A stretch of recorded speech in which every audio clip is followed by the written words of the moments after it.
This is 241 minutes of no BS live sales call breakdowns.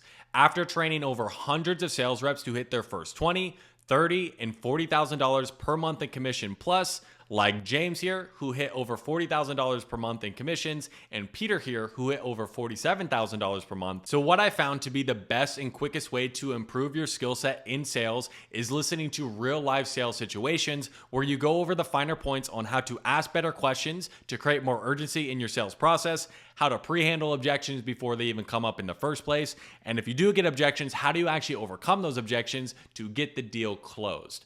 So in today's video, what I'll be doing is I'll be sharing a call from my mastermind where I break down my student sales calls and go over the finer points on how to get better at sales and close more deals. So if you don't know who I am, my name is Christian Polk. I've closed over $8 million in sales myself and work with some of the biggest names in the industry like Jeremy Miner and Ravi with Scaling with Systems. And my main focus is to take good sales reps and give them the information that they need to be elite sales reps. And if you want more hands-on help like you're going to see in this video, check out the first link in the description. But if not, get out a pen and paper, take notes, because these students paid thousands of dollars to get this high-level feedback, and let's dive into the call. All right, we can dive into it. So if you have a call, just go ahead, raise your hand, and then we can just dive on into it. Ayush, looks like your hand's up first. You got a call? Yep. I have sent you on Slack as well. Would you want me to share the same one or a different one? It's going to be up to you. Which one would be better? Okay, I'll just send you the same one. Okay, cool. So what part of the call do you want to take a look at? So discovery part, specifically on the what prevented you in the past on investing in something like that. So up till that point, cool. I've just sent you on chat. Okay, perfect. Let's go ahead. Let's take a listen to this. Do you know what the timestamp is on it? Actually, no. So okay, no issues. Have to take a look. Let me go. Let's pull this up and then let's take a look. Okay. Short sound. Right. Okay. Coming in. Okay. So let's take a look. Yeah, somewhere around maybe that time, around here. Let's find the spot. Seem like a very good. Is there any particular reason why you guys have your cameras off? Yeah, at that time my Wi-Fi wasn't working as well, so it was lagging a lot. So I just no issues. Okay. Yeah. Spot where you have been trying to apply to jobs on a day-to-day basis, expecting that some calls will come, but even after applying for hunters, there are no calls. So I can't imagine being in your shoes at this point. Yeah. So what's the worst part about all of this actually?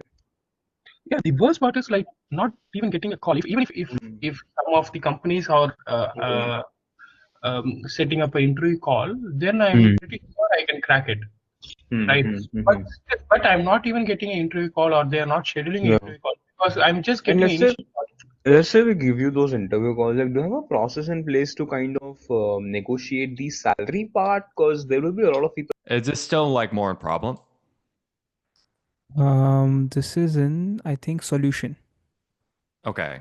So it's like this is the part that you want to take a look at?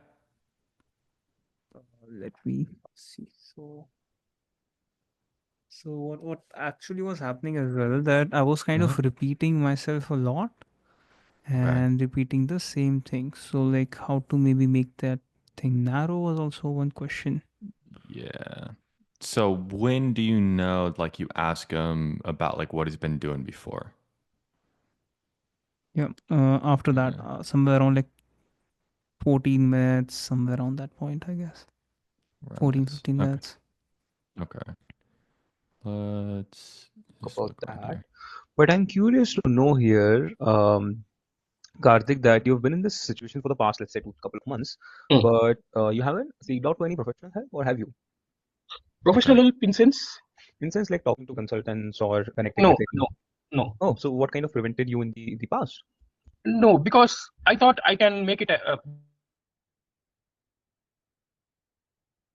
by my own, because in previously for like past 8 years, successful in getting a job, even multiple offers, and like having like 3 or 4 offers at a time.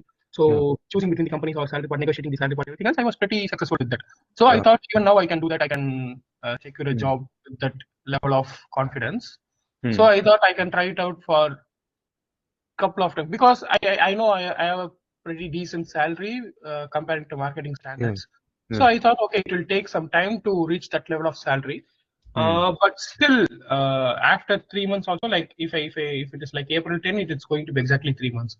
So even now, I'm not getting any interview call scheduling. Okay, So help me understand the situation. So he's been out there looking for a job for 3 months, right? Yeah.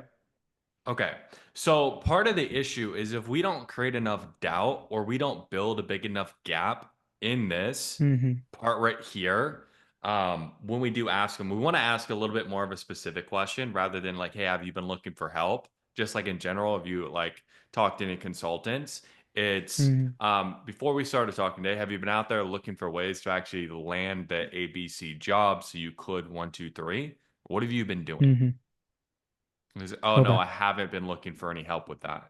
It's like, and then if he's like, oh, well, like let's just say he gives you the same type of answer. You get what I'm saying? Well, it's like, okay, well, can I make a suggestion? Right? Like let's say like, oh, it's like, oh, I feel like I could do it on my own. Can I make a suggestion? It's like, yeah, and I can appreciate, we felt like maybe we could do it on our own. But do you feel like the same type of thought process and actions that got you to where you're really looking to be or where you're at right now is going to be the same thought process and actions that's going to take you to desired state? Or do you feel like we might have to do something different? And They're then I like, can move into the identity frame. well, they're like, oh yeah, we have to do something different. Why do you feel like we would? So what do you feel like is actually preventing you, like knowing that like we've never done this before, from actually going out and like doing something different? Oh, I just didn't know, blah blah blah. It's like, okay, well, can I make a suggestion around that, or can I share a perspective? Yeah. Well, can you see how, again, just thinking you could do it on your own or not knowing exactly of what to do differently, it's kind of just led you to being where you're at like the past 3 months. Are you okay with me saying that? So what do you feel like that's actually cost you these past 3 months? So we just need to make it more precise towards them. Right? So it's just about tightening that process up to get on Yeah. to the real thing. Okay. And he might have still give you the same exact answer. So I'm not saying he wouldn't, but then once we get it, it's like, okay, then just really dissecting it down. Like, okay, well, I felt I can do it on my own. Okay. Let me actually, I'll write that up for you guys too. Felt like I could do it on my own. Okay, cool. I'll write that up for you guys too. So that way you actually have something like you can look at and make a video on it as well. So it's like just really making sure like we address that and then attach a cost to that way of thinking. That's what's really going to pre-handle that objection. Because what did you get at the end? Okay. Yeah, I will just take some time by myself. Yeah, same thing. I couldn't able Yeah. to counter that. It's like, And I oh, I also can do missed this on my the own or blah, blah, blah. yeah, Like just bullshit. yeah. And I also kind of wasn't able to create the identity frame, especially for this guy. That okay, how to change and shift this way of thinking? Because just after what you said, I have to move into the identity frame, which I wasn't able to. I just skipped that. Yeah. So it's like part of it is like if we're going to go into an identity frame, like we need to have a belief or like activity gap to attack. So what I mean by that is like we have like a numbers gap that we can attack right now, right? Like he's in a job and he wants to make what, like 30, 40, 50% more. Okay, like that's a numbers gap we can attack, but we don't have like an activity like what he's doing or a belief gap. Do you get what I'm saying? Like, because if we don't really get that in, it's going to be really hard for that identity to hit.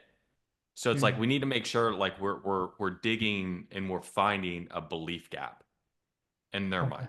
Does that make sense? Yeah, yeah.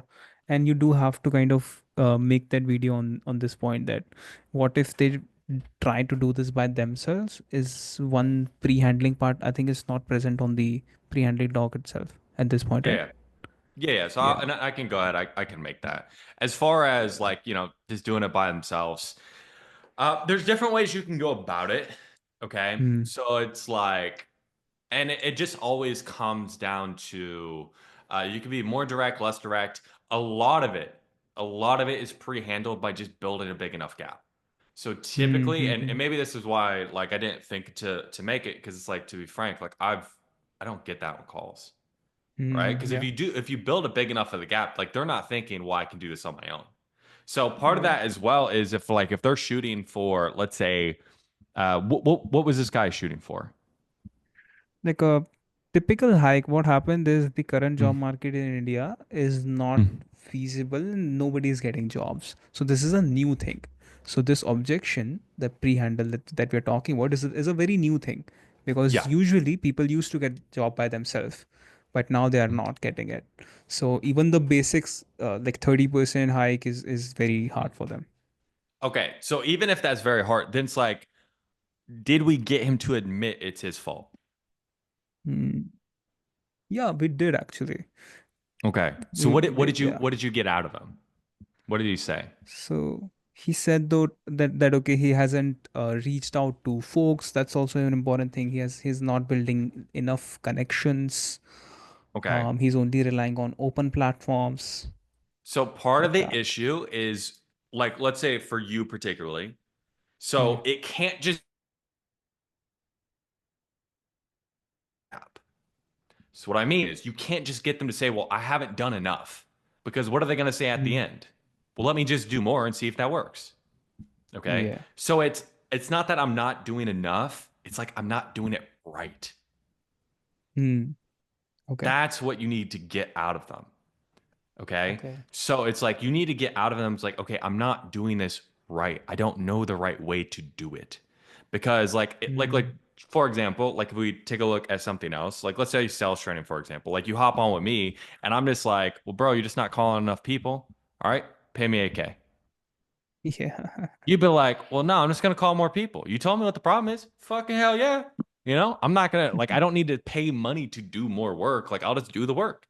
But if I'm like, Hmm. okay, it's not that it's like we can talk about maybe you need to do more, but if you do more without the right skill set in place, it's still not gonna get you anywhere.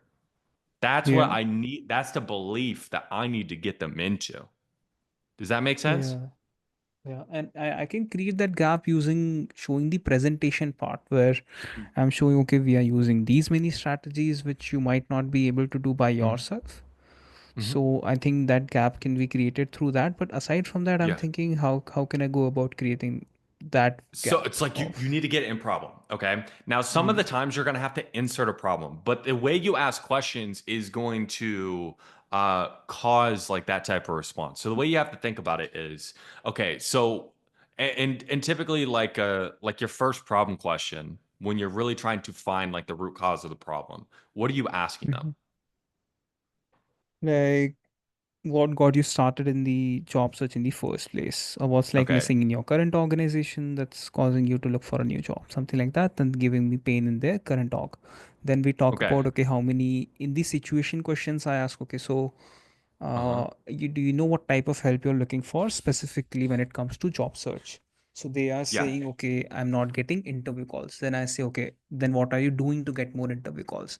Then they Mhm. mention strategies like they are just directly applying for open platforms like LinkedIn or something. Okay. So I say, okay, that's not as useful. You have to. So then I ask, okay, are you not connecting with the right folks on LinkedIn? Like, are you just applying for open jobs? Then they say, Mhm. oh yeah, we are not connecting with the right folks. So that's where I get a gap of, Okay. even if they connect with people, they connect with like 10, 15 people. So I have been creating gap, but I've been creating the numbers gap so far, that we Yeah. reach out to 200 a week and not just 15 a week.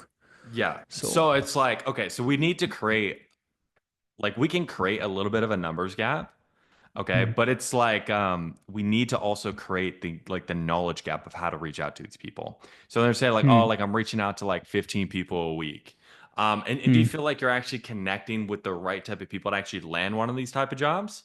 And it's like, oh, well, Hmm. no, I Hmm. haven't. Well, why haven't you? Hmm. Hmm. Hmm. Right? Like I'm asking them the why. And if they can't come up Yeah. with an answer, it's like, okay, well, can I share perspective?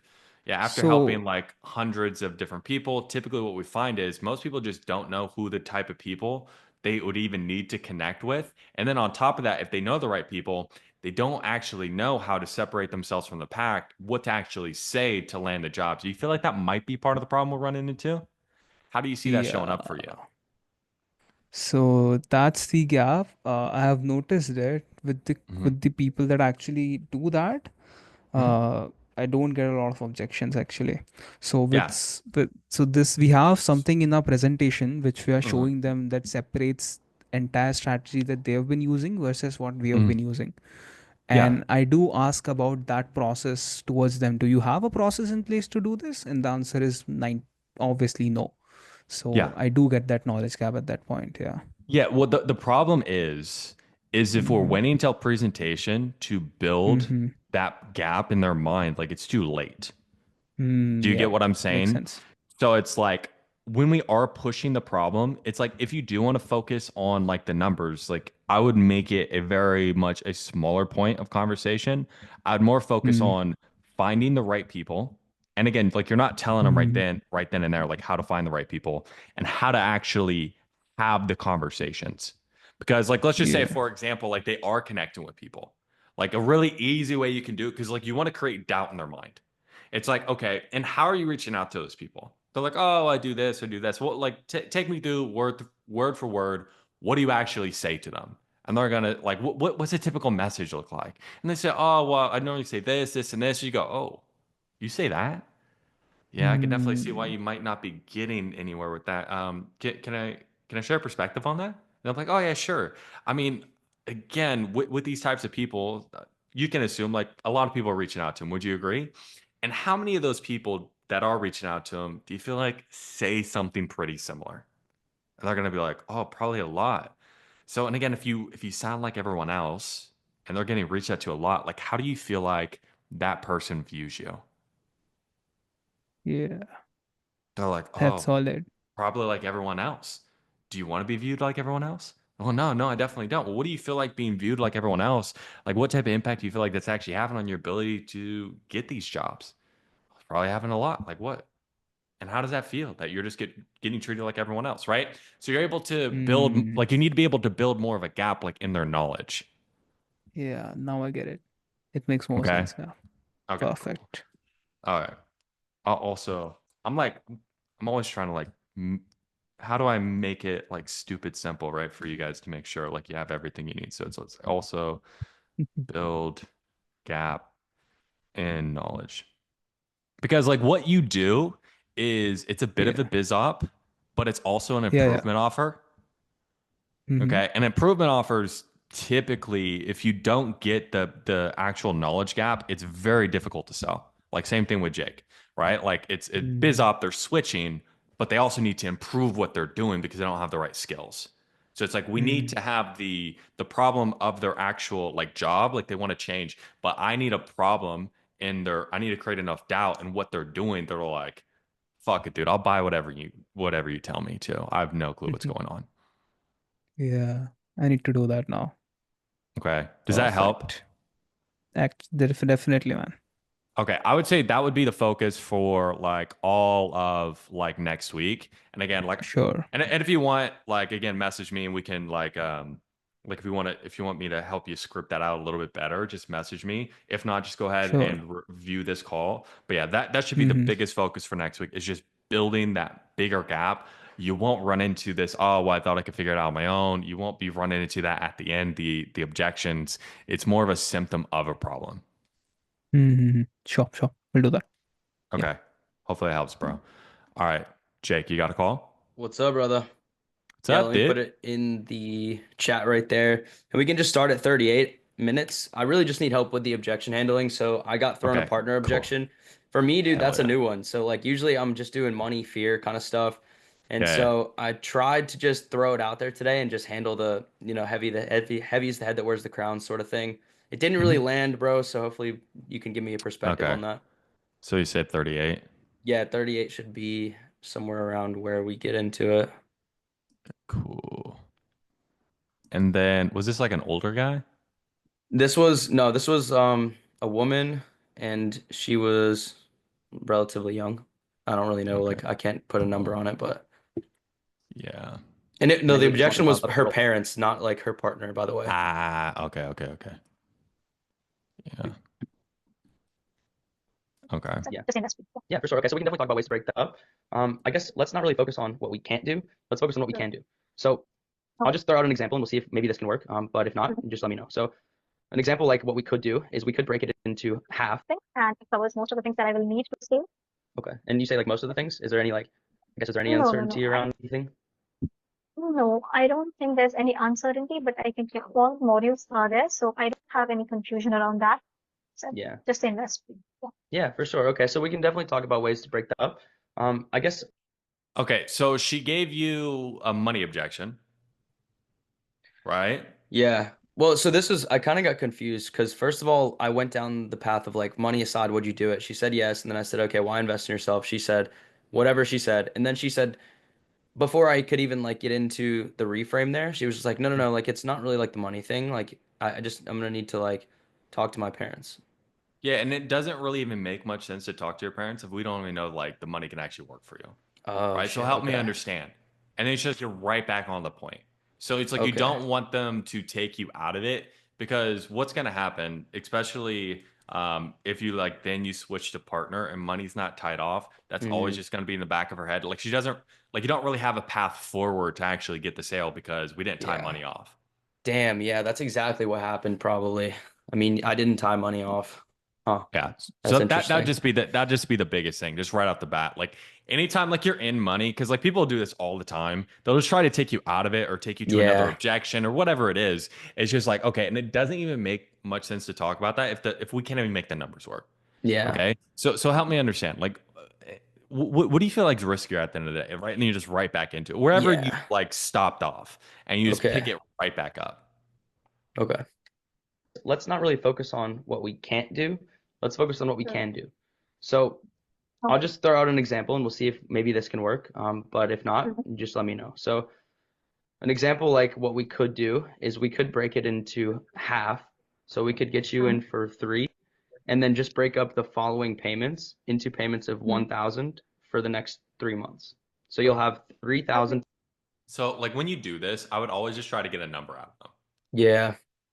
Yeah, I So it's realized like- after that I was like, fuck, I know, I like just threw it out first. But I Yeah. figured like that's like the highest we do, and then like really from there it would just be lower. So I just kind of was testing the waters with that one. Yeah, and I would just say like, hey, in money, that's the easy part. Hard part is just commitment change. Like, are you actually committed? Okay, if you're committed, let's focus on what we can do, not what we can't do. Just see if I can help. Bills, expenses side. Like, what are you actually working with? Okay. And they're like, oh, like I can do this, I can do this. It's like, okay, well, if you can do this, like this is what we can do for you. Boom. And then from there, if they're like, oh, well, I don't know how to do like the other payments, it's like, hey, like you're not coming into this program, right, to make the same type of money. So really, all you got to focus on is like, can you do the initial payment? And if you can, it's just about coming in, doing the work, and then making sure the program pays for itself. Is that something you could do? Yes. Cool. And it's like, it's tied off like right then and there. And then she's like, oh, but I need to talk to my parents. Then it's like, okay, yeah, not an issue. And then we just go through it. Okay. To get in for the first month, and then after that, just 1,000 for 3 consecutive months. And then that way we can push half off, and then that way when you start actually seeing results, then we can just worry about paying that off down the line. No worries. Yeah, that would be more doable. Like that sounds more doable. Okay. So it sounds more And then, I will still Yeah, so not tied like off. it's not tied off. Yeah. So it's like, okay, so like 3,000 now and then 3 payments of 1,000, like that would actually work for you? Or that works in your budget? Like I'm like, I need a yes, that works. I can do that right now. Because if not, then I'm like, I'm chasing something that's not real. Okay. Do you know what I'm saying? Yeah, that makes sense. Yeah, go ahead. I'm sorry. Yeah, I'll still need a couple of days just to discuss it once and then, like book the onboarding. So So it sounds like she needs a couple days to get the funds. Right? And it's like that probably has something to do with why she needs to talk to her parents. Mm. Do you get what I'm saying? So it's like Yeah. listen to like what they mean by what they say. It's like a couple days to get the funds. Also need to talk to my parents. Like she probably needs to ask her parents for the money to do 3K. Like that's what it sounded like. So it's like, and that's the thing, because then if you like beat her over the head with like a responsibility frame, But when it's like, that's not really what it is, she's like, but she just doesn't want to tell you she doesn't have it. Yeah. You know what I mean? Because it's like, especially if they're like super ambitious and different things like that, like going and having to ask your parents for money. You know what I'm saying? Like, Yeah. that, like she doesn't want to admit it. You know, it's a painful situation. So it's like, okay, like what do you actually work with? Let's see how we can help. Okay, how can we come up with the other funds? Like, oh, I can talk to my parents. And it's like you might find out like the lady has no money and she has to talk to her parents to get the funds. It's like that's a Mhm. totally different conversation at that point. Yeah. You know what I mean? It's like then Yeah. you're helping her, like, okay, how are you actually going to go out and like talk to them? Like, again, like, what if they say no? Like, is there any other ways we can get the money? And it's like you create a game plan, you create a timeline, and then it's like you follow up with this person. It's more just like a logistical money thing. Mm. Okay. Okay. That's why you got to be like certain you tie off the money. Yeah. What was that? I said that I'll need, I think, a couple of days just to discuss that with, I think, with my parents once, and then, move on to this. If Yeah. that's okay. Okay, absolutely. And like you said, you need to discuss it with like a business partner. Sorry, I didn't catch that. No. Just my parents. But oh, your No, parents. no business Okay. partners. Yeah, yeah. Got you for sure. Yeah. And that's no worries at all. Just so maybe I can send you over the most relevant information. Like what would that conversation mostly be about just to see how I can help? Nothing as such. I just need to talk with them. I wouldn't need any information as such because I remember everything that we talked about. So yeah. Okay. And then I guess like what happens if you go to them and for whatever reason. Okay. So it's like she didn't really answer. She's like, oh, I don't need information. I remembered everything you said. It's like, okay, so then what are you guys actually gonna like? What do you need to go over with them then? Mm, Right? It's just like, oh, well, it's like, I want to see if they can help me out or whatever. Like, she's going to give you something. yeah, I just kind of forced into the objection thing. Right. So it's just Yeah. about taking your time. Like, okay, like, what am I actually handling? Making sure I'm tying off money. And then, like, just keeping that little check, like, in the back of your head. Like, did they actually answer the question or not? Okay. All right. Reason they're like not on board with you spending the funds. I'll have to spend more time convincing them Yeah. because yeah, it's doable. Like I might need a couple more days to just talk to them, and then that's it. She's like, it's doable, but I might need a couple days to talk to him. Sounds like she needs to ask for the money. Mhm. That's what it's coming across as.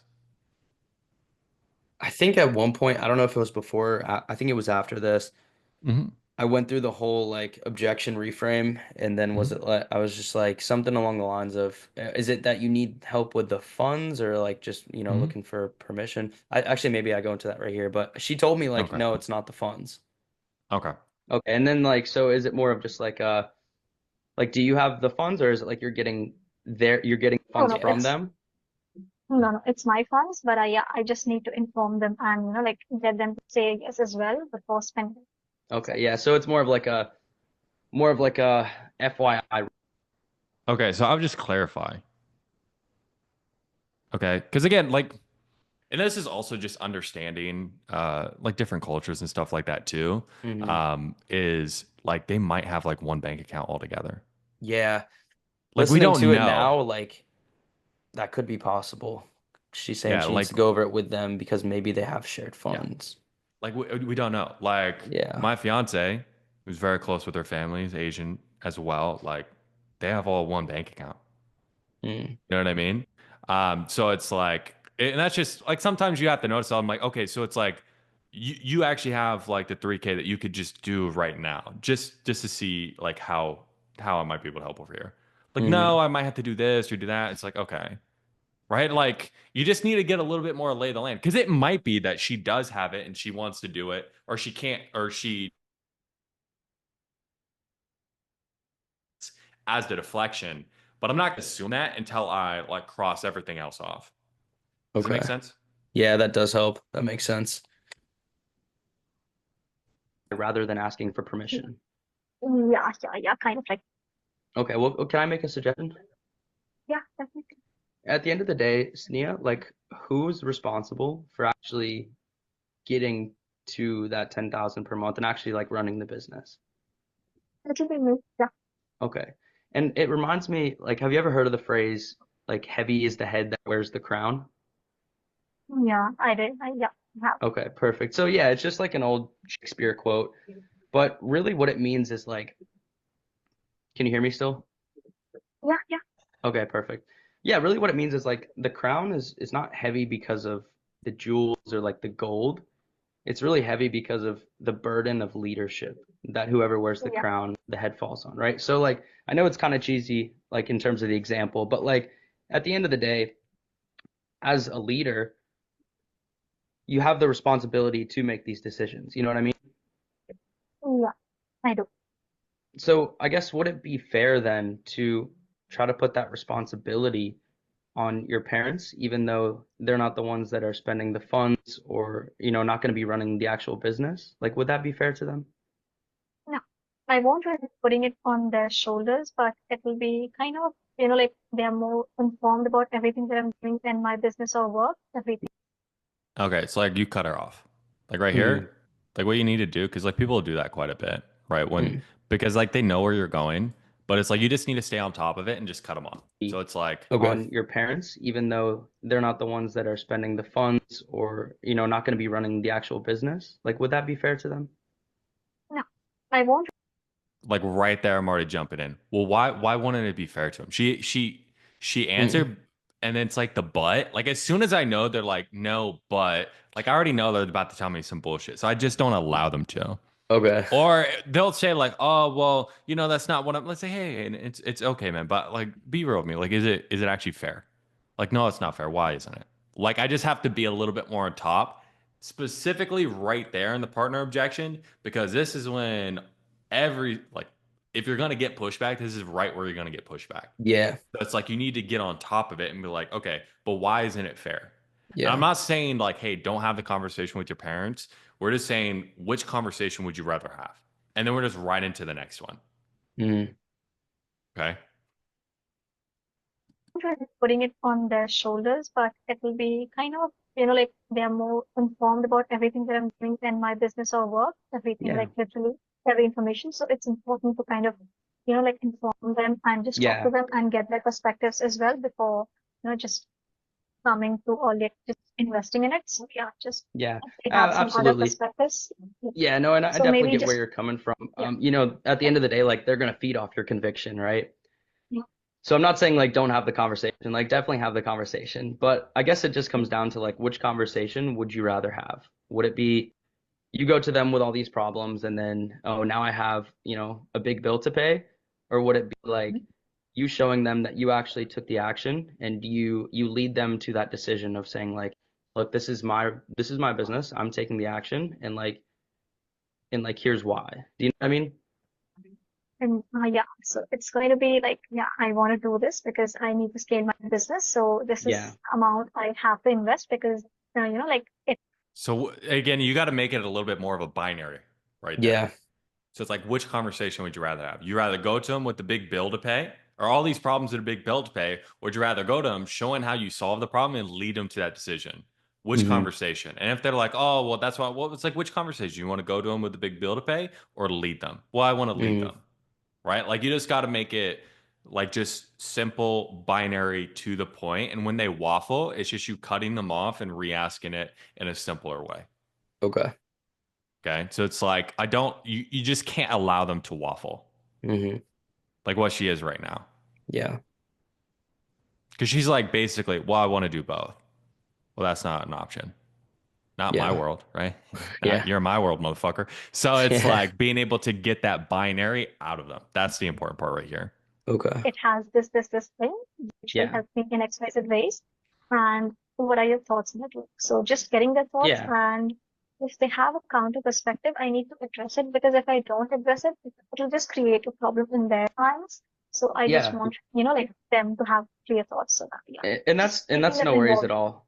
And Yeah. yeah, and I totally get that. And even like so if they for whatever reason are like, no, absolutely not, Sneha, like you're gonna get too much money and you're gonna, buy a Rolex and not be able to help us out ever. If for whatever reason they tell you that and like they're not on board and they just give you like a different crazy counter perspective and for whatever reason they're not on board with you spending those funds, like it's no worries. We'll just give you the money back, right? So the money, like it's not the important part. It just comes down to like that commitment to change. So like for you right now, like are you committed to that change? Yeah, I am. I am. I just gonna Why? talk to them, I think, and then Well, they're like pretty supportive. Like just allow like we're just allowing her to waffle too much. Like that's the issue here. Right? Okay. So it's like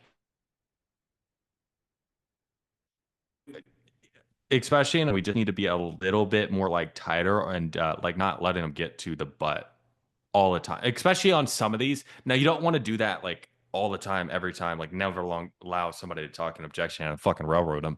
But in certain parts, like this, like commitment, responsibility, like those type of things, like you cut them off to get them on point, so they don't talk about, because like she just keeps repeating her point.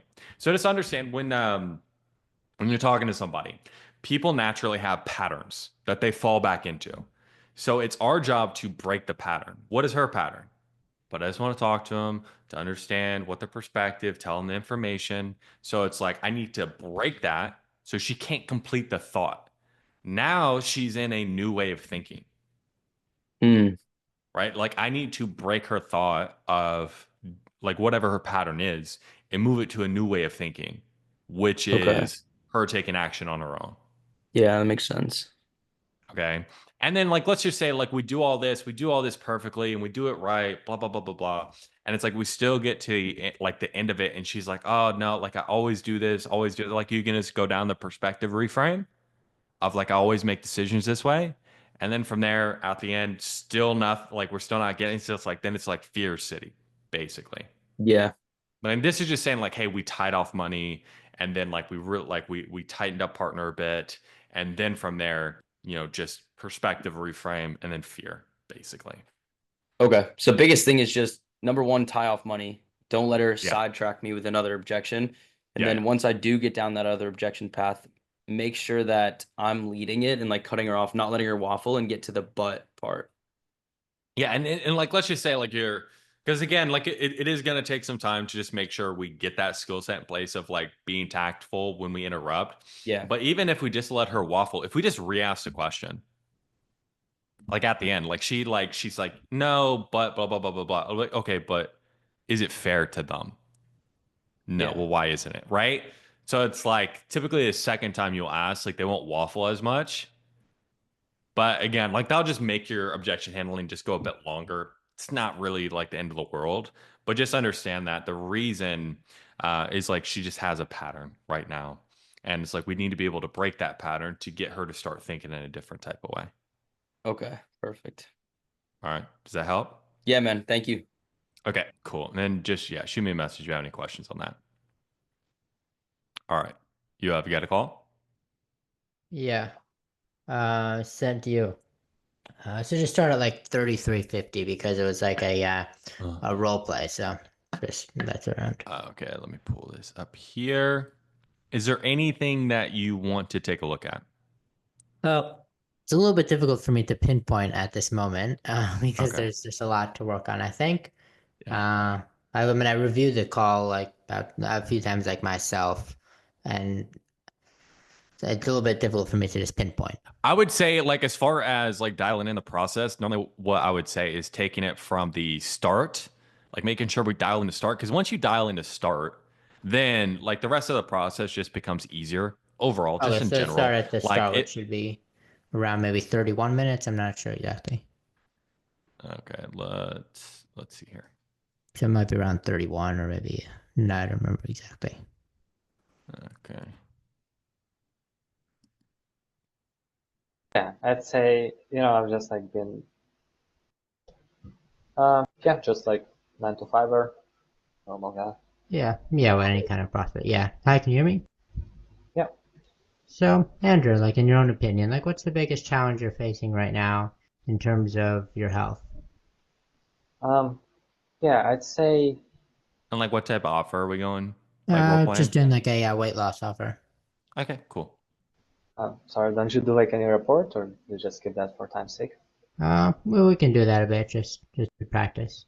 Yeah, just like that. Yeah, I mean, probably I just like really want to lose weight. Right. No one comes here trying to gain weight, right? So for you, like, what's coming up for you that has you looking to lose weight? Yeah, I'd say, I've just like been, kind of heavy all my life, and I don't like really want to be that guy anymore. So that's kind of the reason why I want to. I see in your whole life, like heavy that can kind of mean different things to different people, right? So for you, like, have you had like this weight? Have you ever felt like comfortable in your weight, or have you always felt like you're a bit heavy? Yeah, I'd say I always felt that, probably like since high school. I get that. And in high school, did you feel like you were in your comfortable weight, or how did you feel in high school?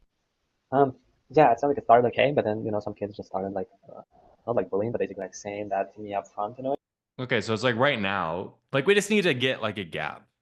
Like just like as far as like a numbers gap, it's like, okay, well, I'm looking to lose weight. Okay, what are you running into, or what are you seeing right now, just with everything that makes you looking or open to losing some weight? Oh, well, I've always been heavy. Okay, well, help me understand, like, how much do you weigh now?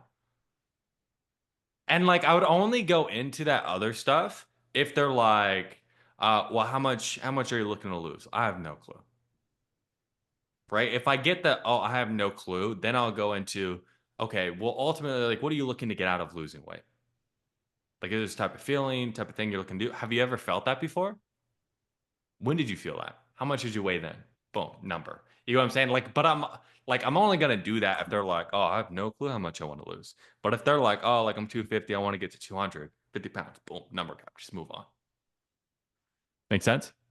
Yeah, that's better. Yeah, it just simplifies it. You only have to do this if they're like most people number in their head they want to lose. It's like, yeah, man, you're like kind of heavy, it's like small things, how they look, how they talk, like who they pick on the team. Yes, I get that. Yeah, I definitely understand where you're coming from. And in high school, like, did that kind of start like pretty suddenly, or this was kind of gradual? Um, And it's like right now, okay, so you just have to understand when you are hopping onto a call, most of the time, why people hop onto the call is because of their recent like pain. Like that's what propels somebody to hop on a call. You can, if they really start bringing up high school and different things like that, and that's what really impacted, like we can talk about that, but like let's just say like this guy's like 30. You know what I'm saying? Or let's even say like he's 27, like me. Bro, I can barely remember high school. You know what I mean? But if it's like I was walking up a flight of stairs yesterday and I was out of breath and I felt like shit, so I ate a tub of ice cream and then it felt like more. You get what I'm saying? Like that's more recent. That's where everything's at. So like that's what I'm gonna talk about. So just like from here, it's just like okay, like how much are you looking to lose? What are you at right now? Okay, so we're here to here. We're looking to get there. Like what are you currently doing right now to lose weight? Okay, how long have you been doing that? And what type of results have you actually gotten from that? Okay, so what do you feel like is actually missing that's preventing you from getting results? Like we just kind of pick apart like a bit of his knowledge, and then from there it's like, okay, well, why is it so important for you to actually lose the weight now? Because you said like you've been like this like all your life. Like, oh, well, it's important now because of this. Oh, tell me more about that. Do you not? Do you get what I mean? Then like we're onto the problem. I would just say like just understand like when we're talking about fitness and health, like there's typically two problems. Okay, it's going to be the knowledge, and then there's the pain of being overweight. So I'm gonna want to poke holes in their knowledge and then get the pain of being overweight. So it's like they can't do it by themselves, and they feel enough pain to have urgency to do something about it. It's like so that's where I'm taking the conversation. Does that make sense? Yeah, it does. I was trying to figure out kind of when he felt in his better weight, or like how long he's been having this issue, but that shouldn't have been the Yeah. focus. Too long Yeah, ago. well, yeah, well, it just comes down to he said he's always been overweight, right? Yeah. So part of it is just listening. He's like, oh, well, I've always been overweight, even in high school. And I think maybe we just misheard that and said like, oh, he wasn't overweight in high school, so we're trying to dig into it. And he's telling you how he's bullied in high school for being Yeah. overweight, right? So it's like now we're on a problem, him being bullied in high school, but it's not like the most recent urgent problem that's going to get this person to change. Does it make sense? Makes sense. Yeah. Yeah. Sometimes I'm digging in the wrong hole. And it's always good. So just like rule of thumb, especially when we're diving into pain, it's like their current pain or fear of future pain. Okay, those are like the two biggest pains. Like you might get somebody that's like, oh, I'm so traumatized like from like my high school days. It's like, bro, you losing weight now actually doesn't solve that problem. You get what I'm saying? But it does solve the problem like you walking up the stairs and you not being able to catch your breath. You, like, so it's like we just have to understand like what problem that we're actually solving. And it's like you're not a therapist, you're not going to help him like overcome his childhood trauma. So it's like pain or fear of future pain. Like, what is this guy's current pain? What caused him to book this call today? What happened yesterday? What happened last week? What happened last month? It's like, fuck it. I've been overweight my entire life. Let me hop on a call. You know what I mean? Yeah. Okay. So that's just a bit more of like the psychology of like when you are talking to a prospect. It's typically something that's more recent. Right? So like, for example, with marketing, I'd really focus on how many leads did you get last month? Because that's the reason that they're here. They aren't getting any leads. And they might have gotten a great, like, because if I asked them, like, hey, like for the past year, they might have had a great January. But I don't want to fucking talk about January. I want to talk about last month. I want to talk about March because that's where the pain is. You know what I'm saying? So I'm just gonna, the more you can keep the pain to the present is going to be the better. Right. Make sense? It does. Yeah, I'd say pretty sudden because I like switched schools and shit. Yeah, it's pretty sudden. Pretty sudden. I see. And how did that really feel, like kind of getting bullied just because of your weight? Yeah, great. Not great. Like in what way? Yeah, I just like impacted my self-esteem somewhat. Yeah, nothing like, I don't know. I don't remember like much from that time. It's been like 15 years, so it's yeah. Oh yeah, that's Focus on 15 something too years. long, though. And in high school, like Yeah, so it's like right now, like we're focusing on the wrong thing. I would say, dude, like your background without it being blurred, I think it's actually better. better, even though it's like kind of in a bedroom and not like a studio or Yeah, something. it's like it's a bed. Like we got like trophies and shit over here. You know what I mean? Like, oh, this person's done something, Yeah. right? If you can make it to where it's like you can like just have it to where it's like this corner and you can't see the bed, that'll probably be even a little better. I'm not sure Where if I it's can like, do that. yeah, but again, like I would say like at the end of the day, like, dude, it's fine. Like it's not distracting, but it's like with the blur, it just makes it like, okay, like what is in his background that he's trying to hide?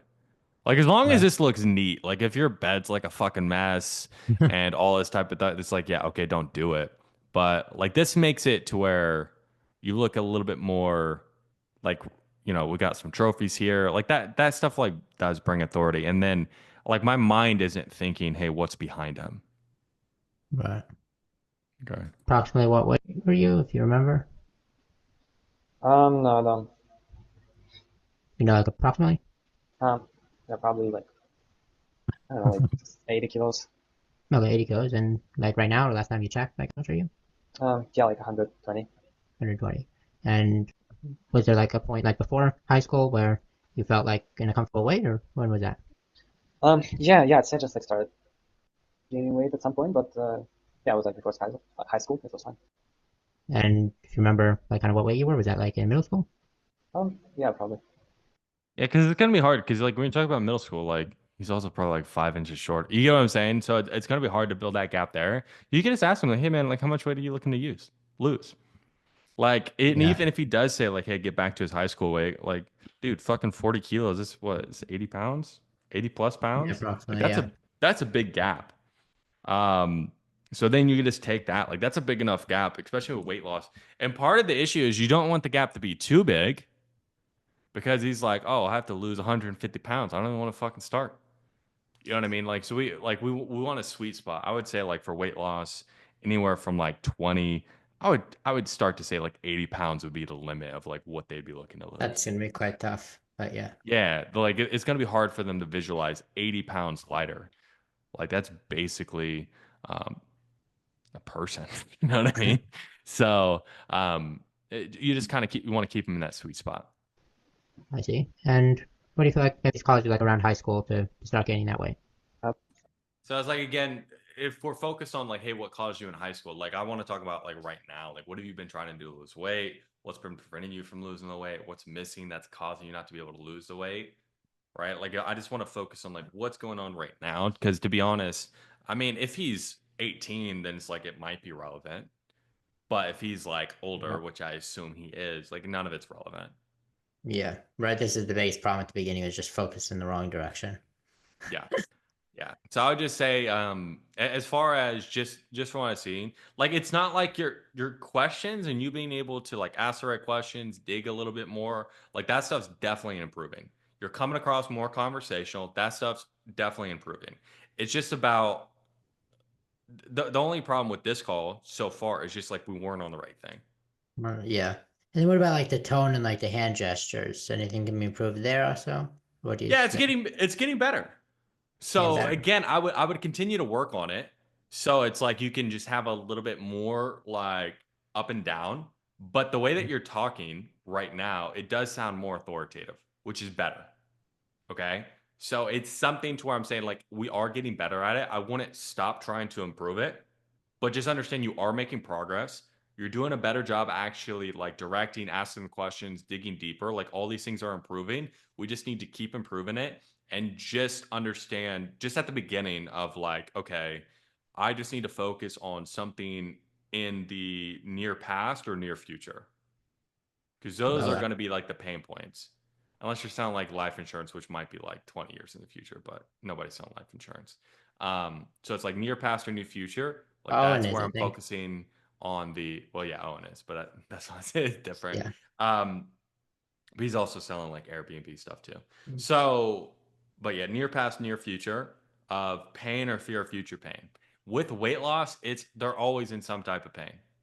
Right. Yeah. Okay. There is going to be some fear of future pain if they're running into health issues of, hey, motherfucker, what happens if this continues and you die? Which health Yeah. conversations get pretty dark pretty quick if they Right. need that. But it's like oftentimes you won't even need to go there with the current amount of pain that they're in. Makes sense. So I'll make that focus, is to try to make sure I'm focused on like pain, fear of future pain, and not just going down to the past or focusing on the wrong area. I've had a few other calls like that where I'm just focusing on the wrong things. Yeah. And is that like something where it's like that was like the first time you role played like a health offer? I did. No, I did that other one with Sarah where she wanted to lose that weight for the wedding. Remember that one? Okay. I So that haven't was, been able to take a look at that no, one yeah, we looked yet. at it during Oh, the group call. that was an Airbnb one. No, that was, wait, no, we did a Pretty weight sure. loss. I think we did a weight loss one. Wait, Maybe. no. Wait, hold on. I'm getting all confused. I think we did. Yeah. Oh, no, maybe we didn't. No, it was on the same call, but it was afterwards we did that. Okay. Yeah. So we Cool. did. I mixed up completely. Yeah. So my I think memory you is did not an failing Your me. memory is Yeah. good. Your memory is good. Yeah. you did one with me. So with the offer, the health offer. Yeah. Oh And yeah, that with was you the too. Yeah. Airbnb one. Yeah, with you too. So yeah, we did the Airbnb Okay. one, and then yeah. Okay. Cool. All right. Perfect. All right. But yeah, let me know if you have any questions on that, or if you do get lost, or if you like want feedback on any of those. Just go ahead and let me know. All right. All right, Nathan, you have a call? Okay. Cool, bro. Just realized I was muted. Yeah. So I do have a call. It was from this morning. This lady, really nice lady. I mean, she seemed like it, and then she kind of just started getting like really like, I don't know, pushy or something. I'm looking back at like the picture of the call now. I looked really musty, so I don't know if that had to do anything with it. But like, like I just looked chopped. I don't know what the hell. Like, Yeah, it's probably best that you stay groomed. yeah, Just I don't know. Like I looking just good. looked disgusting. I don't know. Like, at least I think I look. Okay, cool. Let's go ahead. Let's take a listen to this Just call. started from like let me tell you what minute. It's like she ended mid discovery. Like she was just like I don't know. Like it was started like the first minute. Just cut through that first minute. Okay. Good morning. This is Samantha, the owner of the Wait, clinic. I can't hear you anymore. Give me 1 sec. Yeah, it was just Wait, like I some can't hear you technical anymore. Give me 1 difficulties. sec. Use my headphones. Hello? Yep, I'm right here. Oh, that was Samantha, the owner of our clinic. And Okay. I'm Dr. Pam Putnam, and this is the regenerative medicine department of our functional medicine clinic. Okay. Okay. So then is the owner here to like listen to the call as well? She's right here. Okay. Cool. Cool. That's I thought you walked away. No, she's right here. See, All good. Hello. Samantha, come here and get in the camera shot. If she doesn't need to, if she's camera shy, it's all good. Okay, just understand like something that you do have to calibrate with in terms of like the questions you're going to ask. Like if somebody is like listening in, I'm probably not going to be asking as many like direct emotional questions. The reason is because like if they're not in the conversation, like if they're in the conversation, I'll be like, okay, well, how do you feel about this? Like, you know, Mrs. Owner and things like that. But if somebody's like looking in, it's just going to be harder for them to open up. And like, that's just outside of your control. Right. So I probably might skip a little bit. Well, what's that doing to like, how do you feel about that? Or I would just more ask like more like business-based questions because it's just going to be harder because like you just have like in the back of their mind, they're like, oh, they can hear me, and they wouldn't want to get too emotional. They'd want to stay more professional, like in this setting. So you just have to calibrate to that. Okay. Because like one thing is they just wanted to keep seeing, like just watch it. You'll see in like 5 minutes, not even. I was asking like decent questions. She just just play it. Okay. Today, so it's a miracle. No, you guys, that's funny. But I guess we might as well dive right in, right? So it looks like you guys recently booked this call about possibly getting some up with marketing and all that fun stuff. Is that right? Right. Cool. So you made it to the right spot. Really like the purpose of this call. It's really just to see what you're currently doing in terms of lead generation, the results you're getting, and we really like to end up being just to see if we can help because you know there are some people there's just not much we can do for. You know? Okay. So just we're on the same page. You know what actually attracted you to go ahead and book this call in the first place? Our new patients have slowed. What do you mean slowed? Like how do you mean? Just what I said. We used to get 2 to 3 patients a week. So like off the bat, she's kind of like she has right away. So it's just like first and foremost, like I know, like once I hear that, then I'm like, okay, I'm just going to pre-frame some of the questions that might be seen as more obvious. I have to pre-frame those now. Yeah. Okay. Okay. Like that's what that tells you, like pre-framing them. Yeah, just like right off the bat, it's like, oh, well, like I said, well, you know, like everyone has their own different definition of slow. So help me understand. And like I say that with a smile, like, oh, what a great joke you just told me, rude lady. To just like lower their guards, because just understand, like, okay, like their guards up right now. Like that's what that tells me, like right off the bat. A week that were stem cell category patients, and now we're just getting none. Okay. And when did you notice that like drop off from when it was 2 to 3 per week, and then it just kind of went straight to none? A couple months ago. Okay. What do you mean, a couple, like 4 or 5? Like what is No, couple, like 2.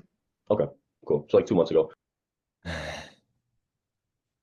So again, like if I don't address it, like I probably should have right there. Like, hey, like should I like say something or this is the second time. So it's like, you know, everyone has a little bit definition of couple. I don't want to assume over here on my end. Like I'm just trying to help. Like just I don't want to assume over here on my end. Everyone has a little bit different definition depending on who you talk to. Okay, so 2 months. But is that like a good question to ask too? Like that was fine. It's just like she's kind of like being a bit of that question made sense. Okay, but it's like just also when somebody does say a couple, like typically they do mean 2, right? Maybe so I'm just like. Yeah, it's like typically like a couple means 2 because that's like 2. Like, you know, right. Like if I said like, hey, I'm in a couple, you want to be like, oh, so it's 4 people? You'd be like, no, it's 2 people, right? Like that's true. That's typically what people are gonna think, right? Now it's not bad that you asked that question if you just like pre-framed it, like from the very get-go. It's like, hey, well, I don't want to assume like how many months exactly. Like, is it 2? Or is it like 3, 4 or more? Like, oh no, it's 2. Okay, cool. Because everyone's a little bit different on how, you know, they describe. But I want to assume over here on my end. So I'm a little bit like I'm going into it, just explaining myself a little bit more. I'm being a little bit softer. You know, I'm like smiling. You know what I mean? Yeah. Come on, you know how to win over the old ladies. You know, like you turn on a little bit of the charm. You know, and then it's like then they'll start to lower their guard.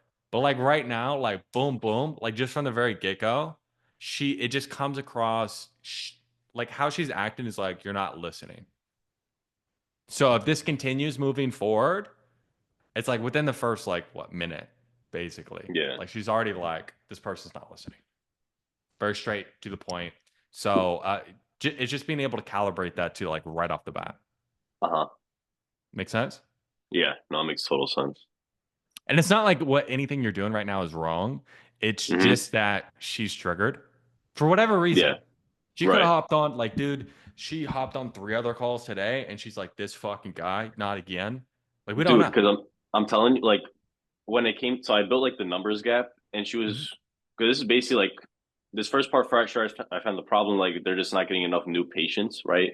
And it's dropped off. Sure, that's like at least some sort of problem, right? Ask the rationale, right? Whatever, and then went through the numbers gap, and then at that point, she was just like getting super mad. She was like, not super mad, but she was just like, "Can you guys show me what you do?" And it's like, yeah, I mean, like I went through like a whole reframe. She's like, "Yeah, I definitely understand it. This, and that." And then her partner, or I don't know, clinic owner, was just like, "We've been on all these calls day and night, like this, and that." I'm like, okay. So then I just went straight into that. I'm like, okay, so like in the past few months, you've been on a few calls, right? Like, like marketing calls like this. Yeah, I have been. Okay, it's like, yeah, like what led you from like actually hopping on, like, you're just like starting with that company? Like what about them just made you feel like just not good? Oh, like this. You could skip to that part if you want. Like it was just like, I knew if I didn't try handling that there, it was not. They were not going to sell. Like they were just going to say, I have to talk to more companies. Yeah, but it's like right here, like you could tell, like she's already triggered.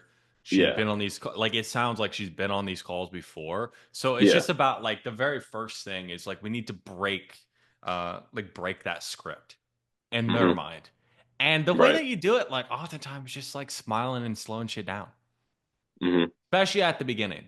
Like at the beginning, I want to lower the resistance as much as possible. It's like, oh my bad, didn't mean to offend in any way. Like everyone's just a little bit different on like what they mean by slow down. Right. All right, and then it's like going ahead and moving forward, and you doing that too. It also makes it harder for them to continue to be like, hey, bro, get to the fucking like point. a bitch, right? Yeah. Yeah, because it's like, it's like you're the nerd with like the glasses. Like it's gonna be hard to punch that dude in the face. You're just like, oh, he's so fucking cute. I feel like, bad. I can't do it. You know what I mean? So it's like you make yourself just more likable in a way. Yeah. So that way, like they lower their guard and they can just have a real conversation with you. Okay. All right. I don't know if you want to skip to that point where I build the numbers gap, because like this portion is just like, just check it out. Is really when I started slowing down, because like as of right now, I mean, like what are we actually doing for marketing? Are we doing anything?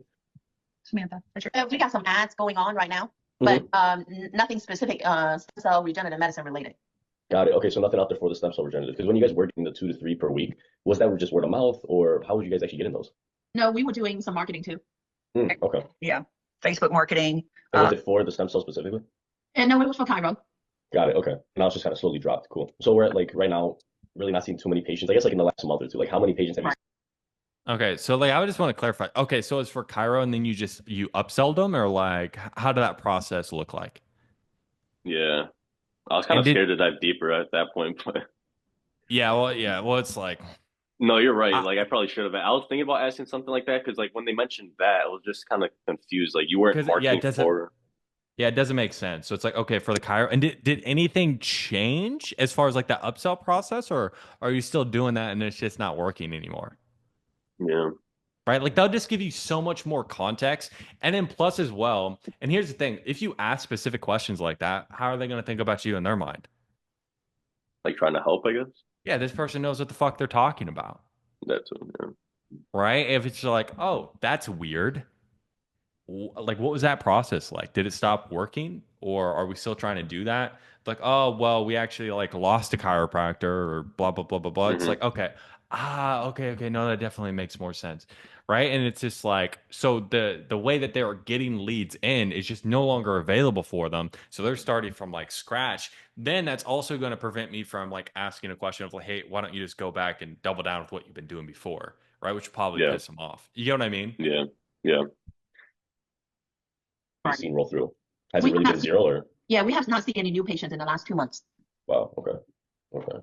Got it. Like, it's really slowed down. That's not hardly accurate, but it is about new patients. Yeah, well, we've had some, just not a lot. Okay, I guess like just call it zero. Just have some what's it called, like even numbers, right? Or 2, whatever you like to use.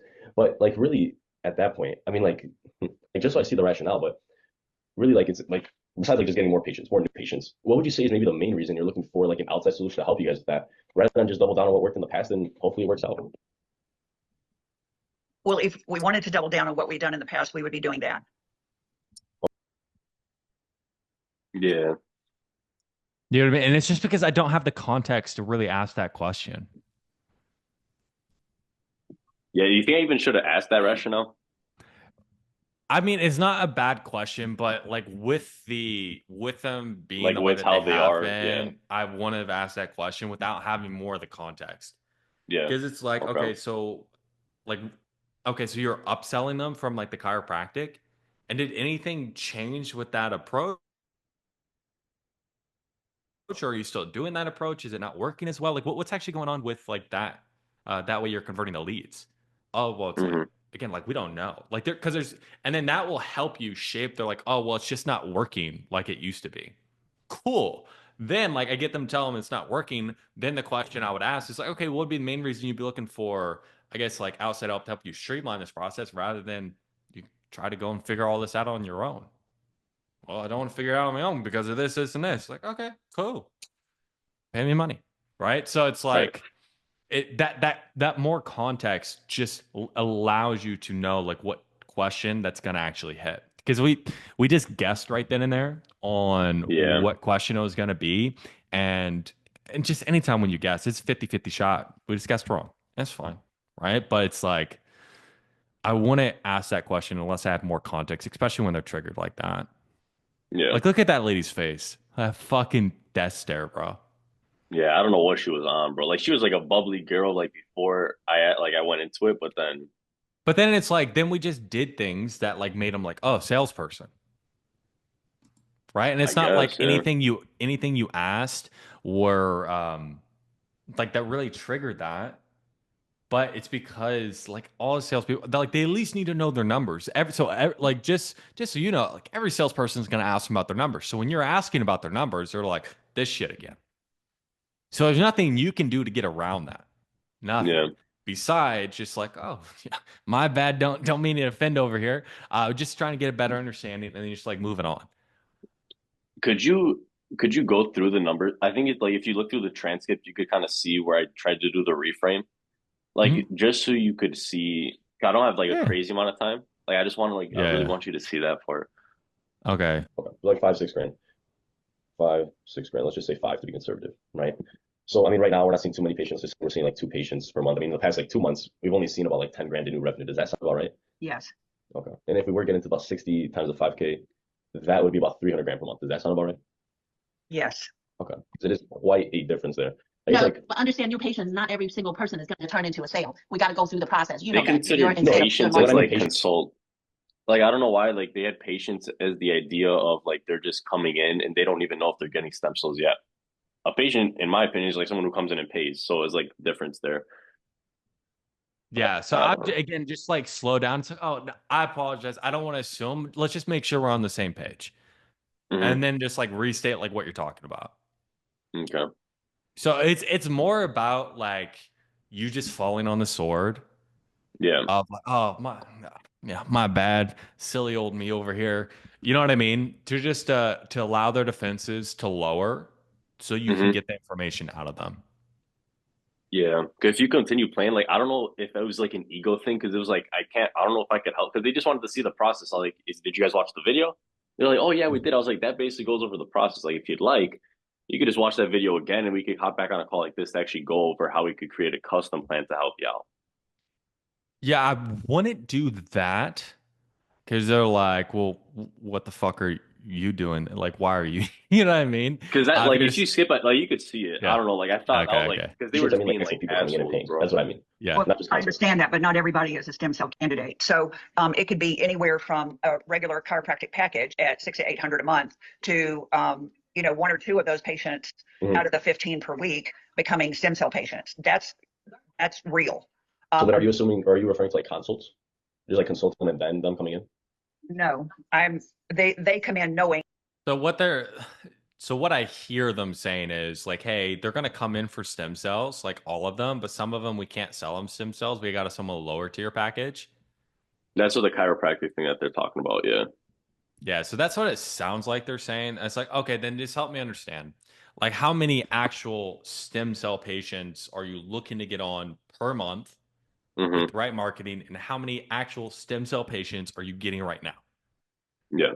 per month? Okay, Yeah. none per month right now. You want to get to 30. Okay, so here's the gap. Does that sound right? Cool. Yeah.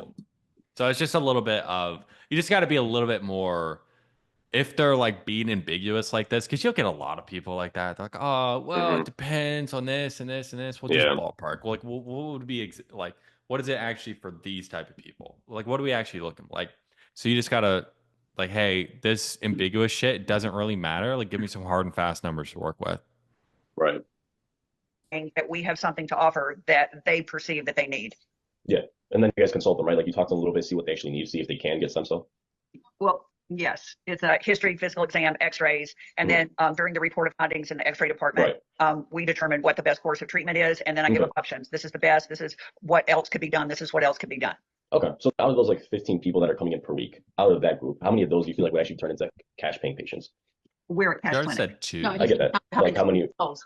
If 15 comes in, and we probably should be able to close 10 at least in the chiropractic care. Out of the 10, we'll probably get 2 or 3 in stem cells. Okay, so 10 of them going for the chiropractic, and then 3 at least going to like stem cell. Cool. And then you said the chiropractic was about 600, if I remember. Average per month. Average, right? Yeah. So it'd be about $6,000, and then 3 times, what is that? $5,000 plus 6. Okay, so that'd be about like 21 grand, and that's per week. Now multiply that by 4, that'd be about 84 grand per month. Does that sound about right? Maybe those numbers are a bit more accurate. Yes. My math skills are pretty quick. So if you're going to ask me, does that sound about right? After every math question, I'm going to get really frustrated here. Well, I'm just trying to make sure we're on the same page here, all right? We're a team.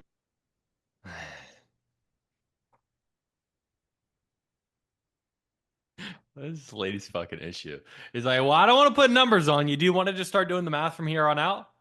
Like I should have said that, right? Something like smack her up I'm like, a little bit, because like, all right, I'll leave the math up to you. I'll ask you. Like my apparently your math skills are better than my calculator skills. So right.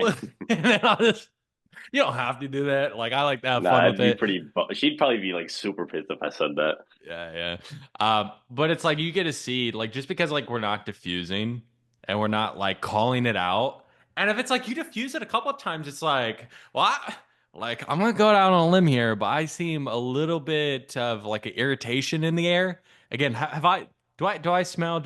Am I doing anything over here that's causing you guys to be this way? They're like, oh, we just been on a lot of these calls. It's like, I don't know. No, I get it. Right. Like I can understand. Right. So then it's like you're leveling with them a little bit to where it's like, hey, what's going on?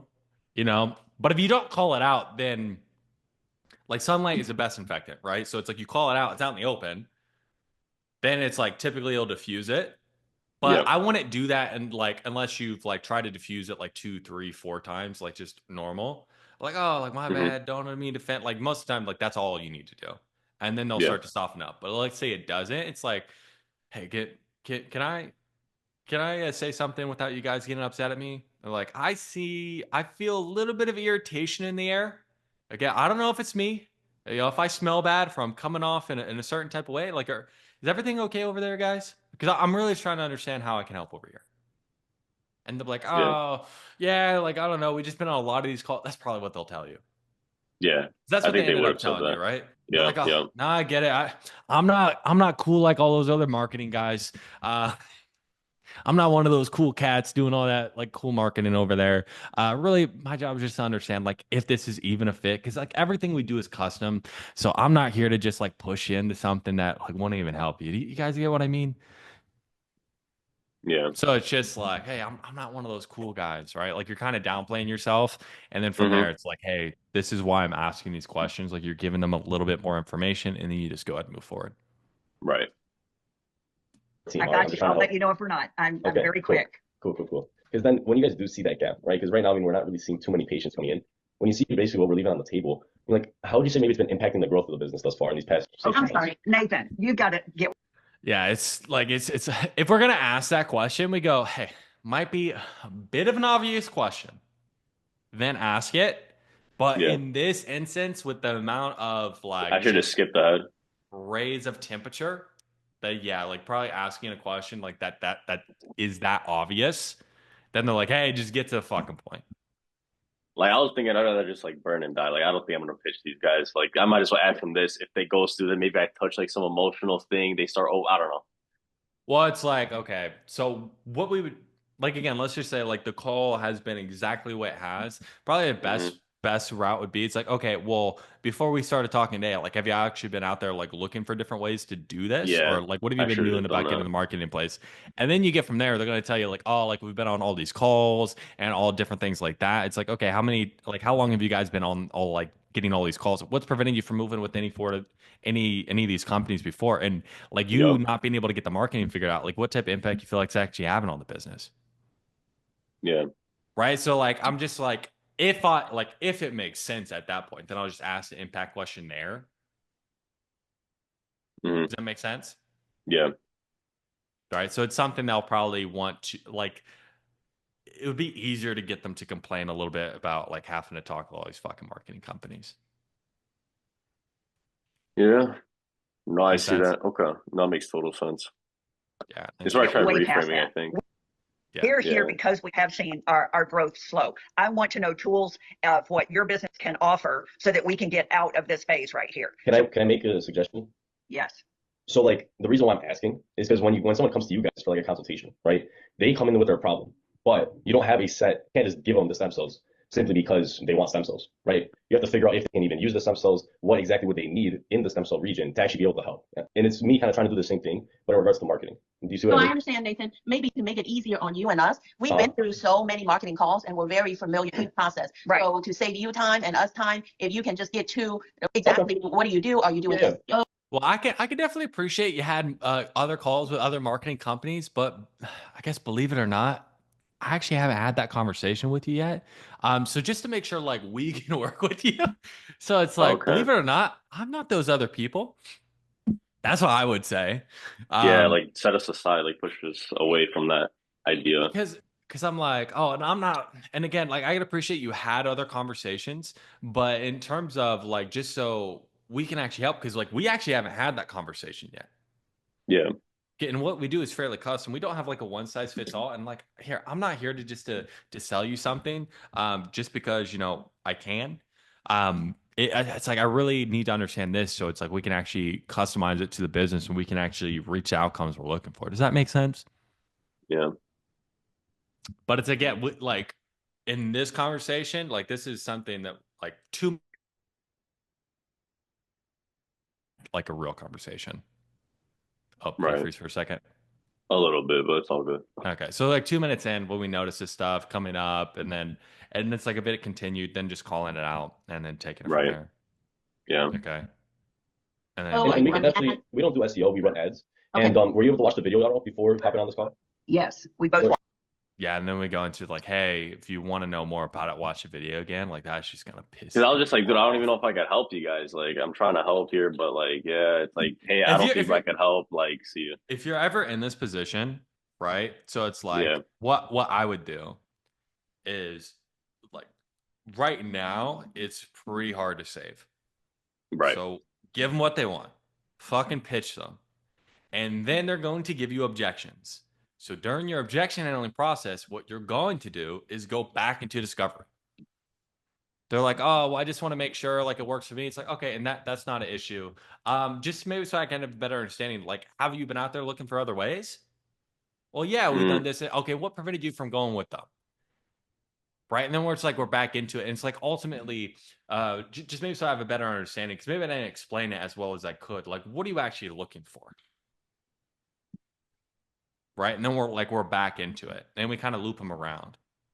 Okay. Yeah. Yeah. It's a little bit of a tough situation because they're super jaded. Number one, number two, the actual owner is just like listening in, and we can't really work on her because she's not even in the fucking frame. Yeah, and like it sounds like she's jaded too. It's like, hey, we've been on all these fucking calls. So it's like, oh, these cunts. But like it's like, it's like you have like a charismatic nature about you, like just in general. Like, dude, use that. Okay. Right. So it's like when people are like being maybe a little bit rude, a little bit that like, dude, if you just like treat it like it's a joke, it's no big deal. Like all this, you're cracking jokes, you're having a little bit of fun. like it's going to be hard for them to continue to be addicted to you. Yeah, I think that's what I gotta start doing. Because I had a call, I sent that one to you where he was just being like, he was very like vague, like I don't even need the marketing. I was like, dude, then how am I gonna help you if you don't even like, it was like something weird like that. But yeah, that's really all I have. Like what you're It's saying. like, oh, I don't even need marketing. It's like, you know what we do, right? We do market, right? That's literally what I said. That's what I did. Yeah, I was like, just so we're not wasting each other's time. I mean, like, why are you looking to hop on a call if you don't even need the marketing? He's like, oh, I just wanted to see what you guys did. I was like, okay, cool. I get to shoot over a video if you want. Yeah. Like it was just so stupid. But this is really all I had, Christian. Thank you for showing me that. But yeah, I'm probably gonna shoot you a Slack like voice recording or something. I just have a few questions regarding like this new offer because frankly, I just don't have calls. Like I wish I did on this offer, but like I don't. Like yesterday, I had 2 calls. One of them wasn't qualified, whatever. But like, yeah, just regarding the new offer, like the mentality behind it, because like it's just completely, it's like B2C, and this is B2B kind of. It's just like, well, it's a Linkers, right? It's a Linkers, yeah. Well, that's B2B, technically. It is. I don't know. Like I see her calls, and like when she goes through problem awareness, or like the first like beginning of the call, it's like almost like blurred out. Like I hear, I'm like, where's she going with that? Like it's just almost like. It's a very different thing. Like most of these people like are either business owners and different things like that. And like some of them are more individuals. But like when you're talking about like the difference between B2B, B2C, like especially small to medium sized business like you have been, like honestly, there's really no difference. Because they're just like I don't know, people I'm that just kind of like businesses. Yeah, I'm not like scared. I'm just like how the hell am I gonna sell this? Like it's just so like for me, maybe it just hasn't clicked yet, but I know when it does click, like I'm probably gonna be nasty, but like just right now it's just I don't know, it's just not clicking. Yeah, the biggest thing, crush it, man. You got this. I appreciate it, bro. Biggest thing is just understanding, okay, what are the problems that you solve? Yeah. Right. And then like typically what are the pain points they're looking to alleviate and what are the goals that they're looking to achieve? Once you understand this, and like I would go through like all the sales calls, I'll go through the testimonials. Right. And like I'll start to pinpoint, because if they do the testimonials right, they'll talk about their previous pain and then their current state. So that you get an understanding of like how do they actually describe their pain and like why they'd want to do this and what they got out of it. And then it's like you can start to listen to those words. And then that is what's going to help you direct what to probe in on, the conversations you're going to have, all these different type of things. Yeah. Okay. Now I'm probably going to have a few other questions regarding that, but not Christian. You're always the best, bro. Thank you. Hello. I appreciate it. Hold on. I'm eating something. Okay, cool. Who has a call that you want to go ahead and dive on into?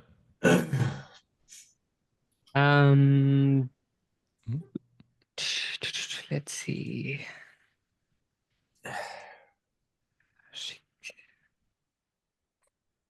So you know, on Slack you said that you would break down the call I sent you.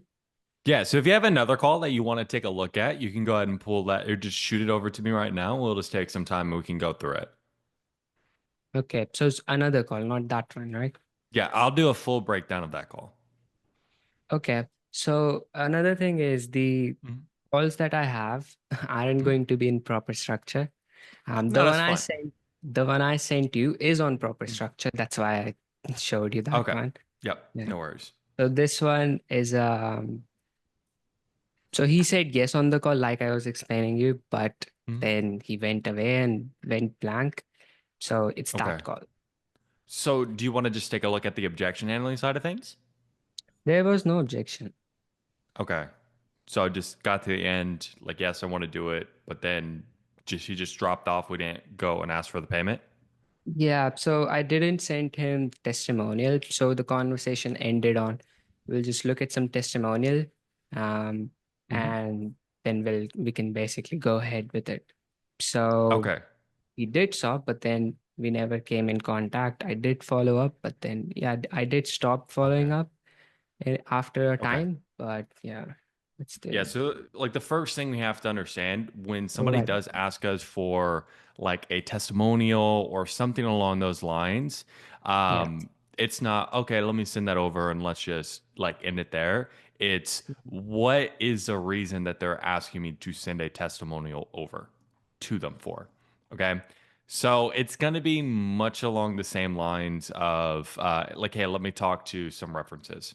So if we take a look, and again, like everyone has access to this in their calendar or in their classroom, it's under the objection handling blueprint. So if we take a look, understand that is a smokescreen. It's not real. So if it's not money, time, or value, then we're not dealing with anything tangible. We're not dealing with anything real. So what I would do is I would handle this much like, hey, can I talk to referrals? Okay. It's like when they ask, like, okay, can you send me over some testimonials? Like, oh yeah, I definitely can. We have quite a few. Did you watch the testimonials that I sent over before? Yes, no, it doesn't matter. Oh, I just want to see more. Something along those lines. Again, we want to get them to see testimonials before they hop on. But let's say like they're asking for more. And I guess like what were you hoping to get out of maybe watching some testimonials that we didn't cover here today? Okay. They're going to either tell you it's like, oh, I just want to see if it'd work for them. You know, I just want to see if it's worth the money. I just want to see if the value is there. It's a real objection. Or there's like, oh, I just want to hear it from someone else. Okay, cool. And yeah, I can definitely appreciate that. If I do send you over like a testimonial of somebody I've gotten camera with and, you know, and they said nice things about me, do you feel like, you know, they're just going to say a bunch of bad things or they're going to sound similar to the other testimonials I sent over? Well, they're going to sound similar to other testimonials. Right, exactly. Right. So you already know they're going to have good things to say. Like, we agree? Yeah, of course. Yeah. So are you really looking for reasons to do this or reasons not to do this? Because you can find Yeah. both. And they'll say like, oh, well, I'm looking for reasons to do this, or I'm looking for reasons not to do this. Then from there, it's just about pushing them into a real objection, which typically, if we tied off the value, which we should up here, then it's just time and money. You do a done for you service. So get the time out of there. It's just money. And then we just handle the money. Does that make sense? Yeah. So, but the guy was making too good, like 700K per year. So what? So would you say it could be fear objection then money fear? Yeah. So, and again, like he's making 700 a year. Okay. Do you know how much his profit? No. You know, what if he's making like, you know, $30 like we don't know. It's probably not that. But you get what I'm saying? Like if he has like a 10 to 20% profit margin, Yeah. he could be making like 70K a year, 140K a year. Like we don't know. So that's why we need to ask some of those questions, but then understand like it's a, hey, can you just send me over some testimonials? Like just understand like that's it's a smokescreen. It's not real. And then it's like oftentimes they're just like, oh, well, I just want to see if it works.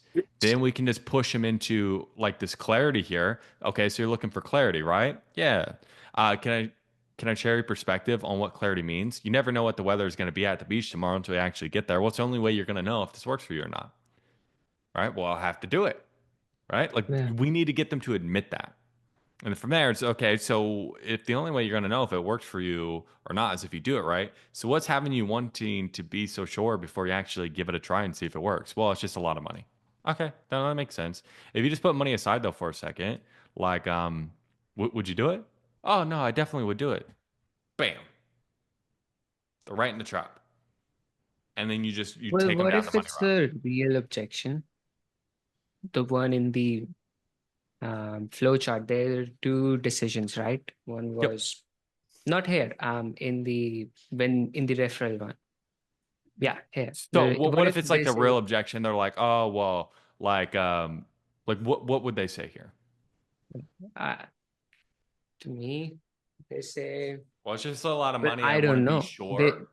They just say, I don't know. I need to see some things before I commit 15K that you have done it for other people. Okay. Well, it's like number one, they should be seeing testimonials before they hop on with you, just in general. Like that's going to be a sales process thing.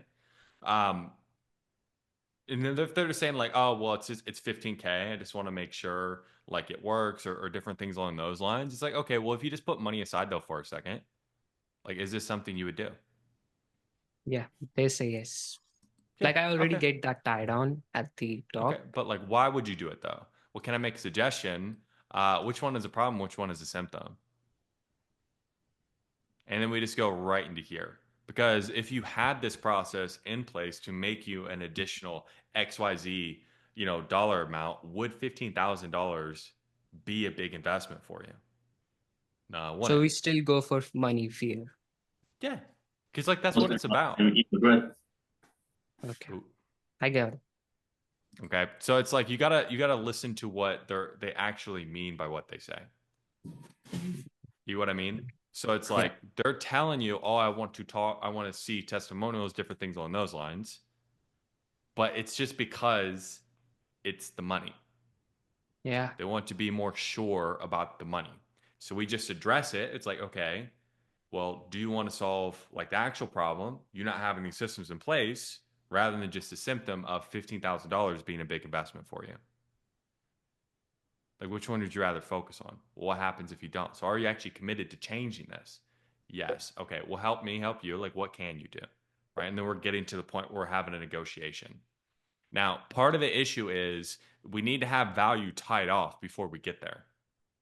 If we get to the end and it's like, hey, do you feel like with what I laid out, like this can get you from like, where you're at now to where you're really wanting to be? And they say, I'm not sure. Then it's like, we fucked up. It's going to be hard to move past that. Yeah. Yeah. No, I do get that answer from them. Like they say it in a way where it's super like, I'll just follow your process, like you said, you'll hold our hand. So I'll just do that. Like it feels so real answer. But then that happens. So it's like, what? Yeah. Well, it's like, do you so I asked it in a very particular way. Do you feel like with what I laid out, the structure, everything that's holding your hand, like we can actually get you from $700,000 per year to that 1.5 per year, like we had talked about? I need a yes. Yes, I do. Why do you feel like it would though?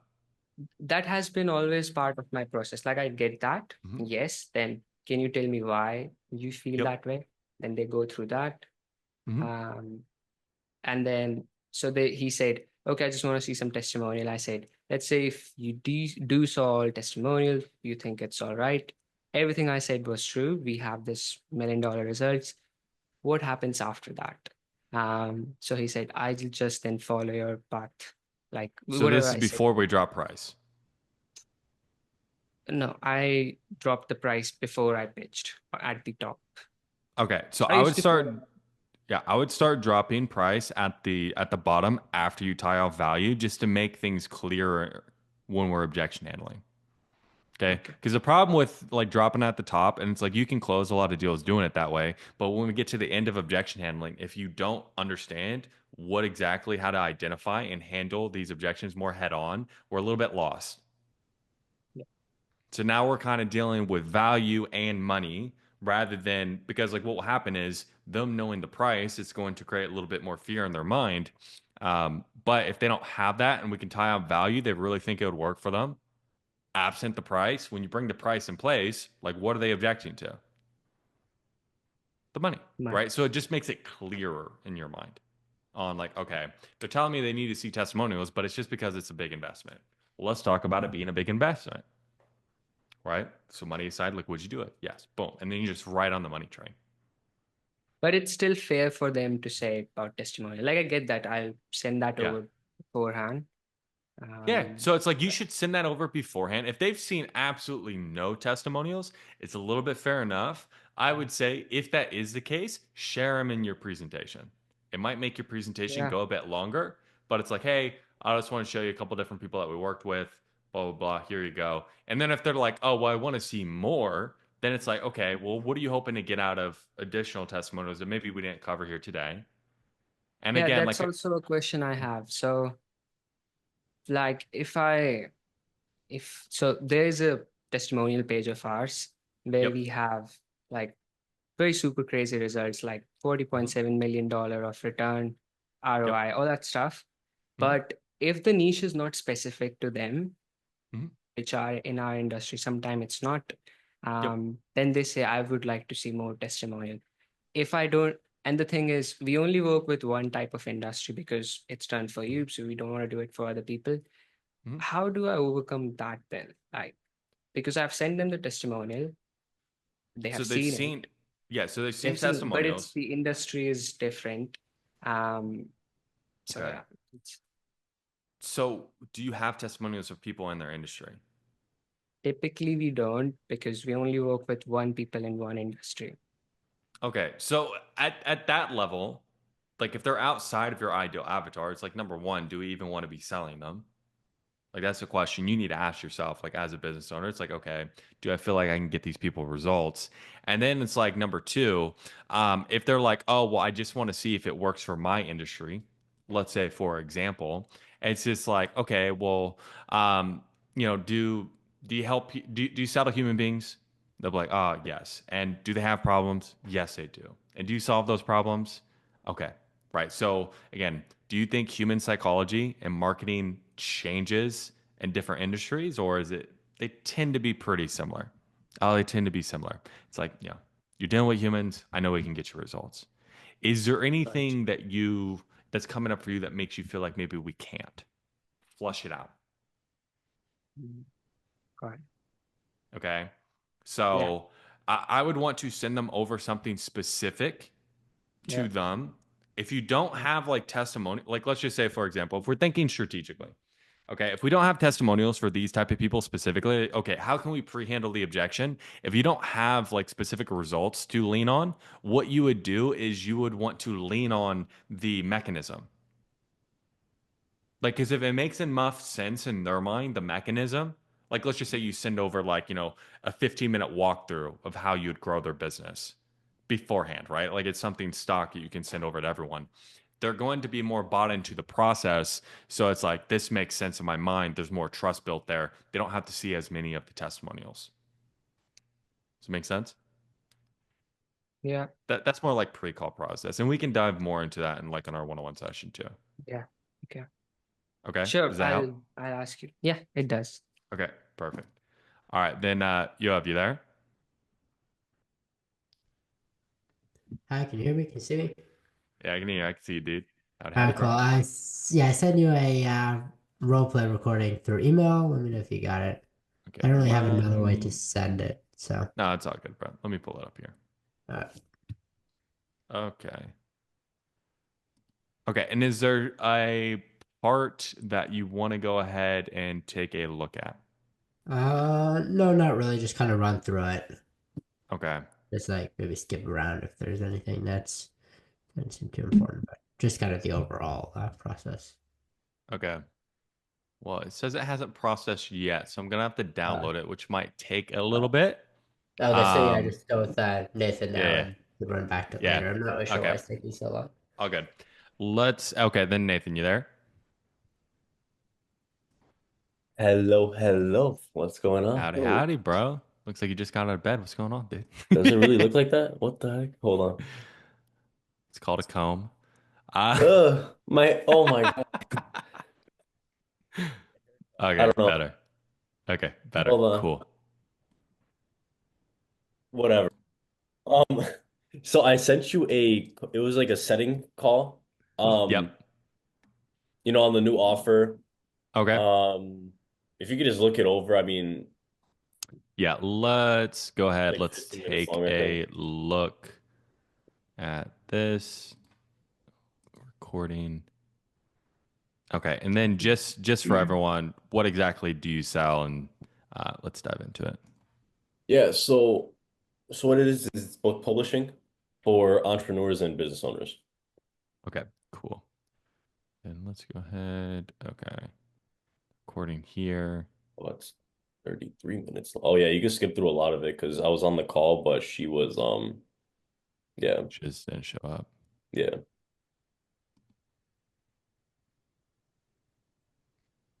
You gotta unmute it. Oh, shit. Okay, cool. Then you made it.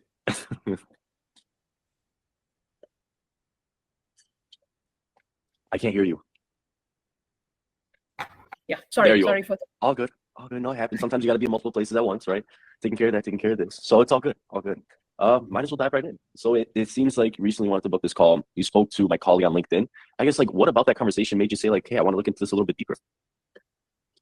Just the fact that I just felt like, we've joked about this at home multiple times, and we feel we've just lived a very interesting life, which should be put into a book.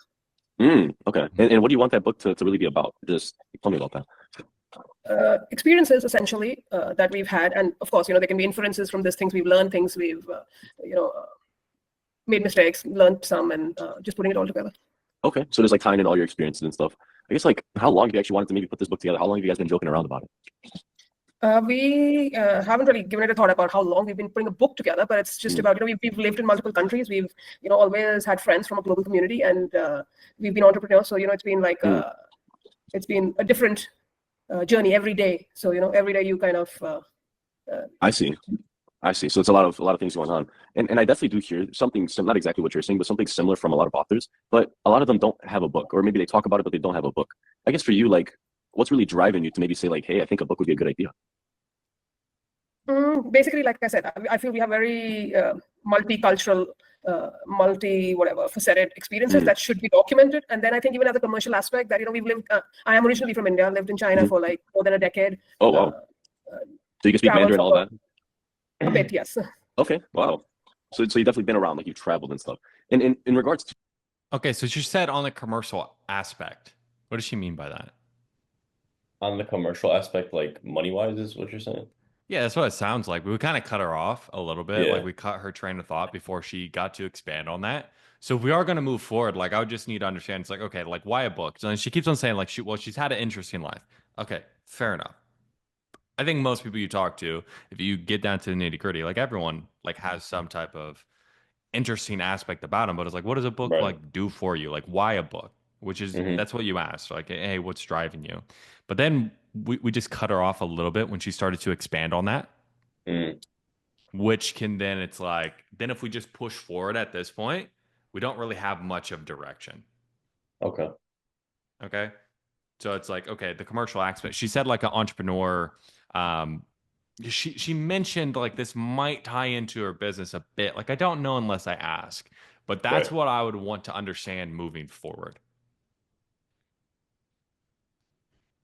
Right? Because it'll just give you a lot more insight of what problem is she looking to solve with a book. Okay. To this book, I guess, what are you looking to get out of it? Just to share your experiences? Is there really kind of a goal that you're looking to get with this book?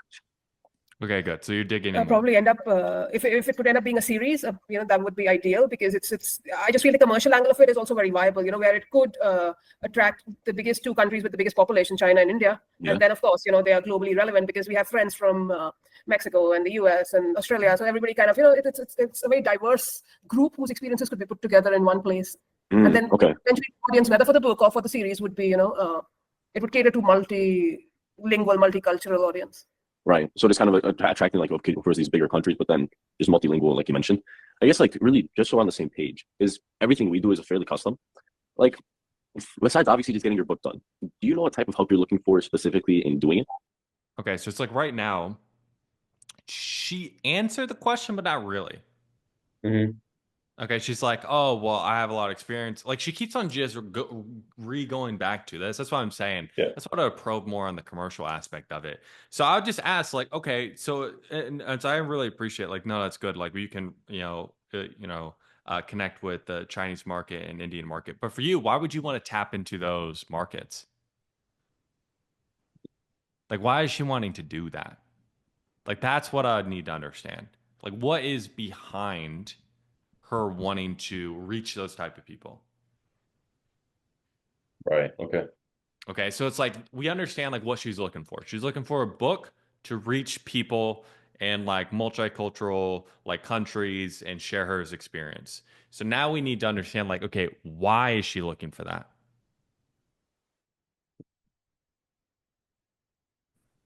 That why is going to give me insight to the need that's not being met in her mind, which is where her problem is. Right. Does that make sense? Yeah. Okay, cool. It's a first for me. So, I would probably need the right structure and prompts to actually go about executing it. That's one. And second would be the financial aspect of it. I'm not aware about how it works in terms of publishing or distribution and what are the costs involved, promotions. Right. Okay. No, we could definitely talk about the cost and stuff. Really, just so you understand, like the purpose of this call is just to see if it makes sense for you to speak to the co-founder, and then from there to actually speak about how we can get this book done, get all that in place. Because as far as books go, right, like getting this book published out, I guess like like what would it do for you? I guess like personally, like really to get that series out, to see people enjoying it. Like what would that do for you? Personally, it would be more about putting a story out there, which is more about conviction and grit. And you have a good day, you have a bad day, but you get up and you just take it a day at a time and you move on, and you keep your end goal in focus. The path might change to get there, but you know where you want to get to. And Okay. so there might be obstacles, you might take a detour, but you know where you need to be. So I'd like to share that with people out there, that keep your focus and just resolve. To stay aligned, right? I definitely love that. I mean, for you, like, why do you feel like that's important to really share? You know what I mean? A lot of people have these maybe ideas, but they don't even think about sharing it. Like, why is that important?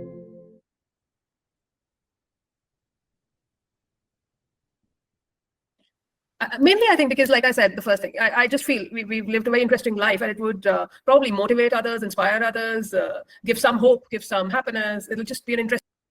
So right now, again, like what you can do is, and it's again, like you're getting to understand like what her motivations are, which is good. Like the only issue I'm saying, it's so ethereal, it's so up in the air. Right. Like it's not real. You know what I mean? Like we're very much just talking about like feelings, and Her which again experiences, right? isn't bad. As I'm saying, we need to have those, but then we also need something that makes it a bit more real.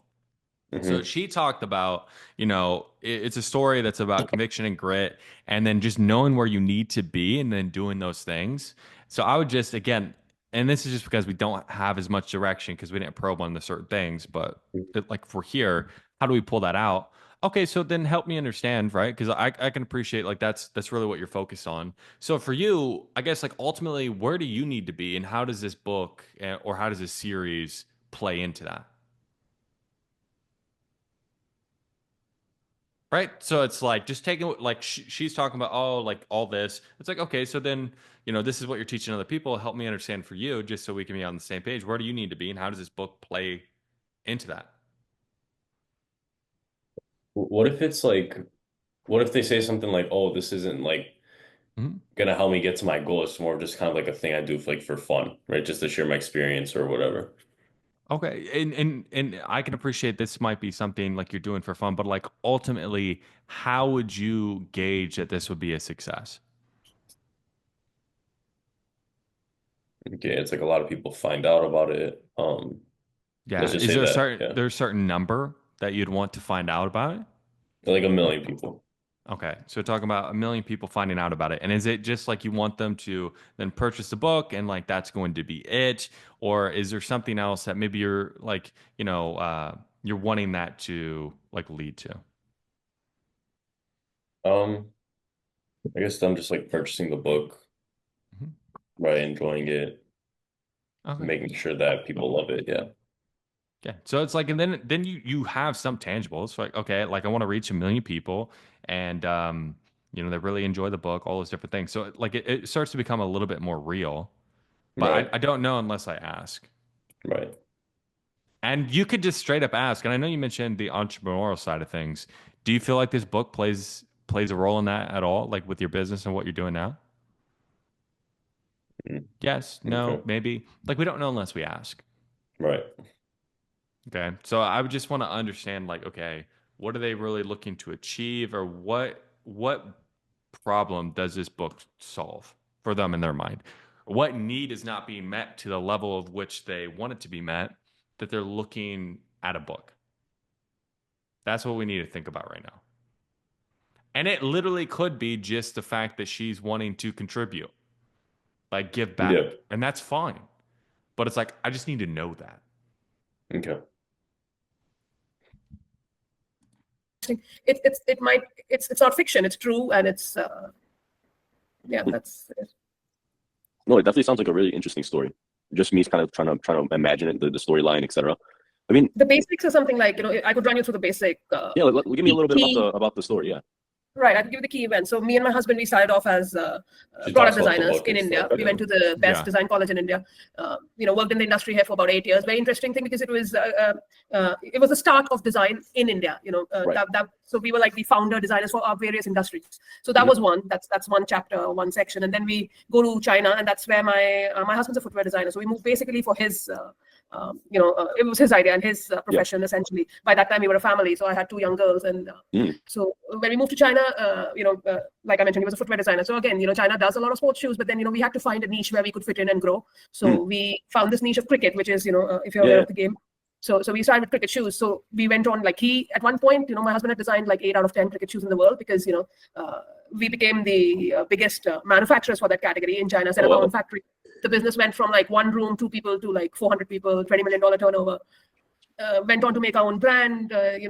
Initially we were working for other brands, went on to do our own brand. The brand itself did very well. It was on the feet of international players at the Cricket World Cup.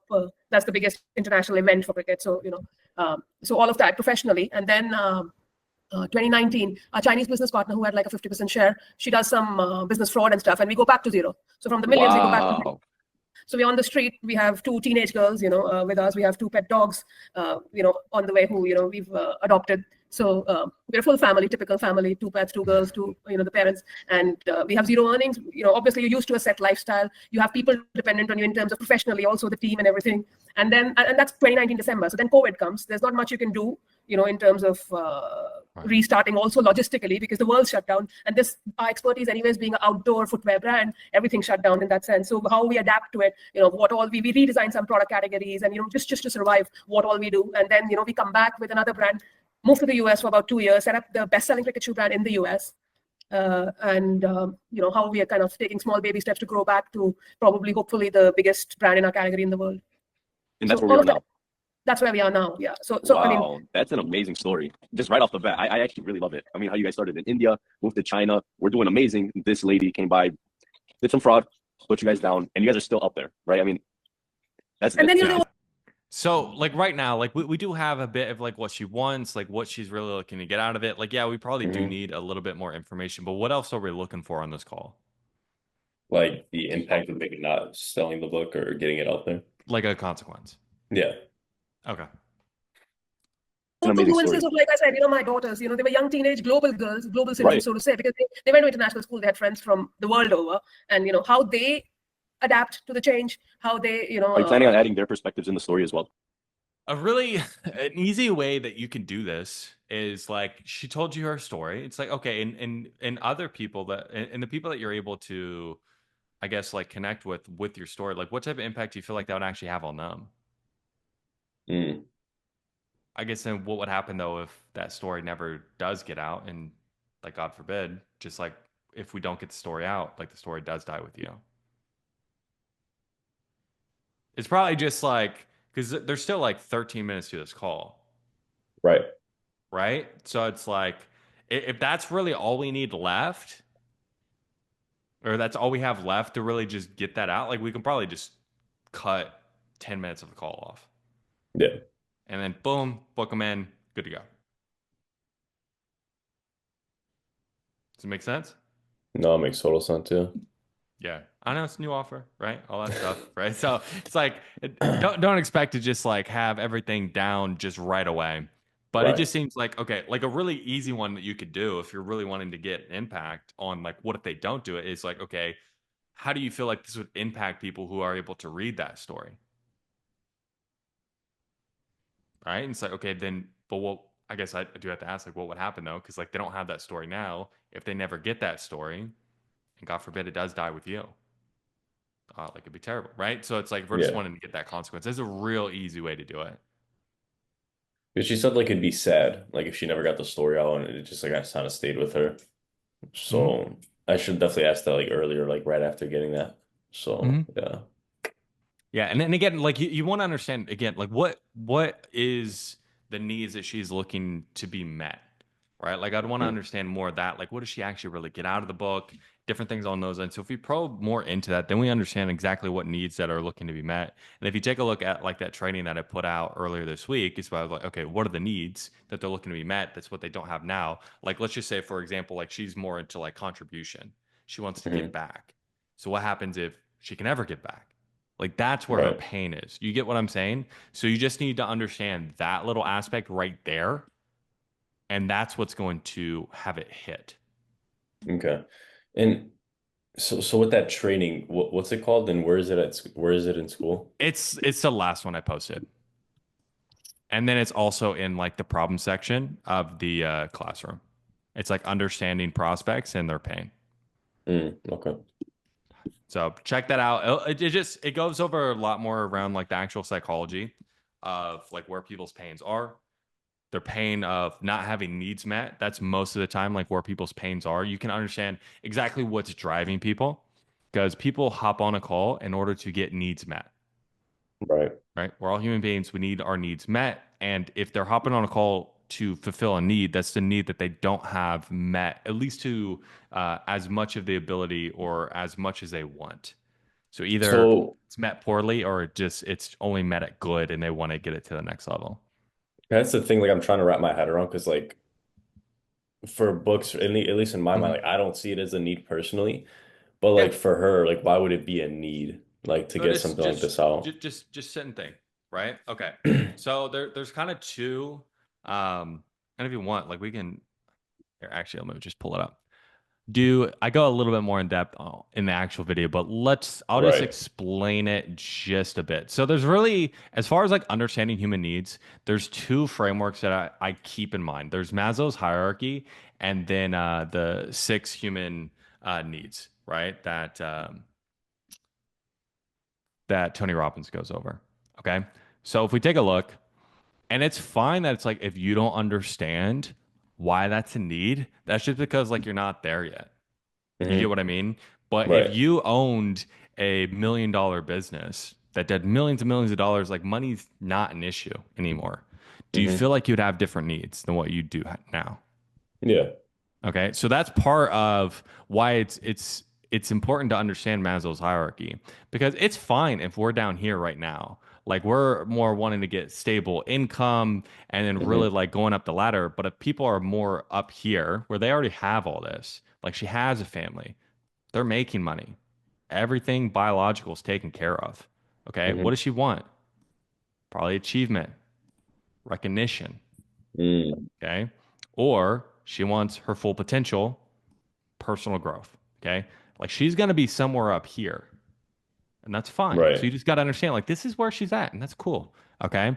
Or when we take a look at the 6 human needs, so we have certainty, variety, significance, love, growth, contribution. Now, typically when it comes to books, it's going to be more significance, contribution. Could also be growth. We don't know unless we ask the question. And again, when you do think about like these human needs and these frameworks, they're not a straitjacket. It's not going to be corollary 1-to-1. Like this person only cares about contribution. It's always going to be a mix of these things, but you can start to understand like which ones stick out the most. From what she's talking about, it's mostly contribution, like her giving back. Okay. So to ask questions more around that, I would try to understand. And like I said, like probe, like, is it, is she trying to grow like financially? Does she want like more significance, important? Is she just trying to get more attention? Or is it just truly like she just wants to give back? And if she truly just wants to give back, we don't know unless we ask those questions. That's the conversation I'm going to have. Okay? I see. So it's like, okay, so like figuring out which of these they probably are, and then kind of diving into that lane, essentially. So I would say for most of the times when you have a conversation, there's going to be 2 of these that stick out. Okay. So it's like, I would assume most of the time for books, again, but you don't want to assume in the conversation, but just maybe so you can understand the prospect better. It's probably going to be more significance and contribution. Yeah. They want to be significant. They want to be unique. They want to have status in their arena, and they want to give back to people. Now, you are going to find people who want to grow, right? Or like have more certainty. Like a book really allows them to get more prospects in and a sustainable like lead generation system, so that they're more wanting certainty, right? You could be talking to people, it's like, hey, I've done everything. I think book is just the next thing. They want something that's novel. Like who the fuck knows? We don't want to assume, but for the most part, it's going to be probably significance, contribution, and then growth. Those would be the 3 things. And then it's like, once you identify those things, you're just asking questions around that. I'm not spending time like talking about anything else. I'm just talking about what they need, because like that's what they don't have at the moment. Right. Okay. No, that makes total sense. Thank you. Okay. So again, watch that training. I go a lot more in depth on that and go over examples, all that good stuff. But it'll just give you a little bit better understanding of the actual, like, understanding the people you're talking to. Okay, cool. Oh, yeah. Does that help? Hopefully. Yeah, it helps. I Okay. don't know if you saw me throw a thumbs up, but yeah.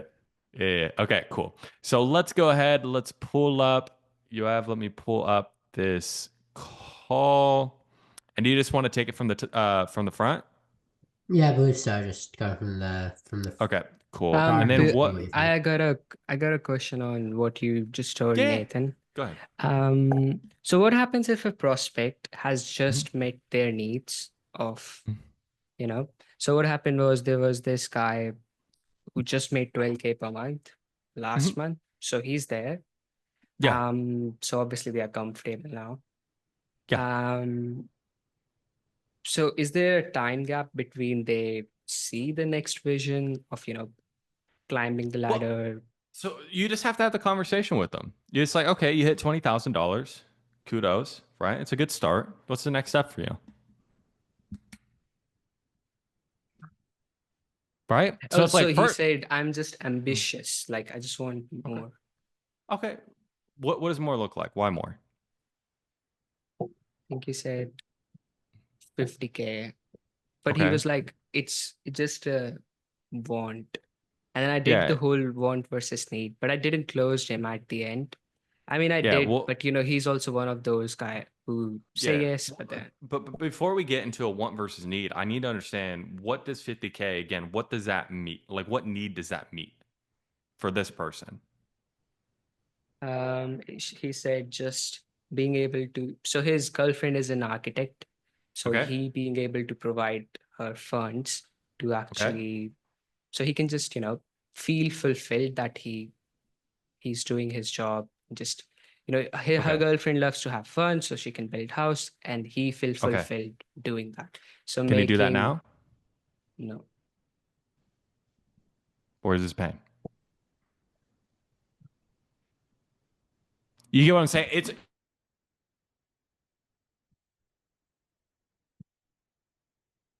driving them. So if you really sit and think about it, right? Like, we're taking a look at like the different needs, like Maslow's hierarchy, or like the different need structures. Like, where is he? Like, he wants to make more money, but he feels like that gives him more love and connection to the person, like his girl who he cares about. Right. And a lot of guys that you're going to talk to, like, what really takes them to that next level of like why they need to make more money is not because of them, it's because of people that they're taking care of. So if you can tap into that, that's what's going to propel this person forward. It's like, so you're saying can you do that now? gap. Why are you not okay with that? Right. Why are you not okay with not being able to provide that? Because like some people, like, they are. Like, they let their girl provide for themselves. But I'm not okay with it because of this. Right. And what type of impact do you feel like that actually has in your relationship, not being able to provide that? Do you want to change that? You know what I mean? But it's because like we tapped into his need. Like, he doesn't need the money. He needs to provide for his girl. That's the difference. Gotcha. Make sense? That helps, yeah. Okay, cool. All right, yo, let me go ahead. Let me pull this up here. Or any last questions on that, like tapping into people's needs? Okay, cool. Let's go ahead. Let's pull up this call here. Okay. And let's just start so from the looks top. like you booked in, possibly getting some help, like getting smaller leads. And then what so you're role playing lead generation? Yeah, basically for like a coach who's looking for more leads to grow the business. So yeah, I guess we'll just focus on mostly if I'm going on the right path. Yep. It's usually at the beginning where I'm struggling. Okay, let's take a listen. Your coaching business, am I right? Yeah. Yeah, so take a look back, like what attracted you to actually like booking the call today? I guess I've kind of been struggling a bit with like getting more leads, and I just like saw an ad that you guys are essentially doing that. So hop in a call, just kind of see what you guys do. Struggling, like what do you mean struggling a bit? With leads. Good. Just like not having enough leads essentially. Yeah, I think like that's kind of the constraint in the business. So. Yeah, in terms of like enough, that can mean different things to different people, right? So like for you, what would be enough leads? Enough leads. I guess like 4 a week, maybe like more, maybe like 8. That makes sense. 8 a week, and you mean like 8? So we're probably getting a little bit too specific too soon. Like you're on the right path, right? So I would just like be a little bit, because the way you got to think about it is like we don't want to just hop on like the very first thing. We want to like feel around a little bit just to understand like if that is a thing. So the question I would always ask, like, oh, like just we don't have enough. Well, what are you seeing right now in your business that makes you feel like you don't have enough leads? Like that's probably like it's like, okay, so then what are you currently doing right now to generate those leads? Like how many typically do you get like per week, like right now? And how many do you feel like, again, if you had a better structure in place to generate those leads, you should actually be generating? Okay, then you get the numbers gap, but you got the numbers gap here, which again, it's good. It's probably just too narrow, too quick, which is fine. But just understand that you could fall into a hole to where it's like we're not probing on the right thing right away. Okay, so I need to just be more zoomed out at the beginning and then kind of zoom in a little bit later, and I'm zooming in too quickly. Is that right? Yeah. Yeah. So like that way we just know like we're on the right thing. Makes sense. Leads booking a call with you, or how does your system work? Yeah, booking a call, like a sales call essentially. So like most of them show up, like closing, all that stuff. Okay, so like right now, like how many leads are we getting on a weekly basis? Like this last week? Yeah, about like one. Okay, so this week we got one lead, is that right? Yep. What about last week? How many leads did we get? I think it was 0, but the week after before it was 2. So it's like kind of average one. Average of 1 lead. Okay, you want to go to 8 leads, is that right? Oh, yeah. And any particular reason why 8? I mean, like doubling, quadrupling the amount of leads, like which means kind of quadrupling the amount of income. Yeah, just kind of making more money. Well, yeah, no one comes here trying to make less money, right? Yeah. So for you, just like what exactly do you sell? Yeah, I do like a fitness offer, high-end. High-end fitness offer? Lose weight, yeah. To lose weight. Is it just to lose weight, or is it a little bit different as well? No, I mean lose weight, yeah. It's like kind of healthy, like you kind of replace it with health, but it's not necessarily weight loss. Okay, cool. And your target like demographic, do you work with everyone, or do you have like a specific demographic of people? Yeah, probably people who kind of like are overweight and want to lose weight. It's not like we specialize in some sort. It's probably just like overweight people. Okay, guys, so just trying to lose weight. And right now, where do we get like that 1 lead per week? Yeah, we kind of get that like 1 lead. No, but like this last week, and like our average is 1 right now. Where does that lead come from usually? Yeah, probably from like my YouTube channel. Yeah, just trying to get like some organic content out, people, all that stuff. Just post like videos helping people and kind of funneling them to like ASL or landing page with some free PDF or whatever, like handouts. They leave their phone, we call them up. That's how it goes. That's kind of how it goes now. Okay, cool. So right now it's all organic through YouTube, is that right? Yeah. Like okay, cool. Okay, so it's like there's some questions that we're asking that we probably just don't need the context on. Just with this type of like, you don't really need to know too much as far as, again, if we're wanting to just keep these calls like just like short, concise, like to the point, like to be frank, you don't really need to know exactly who they're targeting. But I would just want to understand like, okay, like how are you currently getting your leads right now? How many do you get versus how many do you feel like you could get if you had the right systems in place? How much are you charging people? Right. And it's like right now on a typical month, like how many actual closes do you get? Because the difference between like a lead and a close. It's a little bit slower. Yeah. So it's like you can just shorten the time frame of then you just getting right into the problem. But like so far so good. Like you're leading the conversation, you're understanding where this person's coming from. Okay. It's just like if we just shorten it a bit, then again, like we can obviously like shorten our calls, have it be a little bit more focused, and we can dive into pain quicker. Okay. Like after we got the problem, like that's when you can start to be more narrow and more to the point. Right. And like for your weight loss program, is it like a certain price for everyone, or do you have like different like tiers, like different offers? Yeah, I have like a course, which is like cheaper, and like a high-end program. It's like the course doesn't really sell out much, I guess, so it's not that much of a priority. It's like the 3K program myself. 3K program, is that what most of these people are getting when they do buy? Yeah. Okay. And for you, like when people do book in these calls, like once per week, like over this past month. So a more direct question to ask, like just for this specifically, like, hey, how much is a client worth to you, like on average? That's a more pointed question. Right, because again, he can say like, oh, well, I have a lower ticket, I have a higher ticket. Most people go to a higher ticket. When he says most, is it like 55, 45? Or is it like 95, 5? Like, we don't know. So it's like, what's a client worth to you? Oh, well, I have different things. Well, if you average it out, right, like per month right now, like how many clients do you get? Okay, and then how much revenue do you get from that? Okay, so right now a client is worth, on average this month, this much, right? Yes. Yeah. Just simple, to the point. And like that way, especially with like coaches, a lot of business owners in general, they like to live in vague land. Okay. So it's like you just cutting through the noise and getting the actual numbers. They can't hide behind the numbers. They can't hide from the numbers. The numbers are the numbers. So I want to get the specific numbers. Yes, you want to get them on leads, but more importantly, you want to get them on closes, revenue. Okay, so a client is worth this much. All right, cool. Okay, so you want to get it on that. Have you gotten 4 leads, or have you gotten a different amount? Yeah, I got 4. 4. And out of these 4 leads, how many of them actually closed and became a customer? I like 1 usually. So it's like 25%. Like this month, 1? Yeah. Okay, so this month we made $3,000. Is that right? Yeah. And what about last month? How much did we make, like, in profit? I guess we got 2. That's like 6K. So you made 6K. And what about the month before? Yeah, it was like 3K. Okay, so we're making like 3, 4, 5K, whatever, something like that. Yeah. Yeah. Okay. Now, something you can do, I'm not saying anything you're doing is bad, is especially when they tell you something that's really low, like you're like, oh, okay. Like you want to be a little bit caught off guard by that. And the reason why it's like it causes them to just sit in that feeling. Okay, so you got 4 leads in. How many did you close, man? Oh, I closed 1. Oof. You only closed 1? Yeah. Okay. And how much did you close them for? I wouldn't tell him. Like, here's the thing, because again, like and that's part of the issue is because we didn't get like what an average client was worth. If like we're like, oh, and you close them for 3K, like, oh yeah. All right, like did he? I don't know. Right. So it's like if he closed that 1 client for like the 1K or whatever it is, then it's like he made much less. It's like, okay, so and what did you close him for? Okay, so for the 3K offer. And then last month, how many closes did you get? Okay, 2, right? Then so you did good there, like going back a few months. But I would just allow them to sit in that feeling a little bit more, and then just ask, like, okay, so how much did you actually make?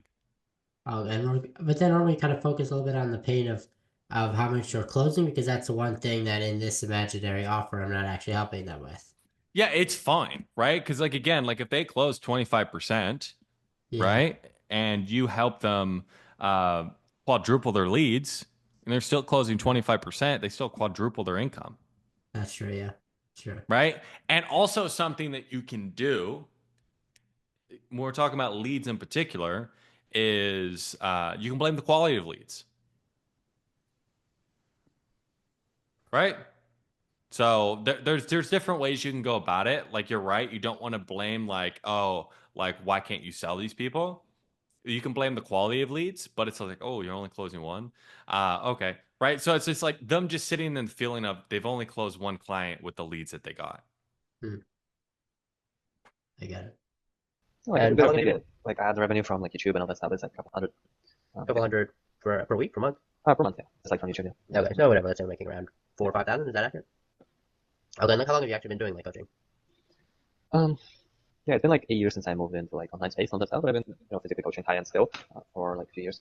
A few years. And what caused you maybe to start to do like more remote? Yeah, it's actually like people. Again, we don't need this information. So we need to usually go back like what got them into that, like that was sort of like on the script, or like what got them in there. Yeah.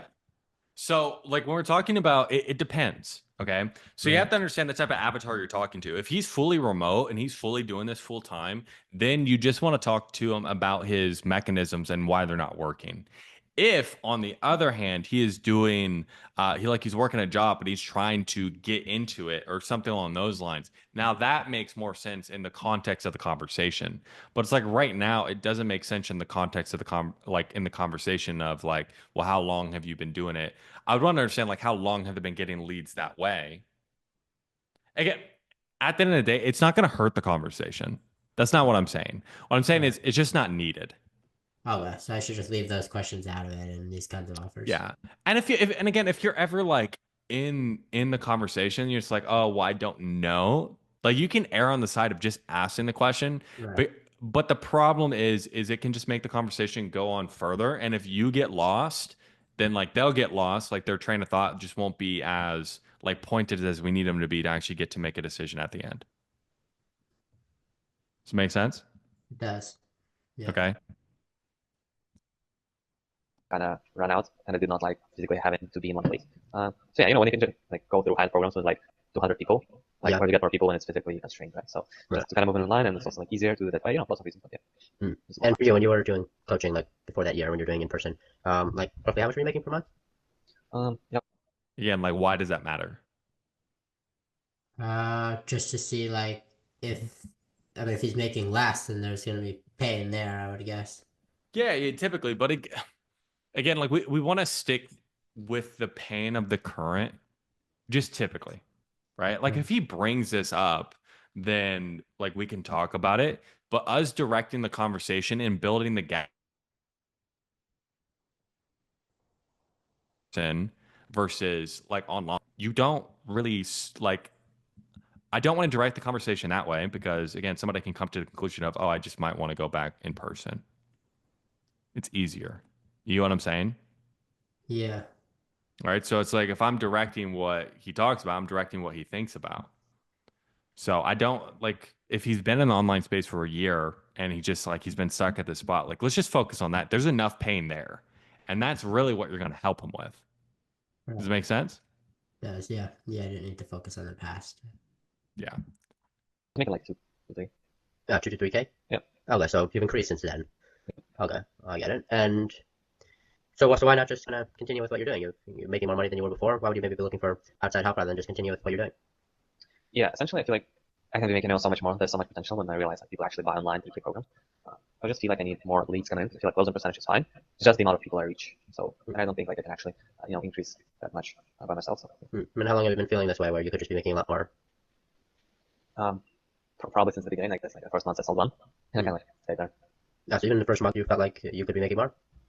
Anyway, probably like first few months I was kind of okay with it, but then I realized like if I made 2 sales, it's double income. So like, yeah, it's like 9 months that I kind of thinking like, yeah, I need more sales, more income. Yeah. I get it. And for you, like just kind of staying around where you are, taking that 4 or 5K per month. I mean, for you, like what impact is that really having on the business, not really being able to scale on your own? I don't feel like we have enough context. Like, it's not that question won't land, but it's like typically I'm going to want more context. Need more context. Right? Yeah. So it's like he's saying like, okay, I would always ask like, hey man, like what do you feel like is actually missing, which is how you're trying to bring people in that's keeping you, I guess, just steady at around like that 4 to 5K per month.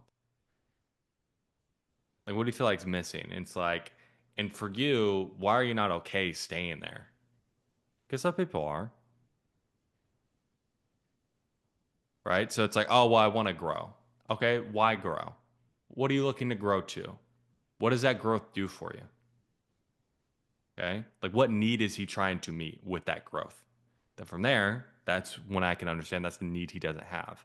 Let's say, for example, like growth means that I don't know. I don't know this person, but it's like, let's just say, for example, it just means that he can travel more. Oh, can you not travel now? Oh. And what type of impact does it have on you, though? Like not being able to travel, right? Then we can go into it. Like we have a little bit more context to go into it. Does it make sense? Yeah, it does. Could just be much quicker. Just focus on more important things. But like overall, man, like you're getting better at asking the questions, getting onto the point, staying on the point. That's good. I would just say like the way you have to think about it typically, like if you're in the mind of a prospect, the more recent pain is going to be, or the fear of future pain, right? But most of the time it's recent pain. That's the reason that caused them to hop on a call. Right. So I'm going to want to focus in the last month, the last 2 months, the last 3 months. Like what have they been going through that now they're in so much pain that caused them to take some type of action to hop on a call? Okay. So really focus on like this last week, this last month, last 2 months, and really focus on what giving them back. And then it's like, what in life is telling him he's not making enough money? That's what I want to know. Like what in life is telling him like I'm not making enough? And once you get that, it's like, okay, well, when you experience that thing, how does that feel? And then once I get to that, I am just selling him getting rid of this feeling. Makes sense. Right? So it's like, that's where I need to get him to, of like, what is causing him to think, okay, I need to make more money. Right. Make sense? Yeah, it does. Okay. So any questions on that? That makes sense. So basically, just to make sure I got everything. So just being a little bit more zoomed out at the beginning to be not to zoom in as quickly. Yeah. And then just in general, just focusing more on the recent pain rather than focusing on like the past, and then maybe just asking more like pointed questions. Yeah. Yeah. And then like once you get in, then you can zoom in a little bit more. And then it's just about, being a little bit more pointed about like what is he going through like right now that's causing him. Like you can talk about the past and like I said, talking about the past and different things along those lines, it's not like it's going to hurt the conversation, but it's going to dilute it. Okay. Like it's going to cause it to be a little less impactful. It's going to cause us to spend a lot more time and we're not focused on like the real thing. Makes sense. Okay. Cool. Yeah. All right. Perfect. And then Nathan, you there? Yeah. I put the call Why's in everybody the got the cameras chat. off? So it's all right. Let me turn it off. Here. I put the call in the chat. Okay. Before we dive into that call,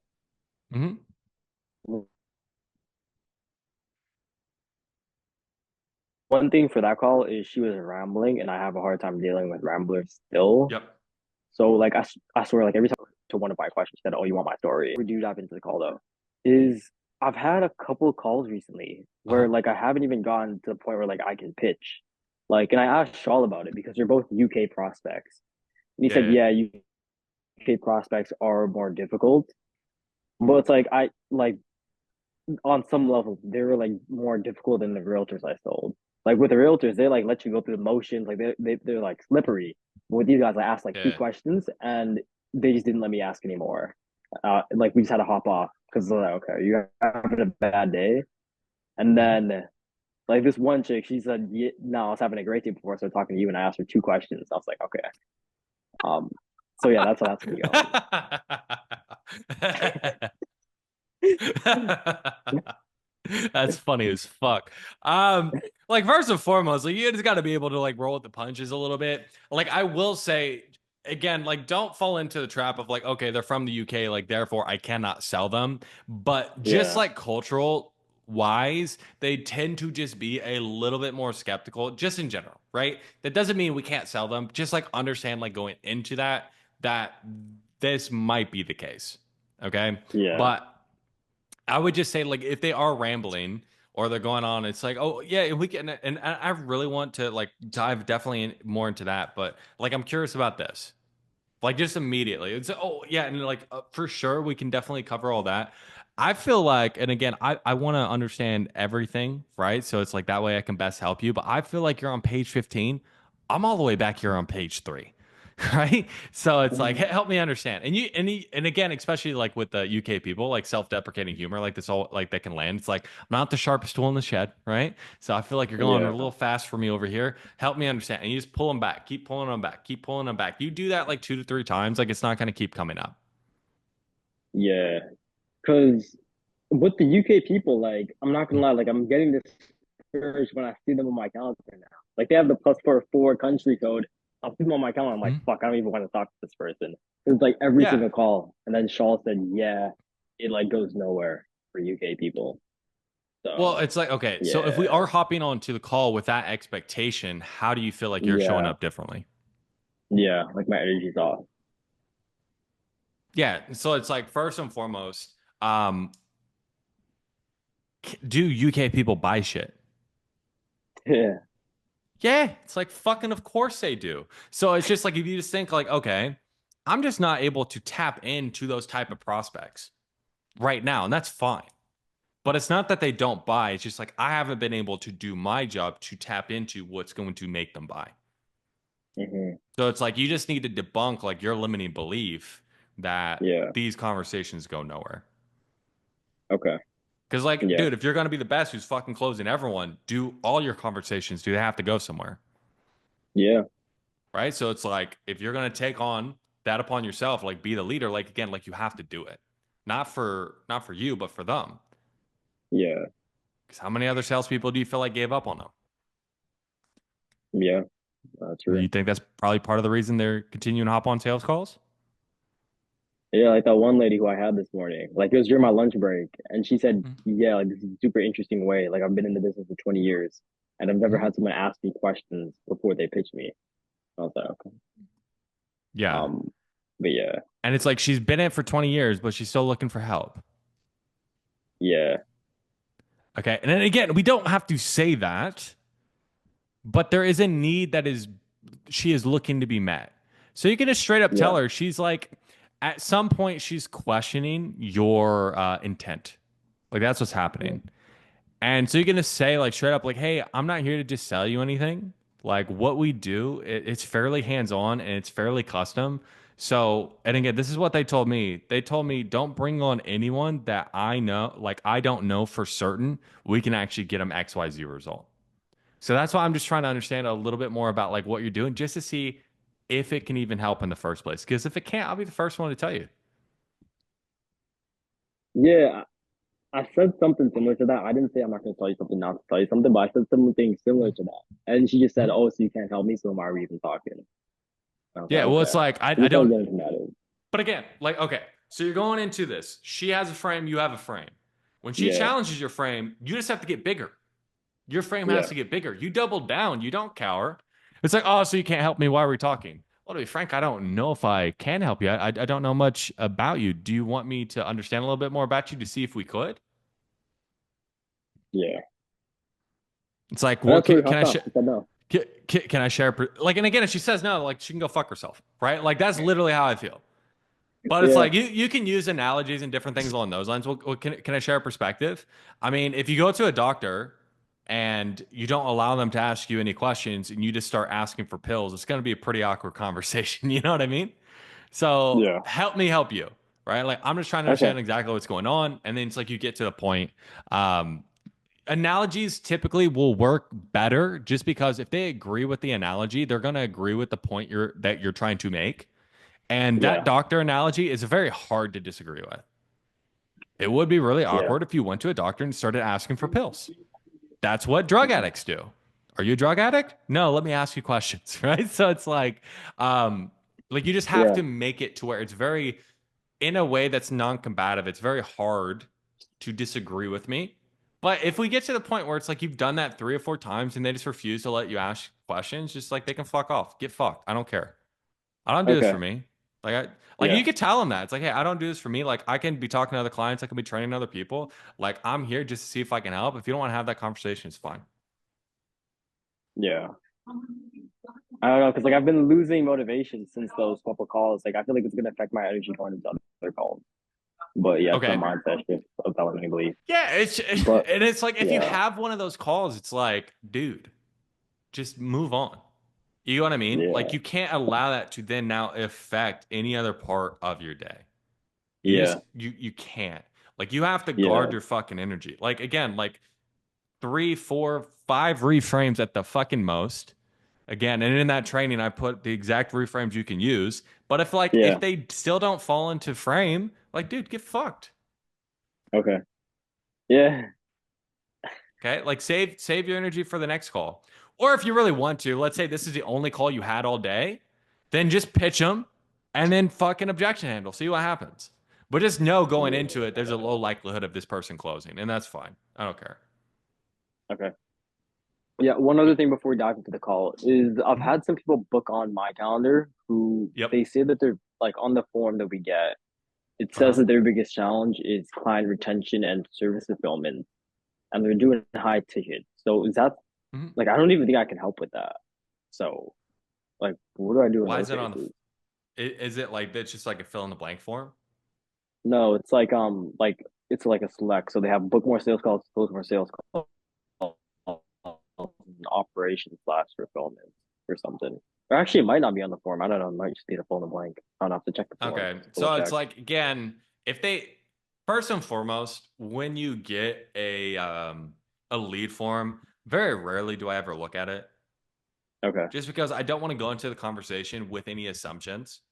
Yeah. So number one, I'm just gonna like ask it very like open, like, hey, like what type of help are you looking for? I would just want to make sure that they've seen some resources before they've hopped on, so they at least know what we're doing. And if they Yeah. hop on talking about like fulfillment, different things like that, it's like, oh, okay, no, that makes sense. Just so we're on the same page, like we help with this. Is that something you're looking Yeah. for? No, like you have too many leads, you can't even handle them all. Okay, cool. Chat with you later.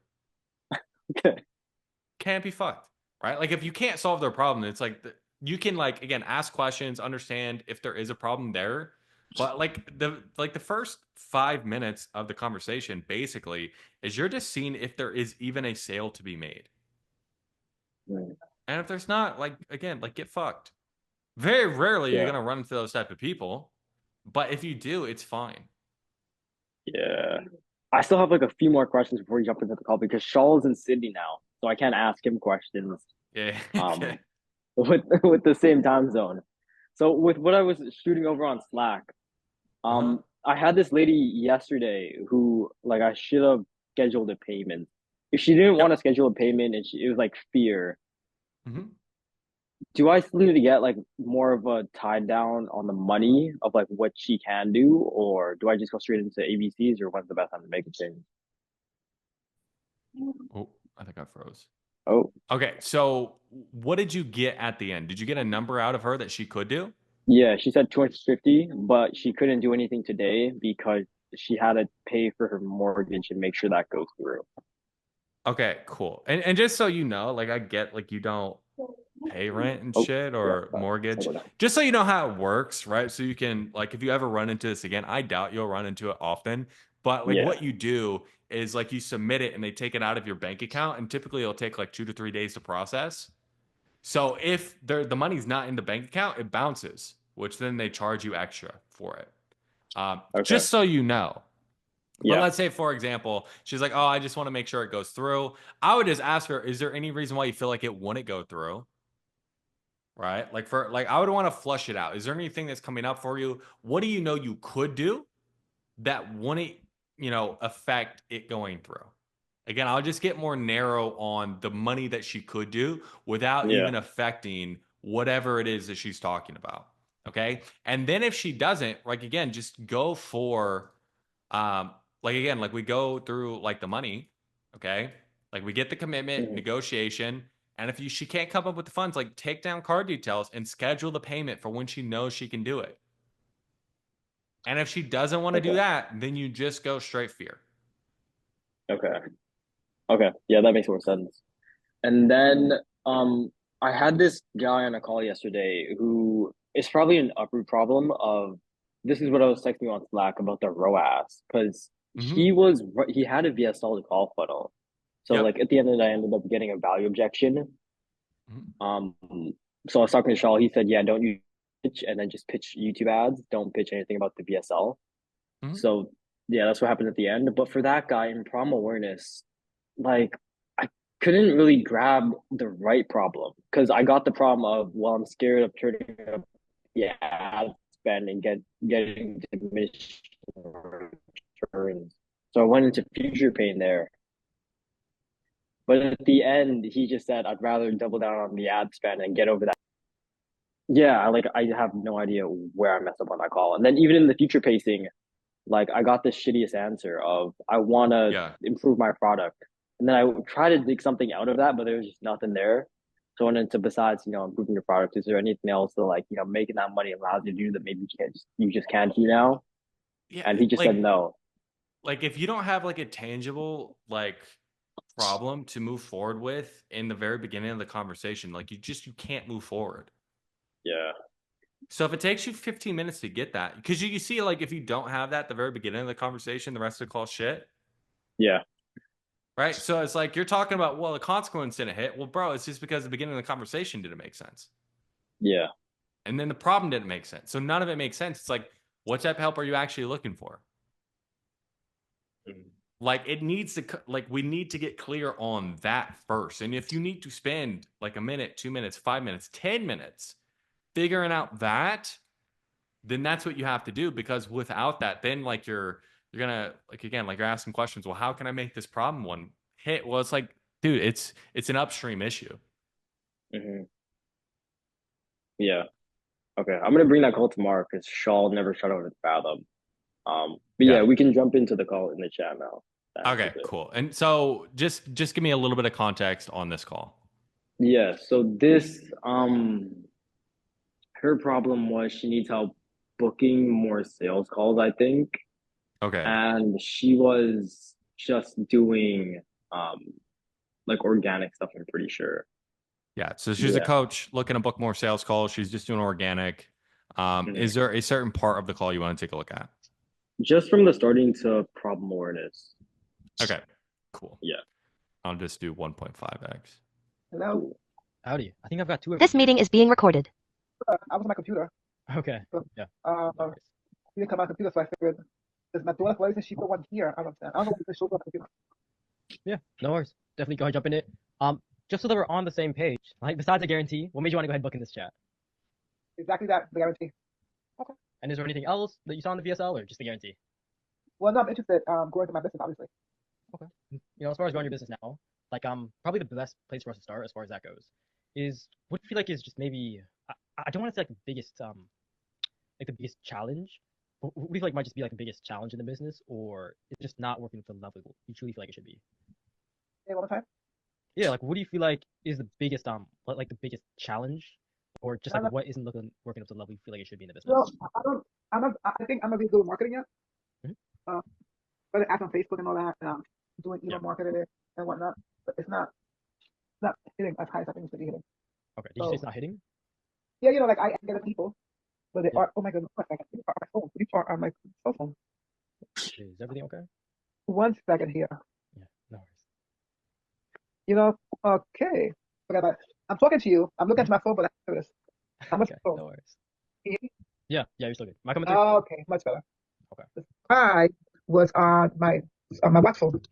Okay, that's why. So I'm looking at you here, but I'm hearing the voice coming from here. On the watch. I'm not gonna lie, I think problem awareness is like 15 minutes because of how much he rambles. So if you want, you can down like 2x. Okay.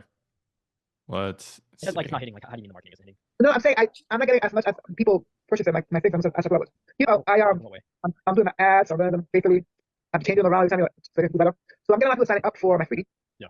And I'm getting them onto my email list. Yeah. And I'm nurturing them through emails. And this started working on Facebook and that's taking traction. But you know, I wanted to go faster. Okay. So we need to go faster. And like everyone means a little bit different things when they say fast, right? Oh, faster. Yeah. Okay, so I want to go faster. How about that? Okay, cool. So look at the faster, right? And for you right now, like, are we currently selling high ticket or? Yeah, high ticket. I have something on there, but high ticket is what I'm talking about. Yeah. I have a small one, you know, and another product there, but I'm talking about coaching or group coaching. Yeah. Okay. Yeah, that makes more sense. And then as far as like the structure to actually get people like on a booked call with you, right? Like what does that funnel actually look like? I think that's a problem there. I think I'm pretty good. I'm pretty good at coaching. Yeah. And I'm pretty good at getting results. But when it comes to that marketing part, I'm still learning, I guess, because I'm listening to the gurus. I'm putting things in place, and I just don't see it happening yet. I'm assuming it will happen eventually. Because what do you have in place right now is what the gurus are saying. What do you have in place? Well, the gurus are talking about ads mostly. Yeah. Running ads, having a ManyChat marketing. You know, where they get on, they get sent to the ManyChat. Yeah. I'm gonna start doing now more.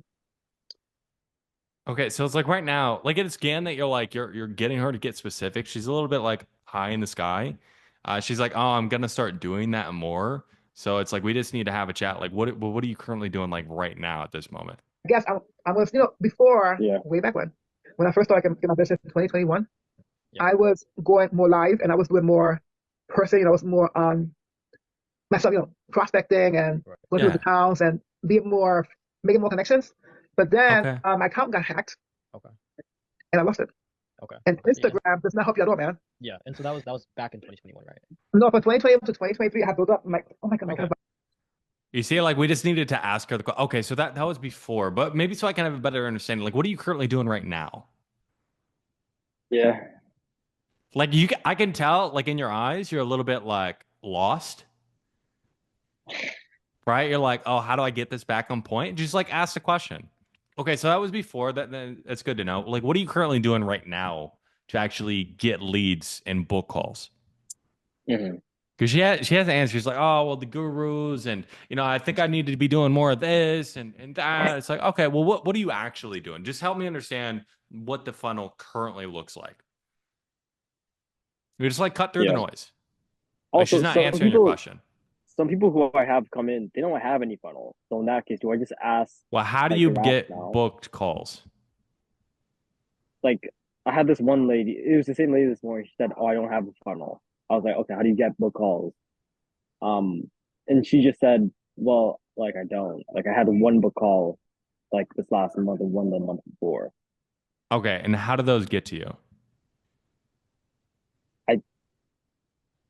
Yeah, I should have asked that. Yeah, Actually, well, it sounds like a how are you DM booking those one calls? conversation. Yeah. Right? It's like, okay, so you're doing a like a a DM funnel strategy. Okay, cool. Right? Like it is a funnel. They just Yeah. don't see it as a funnel. It doesn't matter. You just need to understand like how are they getting people on their calendar now? That is the problem that you're here to solve. Yeah. I need to understand their situation. What are they currently doing at the moment to get people on their calendar? Okay. Okay. Yeah. I built up my audience, and then they stole my account. Okay, no, I see. They took Alright, so it, and yeah. because Instagram doesn't help you. I understand. Yeah. Okay. So as far as Instagram, right? It happens. The best of us. All right. Like it happens. So as far as the funnel goes for getting people on calls, like is it just like you're running an advertisement and then you're getting them to book a call directly, or like how are we actually? Yeah, so we started with advertisement, and now we are focusing a lot more on email marketing. Okay, so we're sending out cold emails, or these people who have opted in. Well, no, when we gave them freebies, and they opted in, and then twice a week I send them emails. You see like how like because we didn't really just ask the question, we kind of started assuming a little bit. Like now we're a bit in disagreement. Oh, wait, say that again? So it's like because we didn't ask the question, we assumed a bit. Now we're in disagreement. So if you just go back just a little bit. I read somewhere that Instagram, because I got burned by Instagram, right? Instagram, let it happen. Not let it happen. I fucking hate trying to go back and fast. It's retarded. Okay. So, but when you go back just a little bit. Yeah. Okay, so as far as Instagram, right? It happens. The best of us. All right, like it happens. So as far as the funnel goes for getting people on calls, like is it just like you're running an advertisement and then you're getting them to book in a call directly, or like how are we actually? Yeah, so we started with advertisement, and now we are focusing a lot more on email marketing. Okay, so we're sending out cold emails, or these people who have opted in. Well, no, when we gave them freebies. So like no. Yeah. Right. So it's like now we're just in like I don't want to be in any type of disagreement, especially at the very beginning of the conversation. Like right now, just like the biggest thing is like you just need to cut through the noise and just understand what's going on. Then once you do that, that's when you can actually start to dig into the problem. So what would you have like asked to get a clearer picture? Because like I asked what the funnel was, and she went into like what she was doing 3 years ago, Instagram account. It's not like it's not that it was a bad question. You just need to ask it again. Oh, okay. Right. So it's not like you asked a bad question. It's just that she didn't answer. Yeah. Right. It's like, okay, so that's what we were doing before, but help me understand just so I can have a picture of like, what are we actually doing right now to get booked calls on our calendar? Or what does our funnel currently look like right now? Okay. Yeah, that makes a lot more sense. Yeah. So it's not that you asked a bad question. It's just she didn't answer. Yeah. Which fair enough. Like sometimes they just won't answer. They'll answer the question that they hoped you would have asked, right? But it's like, no, you just bring them right back on point, ask the question you need to ask, and then just keep that mental check in the back of your mind. Like, are they answering my questions? Are they being truthful with me? And if those two things are checked, then you're good to go. But if not, they didn't answer the question. You just need to re-ask it. Yeah. Okay. And they opted in. And then twice a week I send them emails. I'm a health coach, fitness coach. Yeah. So this month's emails is all about the metabolism and reverse dieting. How to get back, after you lose weight and whatnot. And then so I've been doing a lot of email marketing because I read somewhere that Instagram, because I got burned by Instagram, right? Instagram, let it happen. Not let it happen. Did it help me when I couldn't even get a number to them? Okay.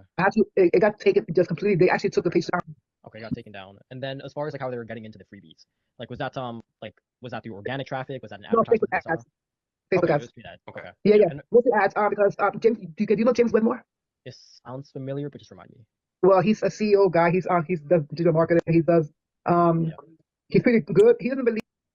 But you can just tell by how she's talking and like what the point she makes, like what, as far as like, yes, there's the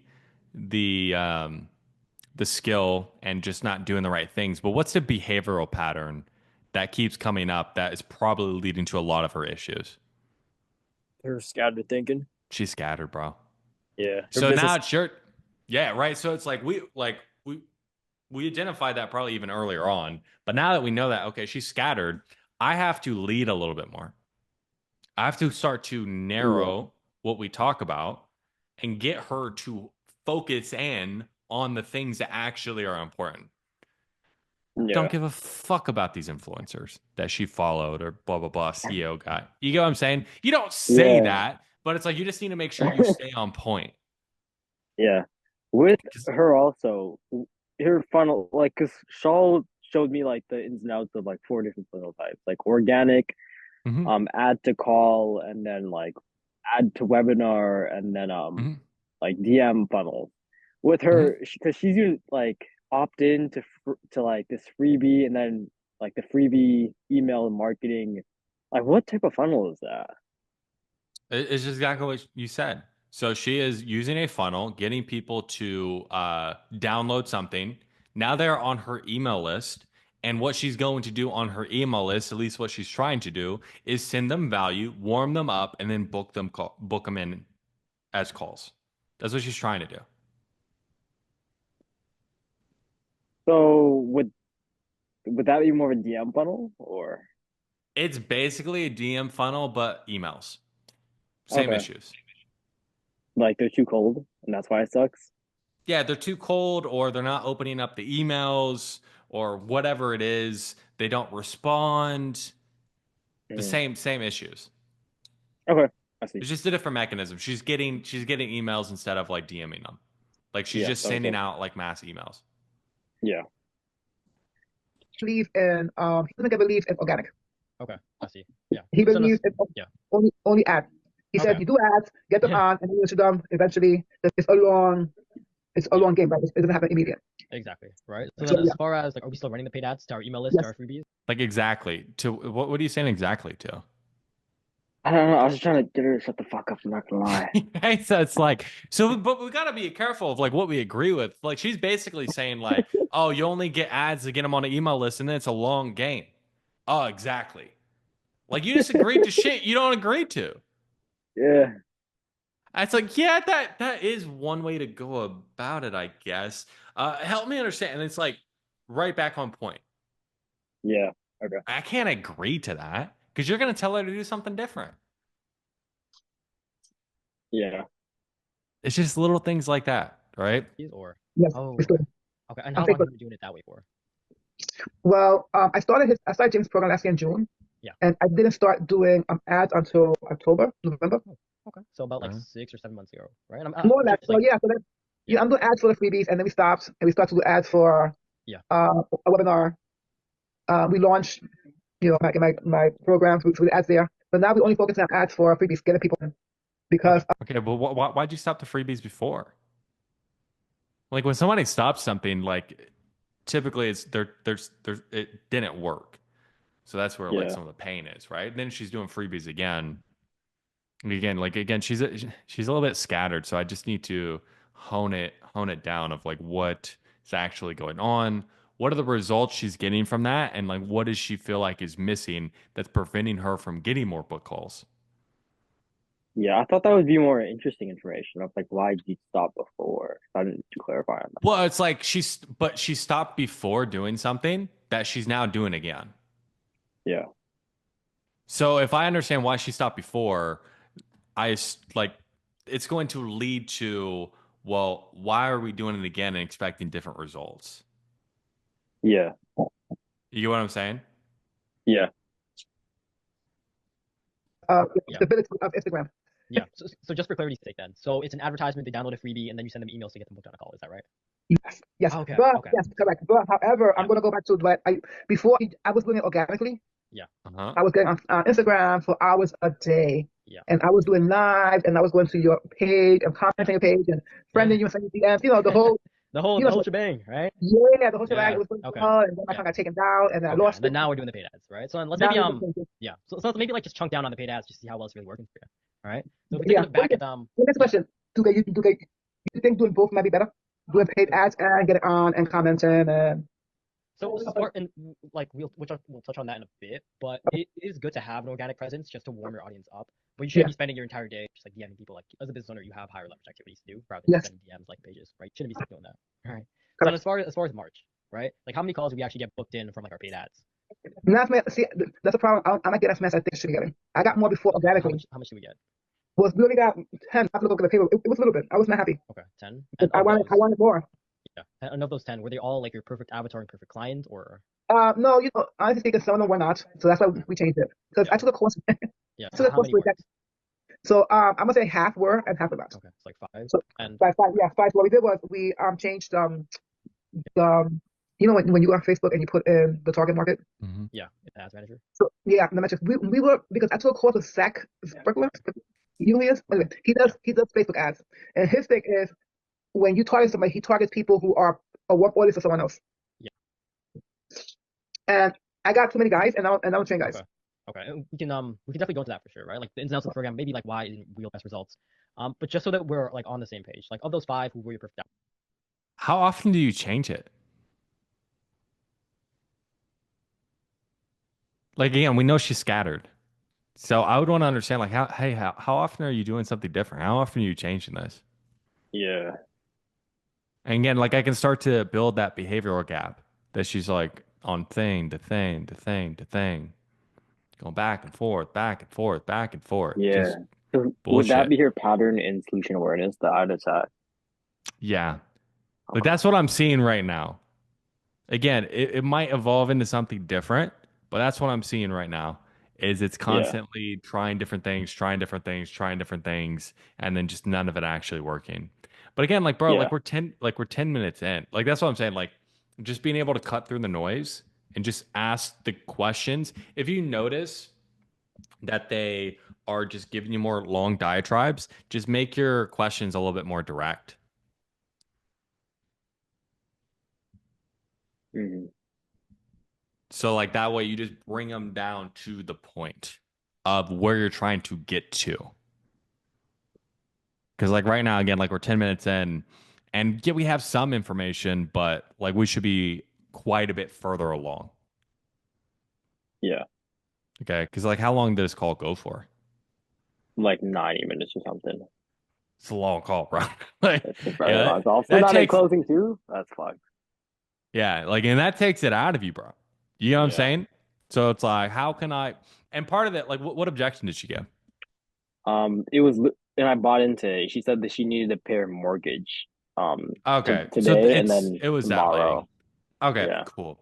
So again, like I said, like go ahead, take down it. Like if she has like no money in her bank account, things like that, I would want to push forward, understand like, okay, what do you know you could do like outside of just anything coming close to the mortgage, right? Like at least get some type of down payment. If not, schedule a payment, take down credit card details. If you don't have the ability to like, let's just say like you're going to like take $100 deposit. If you don't have the ability to do that, still take down their credit card details and tell them that that's what you're going to do. And then like set a follow-up and just like, oh, actually, for whatever reason, we weren't able to process that. So we'll just process the full amount. Okay. Yeah. Because like, to be frank, dude, the money doesn't matter. It's just the commitment that they're willing to put money on the table. Yeah. Okay.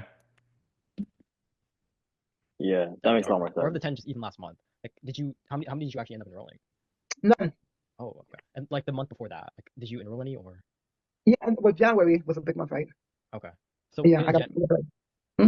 So in January. No, so in January we did good because of the whole everyone wants to lose weight. In February we decided to change our approach because before that I felt so maybe 22 maybe I don't let it happen long enough. I felt right. How often are you changing your approach?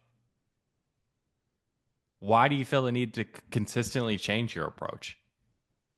Would you have like dug that deep into it before you fully hit in problem awareness there? Yeah, well, it's like right now, like we should be further along in the conversation. But let's just say like this is where we're at. I'll be like, oh, how often do you change your approach? Mm-hmm. And what do you feel like is just missing with all these different approaches that you've done that constantly makes you feel like you need to change them because you're not getting the results? Boom, I'm right on point.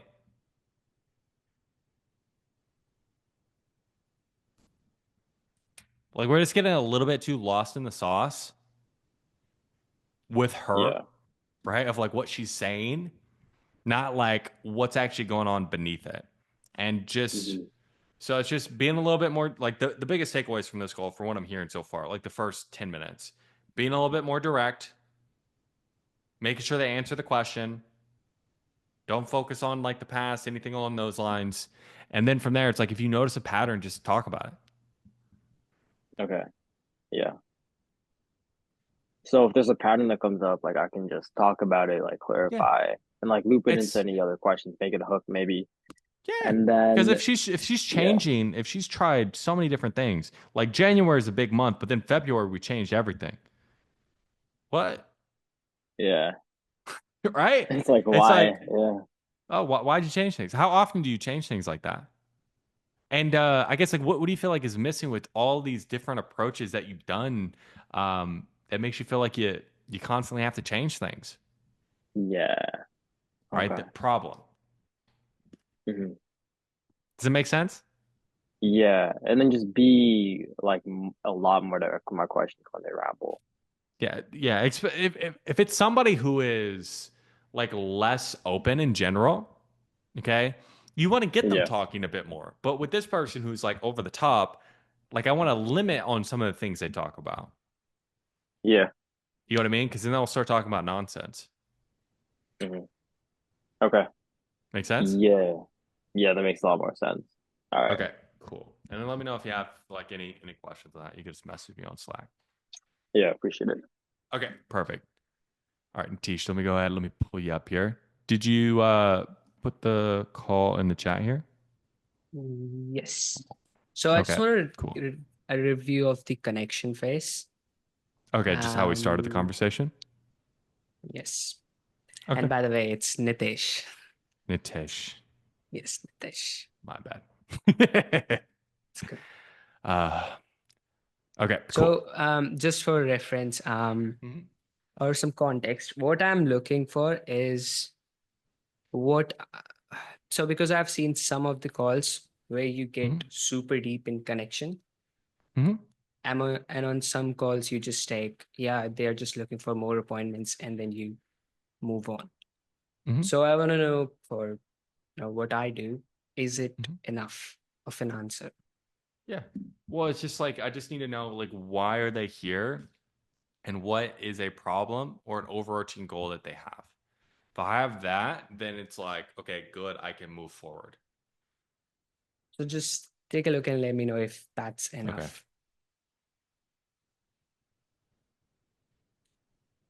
Hopefully it's good. Yeah. Okay, there it goes. Howdy, can you hear me? I can't hear you.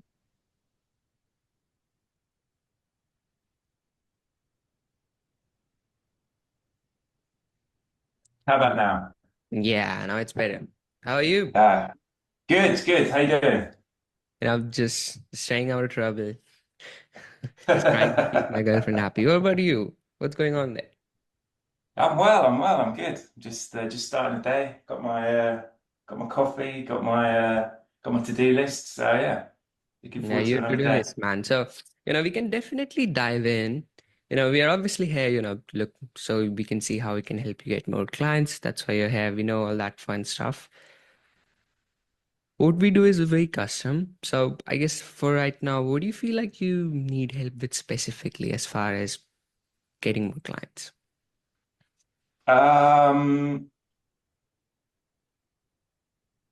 suppose lead generation. Okay. And when you say lead generation, are you talking about contacts, appointments? I guess I guess it's the whole the sort of outreach side of the business. I do it. It is something that I do, but it's something that I've been looking into the idea of outsourcing for a while. So I don't know, is that what you guys do? Can you talk to me about what you do? Yeah, what we do is very custom. However, it's all around client acquisition, right? And we do lots of stuff. That is also partially what we do. But I guess like what's really coming up for you that had you, look for some help with outreach if you are already doing it? Sorry, say again. Like what's really coming up? So I would just ask, like, okay, why or what are you seeing in the business that would have you being open to outsourcing that? Because Just that's a what he better said. He way to wants to ask like it. he wants to outsource it, right? Well, Yeah. why does he want to outsource it? So, because it could be just the fact that he feels like somebody else could do it better. It could just be he's wanting to get his time back. Yeah, We don't know. it's the time one. Okay. Does this question not get that answer? It's not that it doesn't. It just could be a little confusing. Okay. So it's like I'm always just going to take what they have and plug it into the question. So it's like they know what I'm talking about. Gotcha. Okay. Right. So what I'll do at the very beginning is I'll be like, hey, besides the obvious, like you getting more leads, what made you want to go ahead and book in the first place? I want to start very broad, or it's like, besides the obvious, get more leads. How can I help, man? And it's like, then from there, it's like, okay, as far as like you getting more leads, do you know what type of help you're actually looking for specifically? Okay. Right. So it's like, you got it. He wants lead generation, potentially outsourcing it. So then it's just from there. It's like, okay, so if you take a look back in your business, what has you open to potentially outsourcing your lead generation? Oh, I'm just trying to get more time back. Okay, no, it makes sense. Like, how are you currently, I guess, spending that time now with your lead generation? How do you do that? How long have you been doing that? Okay. So And that's the then, situation part, right? yep, then we're right into situation. What caused you to do it that way? So what are you running into right now, just with how that you're generating leads, that makes you feel like maybe it's taking up too much of your time? Problem. What could you do at that time that maybe you can't do now? But How do you as feel far like as but as far as just the connection portion, it's just that they're looking to save time. Yeah. Okay. Right. Like, and if you get that, because like, again, like what do you sell? Like, ultimately, you sell the end result of what you do. So basically, like, and again, if you're doing, like, if he's focused on the outsourcing side of things, he's just focused on time. Again, like, how much is this person's time worth? Yeah. Right. And if I can tie, like, hey, what else can you do with the time that maybe you can't do now because you're all caught up in the outreach? Well, I could do this. Okay. Why do that? What would that do for the business? That's when we can help build the numbers gap besides just the time. Does that make sense? Yeah. And the last thing you said, that was for problem awareness. Mm-hmm. Okay. Gotcha. Any questions on that? No. Okay, cool. But it's like overall, like you're doing a good job.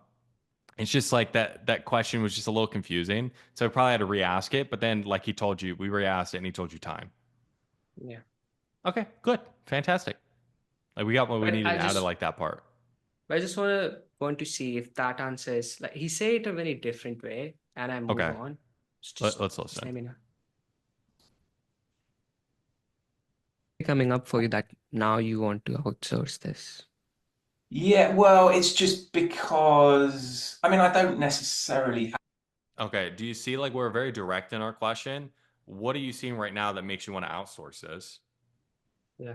He is a little wishy-washy in his language. He's like, yeah, I could be looking to potentially outsource this. Like he's very neutral. So I can't, like at the very beginning of a conversation, I can't be direct like that regardless, but especially if he doesn't directly come out and say it. So I can go, okay, so if you take a look back, what would even have you, I guess, even open to potentially outsourcing your lead generation in the first place? Open More to neutral. potentially, it's very hard for him to be like, well, I don't know, I'm not really even open to it. Why the fuck are you on the call? You get what I'm saying? So he's at least open to the potential, like he showed up to the call. Like we can at least be sure of that. But if we aren't neutral, and then you see, like he just wanted to fight back immediately. Well, I'm not saying I do, right? So you get to see, like we triggered that. Right. Have to. It's just something I'm exploring the possibility of. Why is that? But I think it's just because it's just a time thing, you know. I've got a lot of other things to be getting on with, so Okay. Time. Okay. Because some people are just fine with So we got the time. It's like, okay. So it's a time thing. Like how are you currently spending your time now as far as like the lead generation? What does that look like? Yeah. Okay. So let's go right into situation. Like you got a time, like, oh, like I really just, it's a time thing. There's a lot of other things I could be doing. If you wanted to ask him, like, oh, like what other things would you be wanting to do? Like it could give you a little bit more context, or you can just ask him later. Like honestly, it doesn't matter. So is it bad? Because as you can see, my connection phase is longer than 2 minutes. Mm-hmm.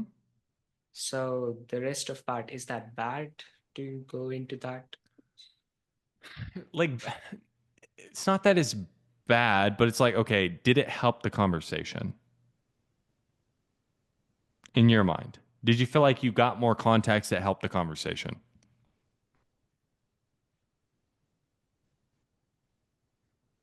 I don't even know. I forgot. It's been a bit time when I saw this. Yeah, no worries, right? But it's like, I would only just, if we are going to go like just dig deeper, like right here, right this second, like there needs to be a reason for it.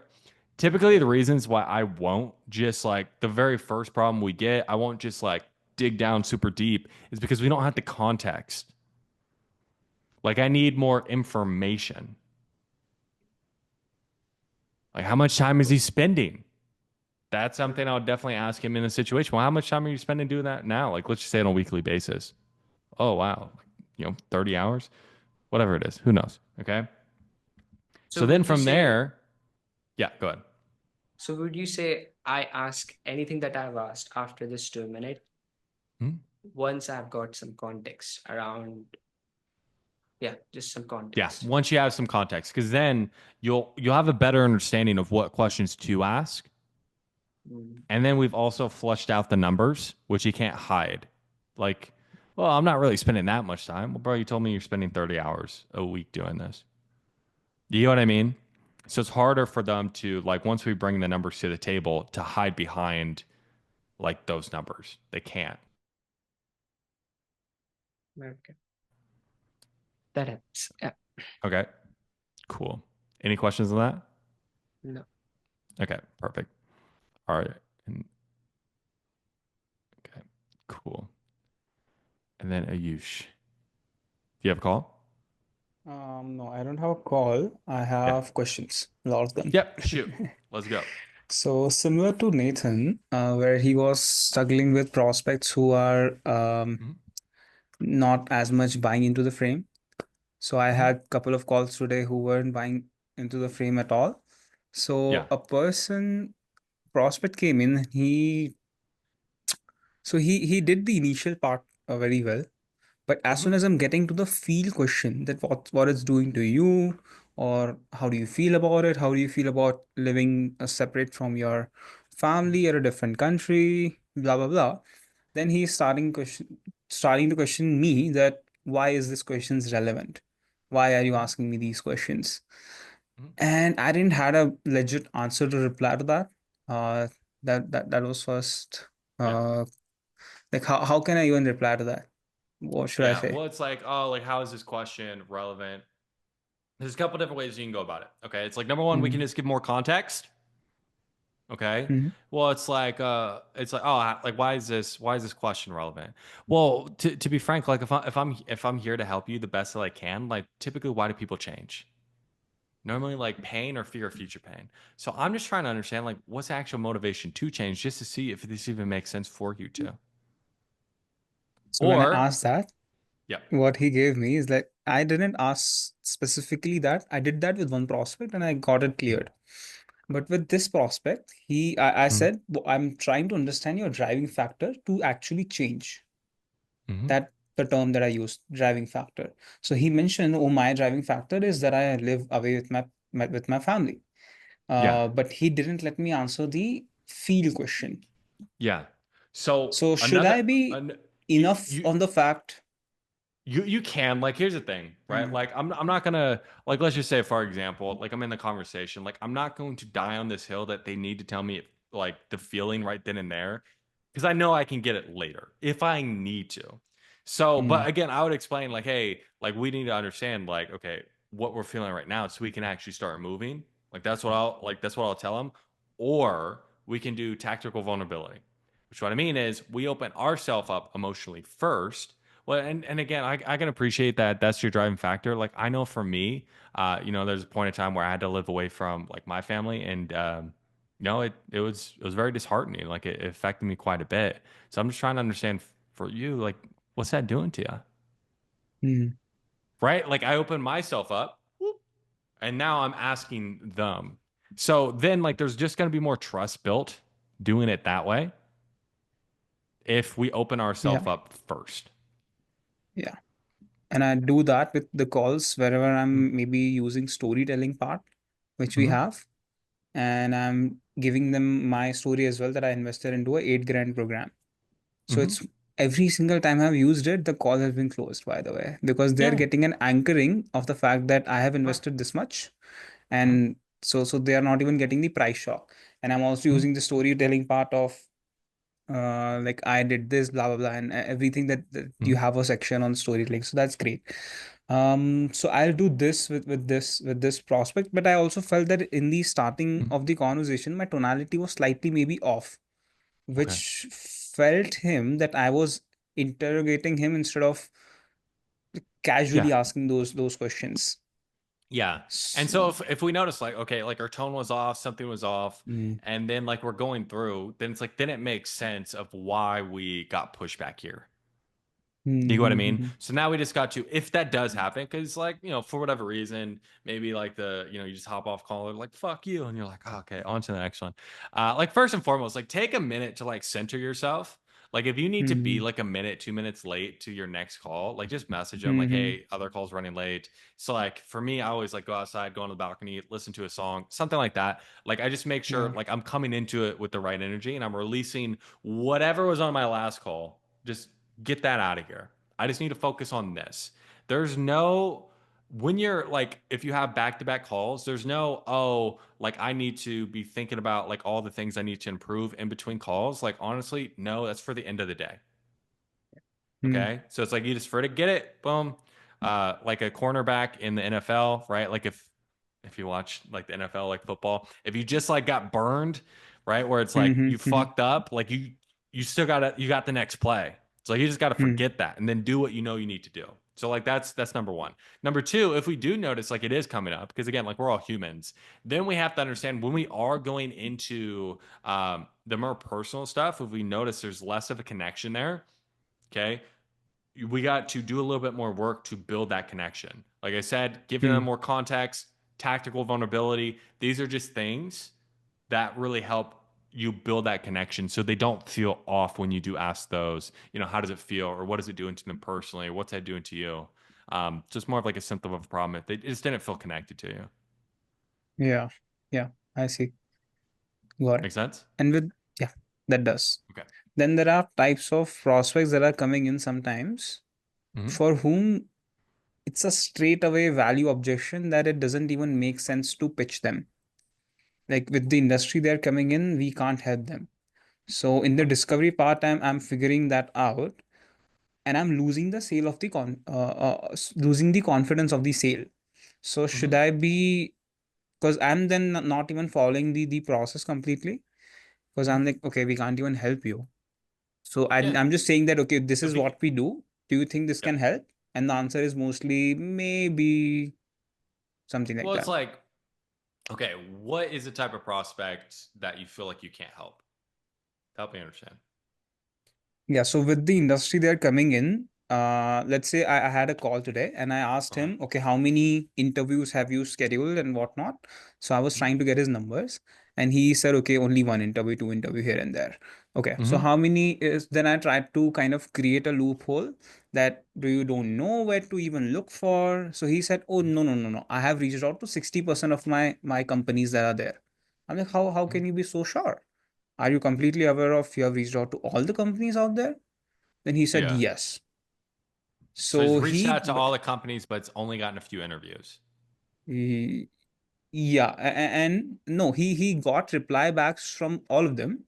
Like, so not all of them, but like the response that he got that companies are cutting cost and there are only 40 companies out there and he's connected with all the CEOs of those 40 companies. Okay. And the response that he's received is that there is no open roles for the position that he's looking at, because he's looking at a very senior level position, and for his industry is very niche. Yeah. And what we do is we find out the hidden companies that they are not aware of.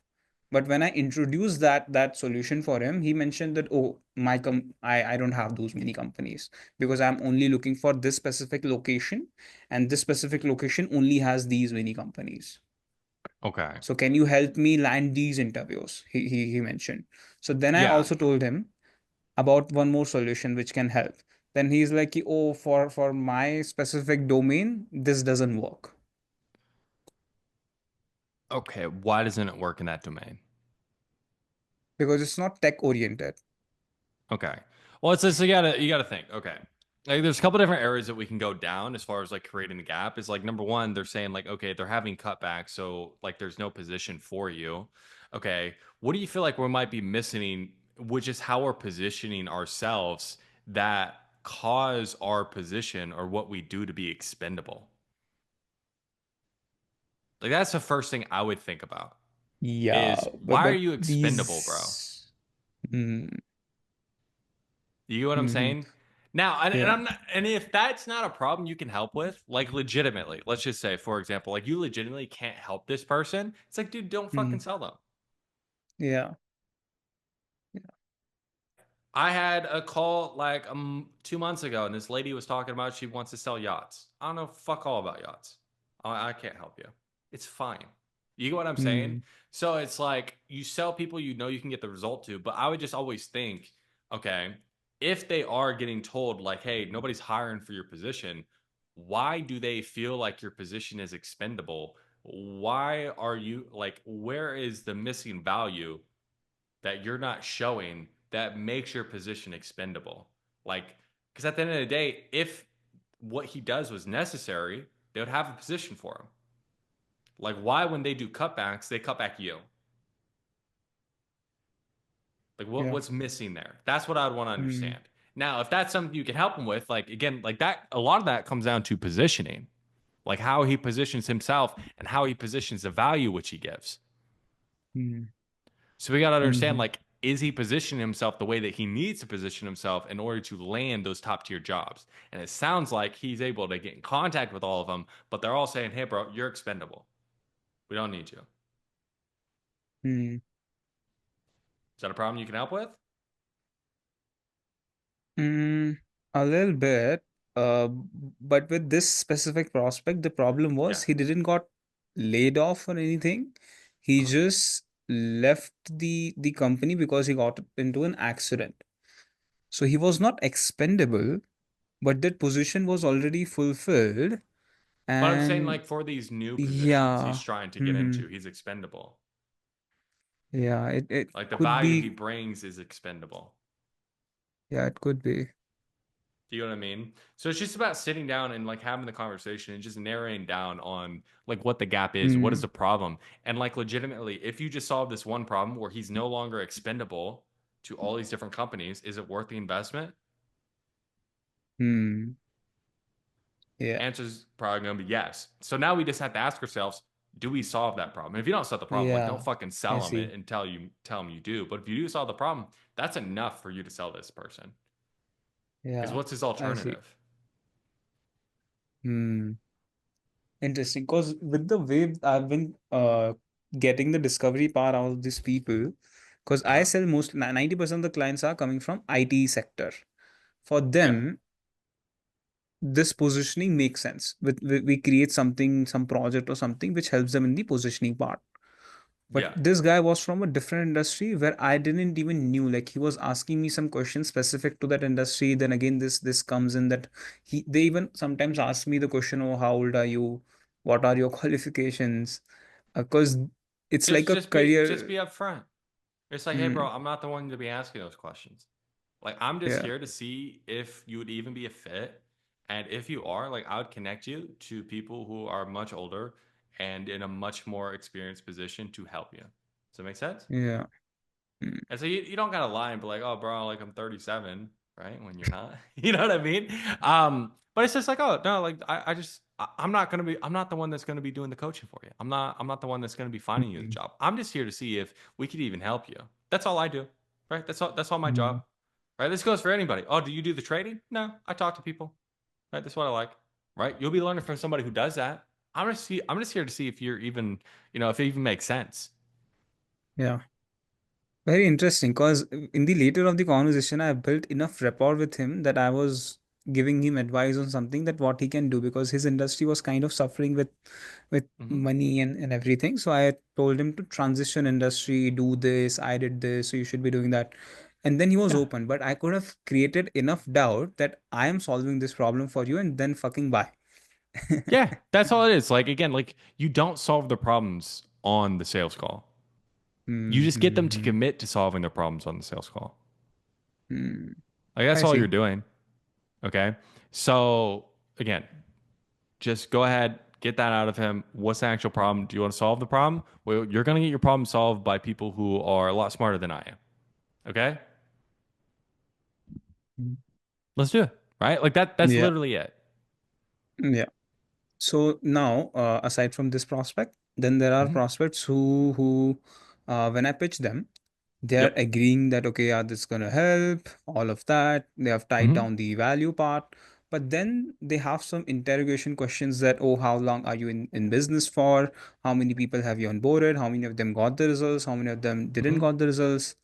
And then give me an example specific to my profile. Even though they didn't had any objection like that in the starting of the call or even in the pitch part, but just because these are like senior people who knows, like the ones who are like at a very leadership level role, so they are assuming maybe it's because of my age. I'm maybe putting it to the external part, but it could be a reason where I haven't tailored the pitch enough, where they got that objection. So it's like typically the like it's a lack of trust, which is either one, they don't feel truly understood, you didn't tailor the pitch enough, or like number three, we can take a look at the process. Like what did they see before they showed up? Okay. So it's like they should see something specific to them before they show up, like every single time. Okay. So when you get a lead form coming in, like you should have some type of understanding of what type of prospect, send them over something specific to them. Yeah. If you don't have that information, call them like, hey, what do you do? Blah, blah, blah, blah. Okay. Like, would it help if I sent over something specific that we help these people solve these problems? Like you call them up, you find out something specific about them, and then you send it over to them. Okay. Now let's just say like at the end, like that's all stuff like outside of objection handling. Now let's talk about once we get to objection handling. Like how many years have you been in business? We've been in business quite a bit. Any particular reason why you ask? We've been in business 5 years. Any particular reason why you ask? And what qualifications do you guys have? What qualifications are you looking for? They don't have an answer. You know what I mean? So it's like, I'm not just going to just like start fielding questions. It's either like, depends, any reason why you ask, or here's a quick answer, any reason why you ask, or what are you even looking for in that arena? Yeah. So sometimes they can reply with something like, I asked because I need career guidance on that. That's why I'm asking like questions like these, and then they also ask me. Yeah, I think I can reply with that, because until this point I was doing just answering them the questions. Yeah. So it's like, oh, like we've been in business a little over 5 years now. Any particular reason why you ask? It's like, oh, they just like blah, blah, blah. It's like, okay, no, that makes sense. But yeah, do you feel like what we laid out, it actually gets you the result? Okay. So it's like next step's pretty big. Then you ask for the sale again. Like, tell me what the objection is, bro. So yeah, so should I not let them the breathing space of asking me these interrogating questions? Should I do that?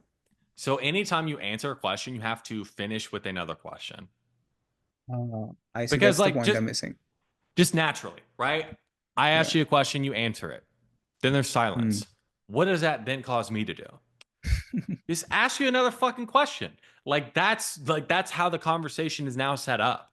So it's just going to lead to them asking you another question, another question, another question. It's like, And again, they still might ask all those questions. Like, don't get me wrong. They still, like, if they're very like type A or like just want to know, like very analytical, they still might ask those questions. But number one, I want to understand like why they're asking the questions, what it is that they're looking for, so I can actually answer those questions in a better fashion. And then I can either shift the focus to them most of the time.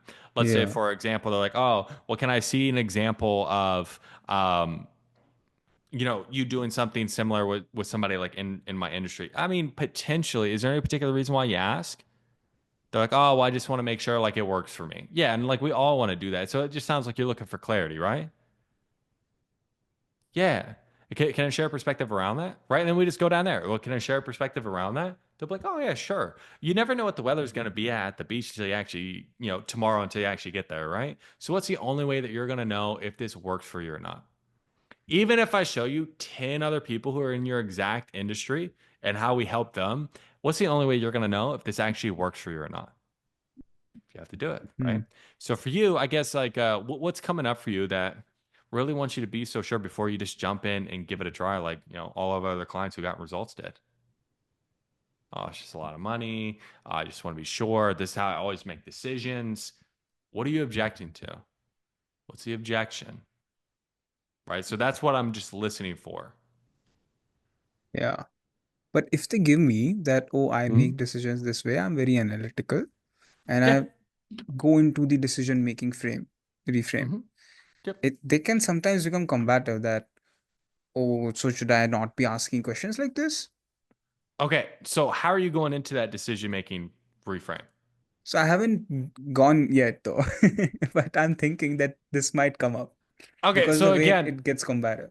Yeah, no worries, dude. So I like, as far as the decision-making reframe here, it is a very particular way for a very particular reason. Okay. Yeah. So it's to get buy-in along the way every single time. So it's going to be at the end very hard for them to be like, oh, this. Okay. Well, I can understand. Can I make a suggestion? Kind of a cheesy question, but on a scale of 1 to 10, 1 being really unhappy and you need to make a change, and 10 being like this is your ideal lifestyle, you're in your dream job. Where are you at right now in terms of like your job and your career? Okay. I need them to say a 5 or below. Now, if we didn't build a big enough gap, like this isn't going to work. So that's like problem. We need to fix problem first, which again, if we get a big enough gap, like we don't run into as many of these objections. Okay. But if they say like a 6, it's like, okay. Or they say a 6 or higher. It's like, okay, so you're a 7, like what's a 10? There should be a huge gap. It's like, oh man, if that's a 7, what's a 5? Like you paying people to work for them? Like, oh no, I guess I'm more of like a 5 or I'm a 4. Okay, why a 4? And do you feel like, and man, I hate the word mindset, but do you feel like, you know, like mindset can shape the way we make decisions? Yes. It's very hard to disagree with that. Okay. And are you happy to allow that mindset that got you to a 4 out of 10 in your business or in your career and in the job you have to continue to shape your results and outcomes moving forward? It's very hard for them to say, yes, I do. They're like, well, no, I don't. Why don't you? Like, and I can appreciate that. I know right now with where we're at, like we're looking to just again take some time, really just be analytical about this, which I can understand because we all make decisions based off our perspectives. The problem is if we keep on making decisions based off the perspective we have, it's the only place we're ever going to be. So in order to change, we have to start adopting a different perspective. So if we were to look at how, you know, John, who's in his dream career, in his dream job, who has a dream outcome, how would they make the decision? How would they choose? Would they wait or would they actually dive in and bet on themselves? Like why? So we're a bit of a crossroads. We can either keep making decisions like we always have and get the same type of results, or we can make different type of decisions so we can get goal. Which one would you rather do? What happens if you don't? What happens if you keep making decisions like you always had? Are you wanting to stay in that same loop? Why don't you? So what do you have to do? Boom. So, and again, it's a very particular way for a reason. So it is very hard for them to disagree. Does it make sense? Yeah. Okay. Yeah. So it's like, it's very hard to disagree with me, bro. And there's a reason. Yeah. Sometimes I just have to interrupt in between because they can give me and then they can give me a but this. So I will just interrupt at that point. Yeah. Yeah. So if they start going Whenever. off in the weeds about anything, oh yeah, we can definitely talk about that. But I'm just trying to understand, like, on a scale of 1 to 10, like I know it's a bit cheesy, but like where are you at right now in terms of like your career? Oh, like I'm a 4. Why a 4? I mean, I'm a 4, but blah blah. It's like, yeah, and I can definitely appreciate that. And we can definitely talk about that. But help me understand, like, why are you a 4? And you do that like 2 to 3 times, like they're not going to keep doing it. Okay. Let's see. So that's that. Then with one type, I also want to understand about follow-ups. Okay. So I'm following up with people. Now, what I'm doing is I'm like dangling a carrot that, okay, we have adjusted a payment structure in a way that will help you make that decision. And I'm getting some responses from that. Now, how to actually convert them into a call? Should I just call them up? Yeah, just call them. Hmm. And how to take that conversation? Should I do like a brief process of where they're at now, Yeah, I or would just like typically it depends on like how long it's been since you chatted with them. I'll be like a joke you can always use is since you're young. It's like, and I do apologize. They say I'm getting old timers over here with my old, with my old age. You're young. They'll be like, oh, right? Or you can go. It's like again, like I have notes here of our conversation, but I write like a doctor. Help me understand a little bit again. So, like, what were you kind of in? Like, what were you hoping to get? And since we last talked, what have you done about solving XYZ problem? Okay, so it's like right then, what did you do? You understand again where they're at, and since we last talked, what have you done about solving your problem in action? Now we have something to attack, right? And like just like it depends on how you're following up. Like if you send a text like, hey, like we're able to do like the funding or something along those lines, it's like, okay, and is that something like you're really to looking to get like under wraps now, looking to change that now? And I know you responded about potentially like with the funding. Would you want to go over that?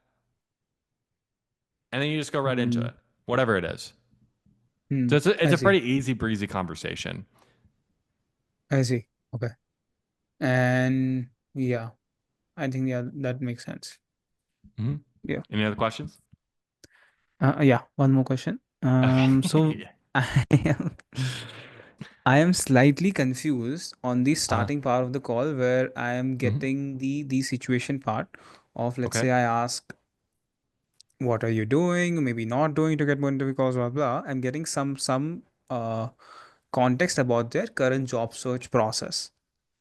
Now, how deep should I go? Should I explore the entire job search process in that questioning, or should I ask them a question of what's kind of coming missing in your current organization, which is wanting you to switch? So I'm getting the pain in their current situation, Yeah, you need both. or yeah. So I'm slightly getting confused where I should be getting the job search pain on the situation part, and then ask the what's missing in current organization, or Yeah. missing in current organization first and then in the job search later. So it's like typically it's going to be what's easiest to get. Okay. So it's like right now, again, like you help people get into a new job, and they're probably, when you ask, like, hey, do you know what type of help you're looking for? Like, oh, like I just want to get in a new position, right? Like it's typically what they're going to tell you, right? Yeah, so, yeah, most of the times, yeah. 50% Okay, so of it's the like, times. okay, like what are you currently doing now to do that? How long you've been doing it? Like maybe you understand a little bit more around the numbers. So what do you feel like is missing just with how you're actually going about it that's preventing you from being able to land those jobs? And then you understand the gap, the pain, and help me understand, why would you even be looking for a new job in the first place? Or why is it important for you to get a new job? I Or what's see. missing in your current organization that would even have you looking for a new job? Boom, pain of new job. So just understand, like with what you do, because it's like it's a improvement biz op, if that makes sense. Like you help improve what they're doing, but you also help them land a new position, a new job. So you need to understand the pain of both. And the easiest one to always I'd assume would just be the the pain of them not knowing what to do or what they're currently doing isn't working. But let's just say you hop on with someone, they're like, oh, I'm doing jack shit, right? Or like, I'm not doing anything. Okay. How long you not doing anything? Oh, it's just been a couple weeks. Well, what would even have you looking to switch jobs in the first place? I would just dive into that like right away. And then I would ask them, like probably at the back end, so what would be the main reason you'd be looking for outside help to help you land that job rather than just hope and pray you figure all this out on your own? That would be enough. Yeah. Now the last question moves me into the next part of the framework, which is the what prevented you to invest into taking a professional help. So should I be asking the professional help question, or should I be asking the hoping and praying doing by yourself? Because 90% of the people haven't taken any professional help. So yeah, so it's like what you would ask them, like at the end of problem, you'd always ask them, like besides obviously like you getting in a new position, what's the main reason you'd be looking for outside help to streamline that process rather than hope and pray you figure all this out on your own? Oh, I don't, because like I keep on running into these problems, whatever it is. I want them to tell me that they can't do it by themselves. Then from there, it's like, okay, so before we started talking today, have you been out there looking for ways to actually get a more streamlined process in place so you can actually start landing interviews? Or what have you been doing on that front? how do you come up with so direct questions? Even I am selling this offer. I don't know. Well, it's I just see. like you got to That think like question what was what just yeah, like what problem is it there that you're solving? And I want to stay away yeah. from have you been talking to companies? Because Hmm. that infers that they need to talk to companies, Hmm. right? Like it can plant a seed in their mind that they should have been talking to other people. Because I never want to hear, no, you guys are the first I've talked to. Fuck, right? Because then they're telling themselves, like even if they're not saying it outright, you're the first I'm talking to, that there's going to be a second. Hmm. Yeah. You know what I I mean? see. So it's like I don't want to put that in their mind. That's perfect. That's Okay. perfect. Does that help? Yeah. Okay. All the Cool. questions done for today. Okay, perfect. All right, Alex, let me go ahead. Let me pull you up here, dude. Howdy, man. You're awesome, man. Appreciate it. Yeah, of course. Staying on so long. Yeah, man, I just had like just a dude yesterday that yeah, man, he was like just would not fall into like any frame, you know? Like he just like he even when he was like, you know, like that's the thing. I got to go listen to the recording, but like yeah, even when he was like the rationale question I'd have to go back and listen to, but like I even got to like the consequence, and he was just like, yeah, like he knew that what I was doing, you know, like he knew I was doing something. So he's like, he was very A-type. He was a firefighter, goes into burning buildings, saves people, and here he is. And it's like, yeah, he was just like, he had diabetes, blood pressure, and high blood pressure and high cholesterol. And he was just like, I'm like, dude, like what happens if we like don't fix this, you know? And it's just like, you know, he was like, and I was like, yeah, like 3, 6 months, even a year from now. Oh, nothing's going to happen in that time. Like it would have happened by now. Like, you know, and then he would like, but yeah, I could see like 15 years. So he was like pushing it off to like 15 years. So what is the current pain he's in? The current pain, shoot, was like, I guess it was like just like not, I mean, maybe that was the problem. Like I'd have to go back and listen because maybe I just didn't get to the pain, you know? But it was like I tried. It was just like he like didn't have, like that was kind of where it was at. Like he knew he needed to do something because of these health issues, and like he knew that, but then he didn't. He doesn't. That's the problem. He doesn't know, Right? and that's the issue. It's like we can't buy into his frame that he knows he I needs know. to do this shit when he doesn't do it, right? So I know. it's like if we wouldn't be having the conversation if this motherfucker knew. It was hard. So it's just like, okay, like what pain is he currently in? That's what I need to know. Now, let's just say, for example, this dude sees and again, if he's overweight and like he has higher blood pressure, all these different things, there is current pain that he's in. But let's just say for like he's a fucking unicorn, like his knees don't hurt, nothing hurts. He loves what he looks like in the mirror, like babes are he's just a fucking chick magnet, whatever it is. Like he's living the perfect life. Outside of that, like, okay, then where is his pain? It's the fear of future pain. Yeah. Okay. So then like you're going to craft your questions around that fear. Because what does he not have? Like, what need is he looking to be met by fixing his health? He wants to be more certain he's going to live longer. That's the problem, though. When I got there, he would not, like, he just, like, I guess for the overall, but it's like, it was very hard to, because like when he was like, yeah, dude, like, I mean, he was just very much like, he was pulling out all the stops. He was like, oh, I got my uncle Bob who has all these things and he's lived till 81 and now it's pretty good. And then, I could walk outside and get hit by a plane tomorrow. So it's just like, blah, blah, blah. And again, like you can definitely do that and you can definitely, potentially live to 81, but I do have to ask, like, do you want to just rely on just hope at that point? Yeah. Because like what is more likely, man? And like be real with me, because like, dude, like I care. So, and the only way I can help is if you're just open. How likely is it that like just what you're doing now, like you're gonna be able to live another 10 to 20 years? And are you okay with that? He did buy into that. Like he even admitted that, like the 15, he like kind of had the mid range where he was just I didn't, bring it up, but he was like, when I tried to get him into like the 6 months to a year, the more immediate results, he was like, yeah, that's probably not going to happen, but I could see, yes, 15 years. Yeah, 15 years. Like what would happen in 15 years, man? Yeah, even like, and maybe it was because I pushed through to the end, but even when I was like objection handling, dude, he was like, it was almost like he was joking about it, He was like, oh yeah, because he used his wife as like, Sounds like a joke to you, dude. Well, like here's the thing, like, okay, you can make some generalizations of what drives people based off of like their profession. Yeah. Did I freeze? Yeah, you froze for a minute. Okay, you can make some generalizations on like what drives this person just based off his profession. So if he's a firefighter, okay, like what does he like to do? He likes to help people. Right. Yeah. Okay. So who else crashes and burns in 15 years? He fucking croaks. 20 years too early. Yeah, the people he was retiring. He had a year left. I was trying to dig into some of the firefighter stuff and right, like we don't need to talk about the firefighter. Like, okay, does he have family? Yeah. Okay.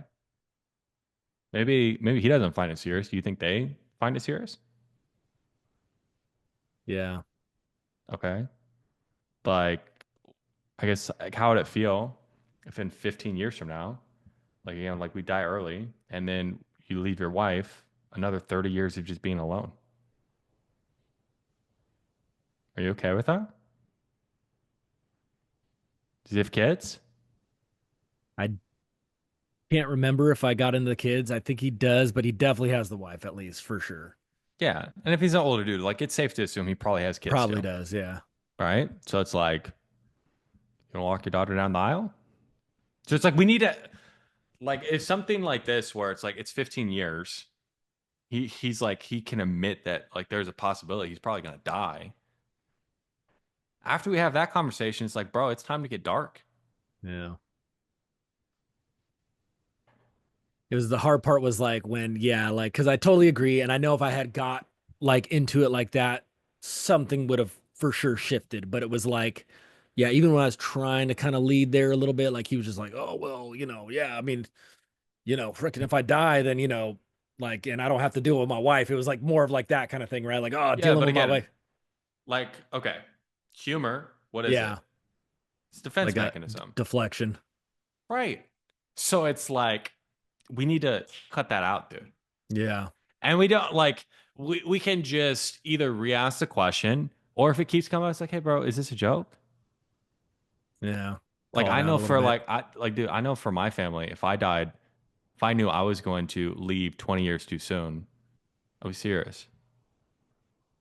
So be real with me, dude. Like, I want to see if I can help. And just like cut through the noise. Like, you didn't have a real conversation with this guy. Like, that's the problem. And if you would have had a real conversation, you probably would have bought. So if you notice you're not having a real conversation, it's like, here's the thing. Okay. What's the likelihood he's going to buy whether you guys don't have a real conversation? If we do or don't, or what? Like, if we don't.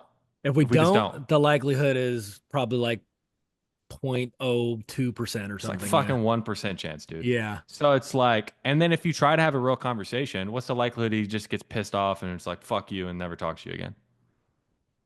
It's low. It's pretty low. But then if you have a real conversation, what's the likelihood he buys?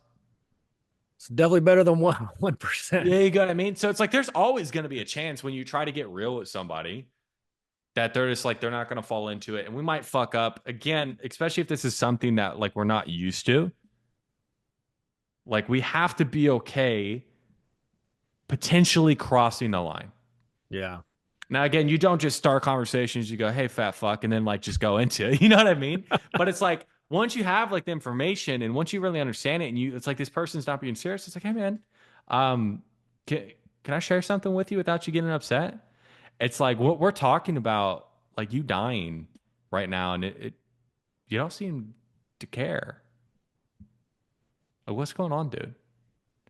Because like I don't know about you, but I know for me, like if I were to die 20 years early, it doesn't just impact me. Like honestly, I don't care too much about myself. It's all other people that would impact. So if that happened to you, who does that impact? And do you want to continue to treat that like it's a joke? Like now it's real. You know what I mean?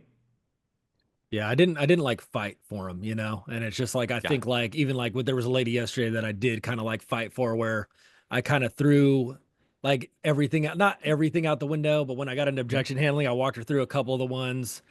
And at the end I was just like I've learned a couple of things, and so I just tried it where it was just like you know, she was like, what did she say? Oh yeah, she kept wanting to think about it, and I was just like, look, like, you know, I was like, you can tell me no. You know, it's okay. So I did that kind of frame, and she didn't want to tell me no. And then I was like, look, like, you know, like if I let you walk out of here without like, just like walk out without kind of some kind of commitment, then I'm letting your like limiting beliefs like win out. Yeah.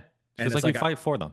That's what I saw. So that one I feel like was a little bit better. I don't know how you feel about those kind of frames or like those kind of like things, but yeah, just it did feel a little bit better when I was like fighting for her a little bit more, you know? Yeah. And like people can feel that. Like, and again, you don't have to always get the frames exactly right, blah, blah, blah. Like people can start to feel when you're being genuine and when you're not.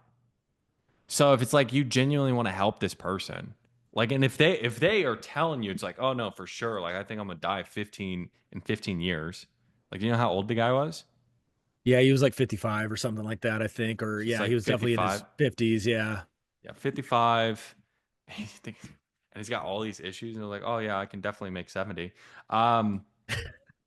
Statistically, no, he's not. No, he's a walking heart attack, dude. Like it's, you know, it's crazy, man.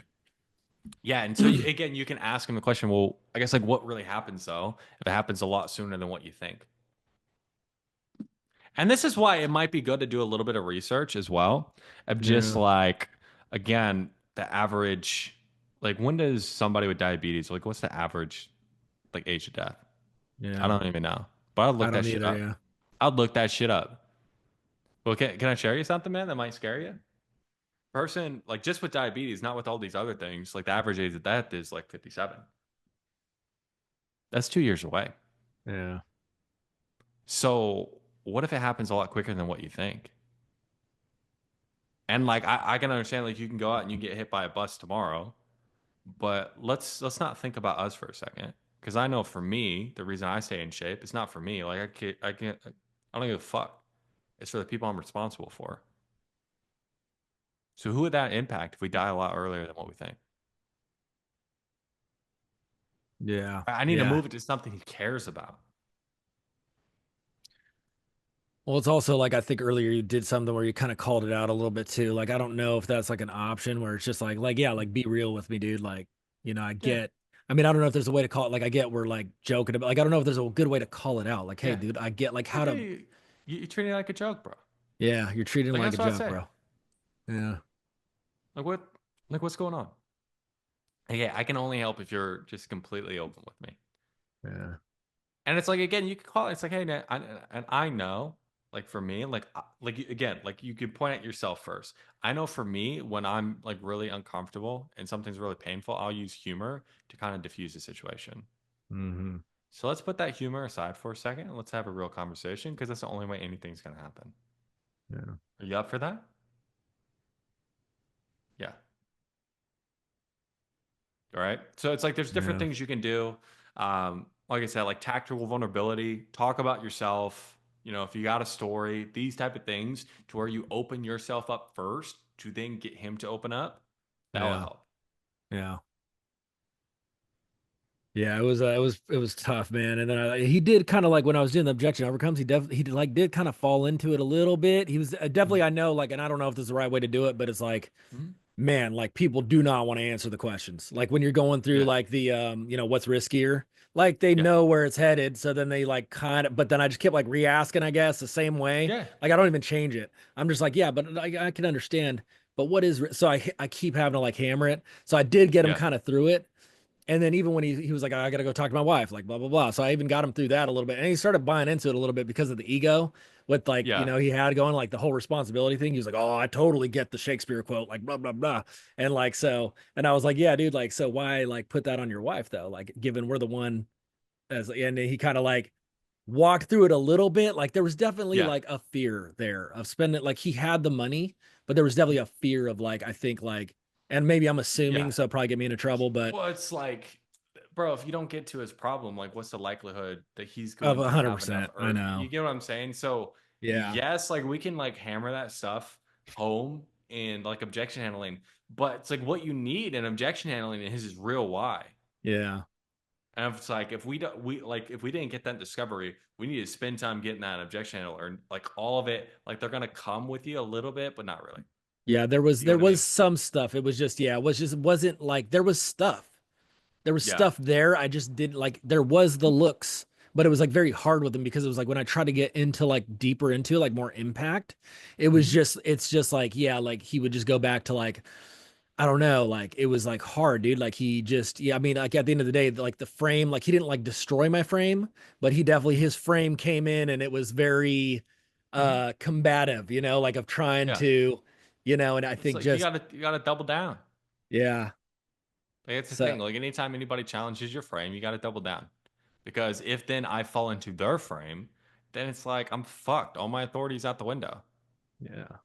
Yeah. And he You know what like I mean? just, when I got into like, all the stuff, he's like, oh yeah, I know you guys got to like keep the lights on and like blah, blah, blah. And it's just like, bro, like whether you join, whether you don't join, like honestly, it's not going to change a thing for this gym. The lights are still going to be on. I'm going to wear the same shoe. I'm going to drive the same car.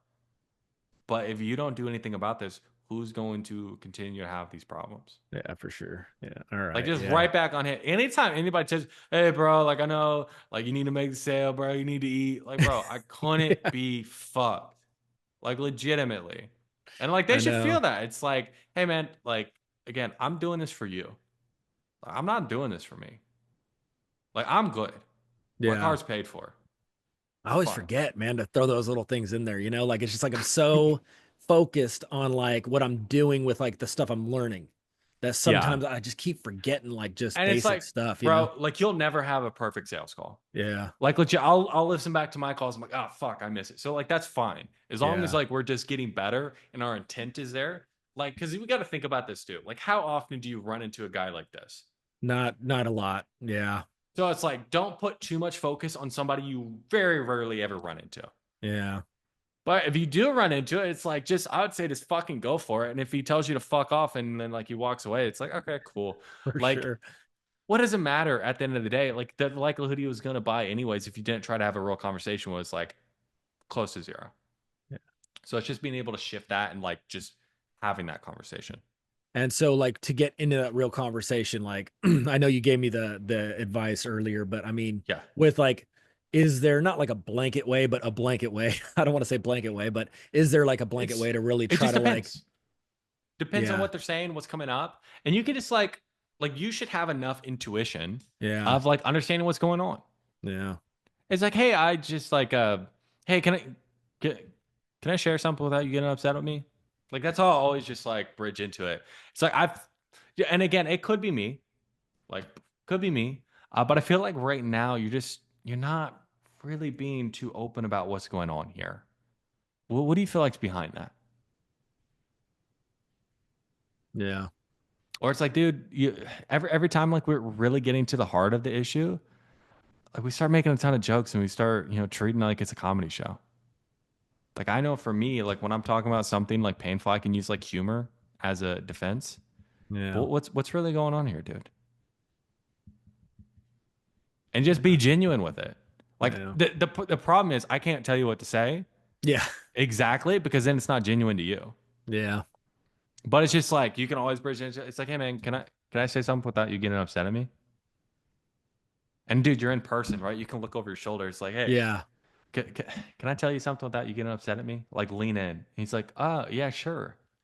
And you just whatever's going on, and just call it out. Yeah. Yeah.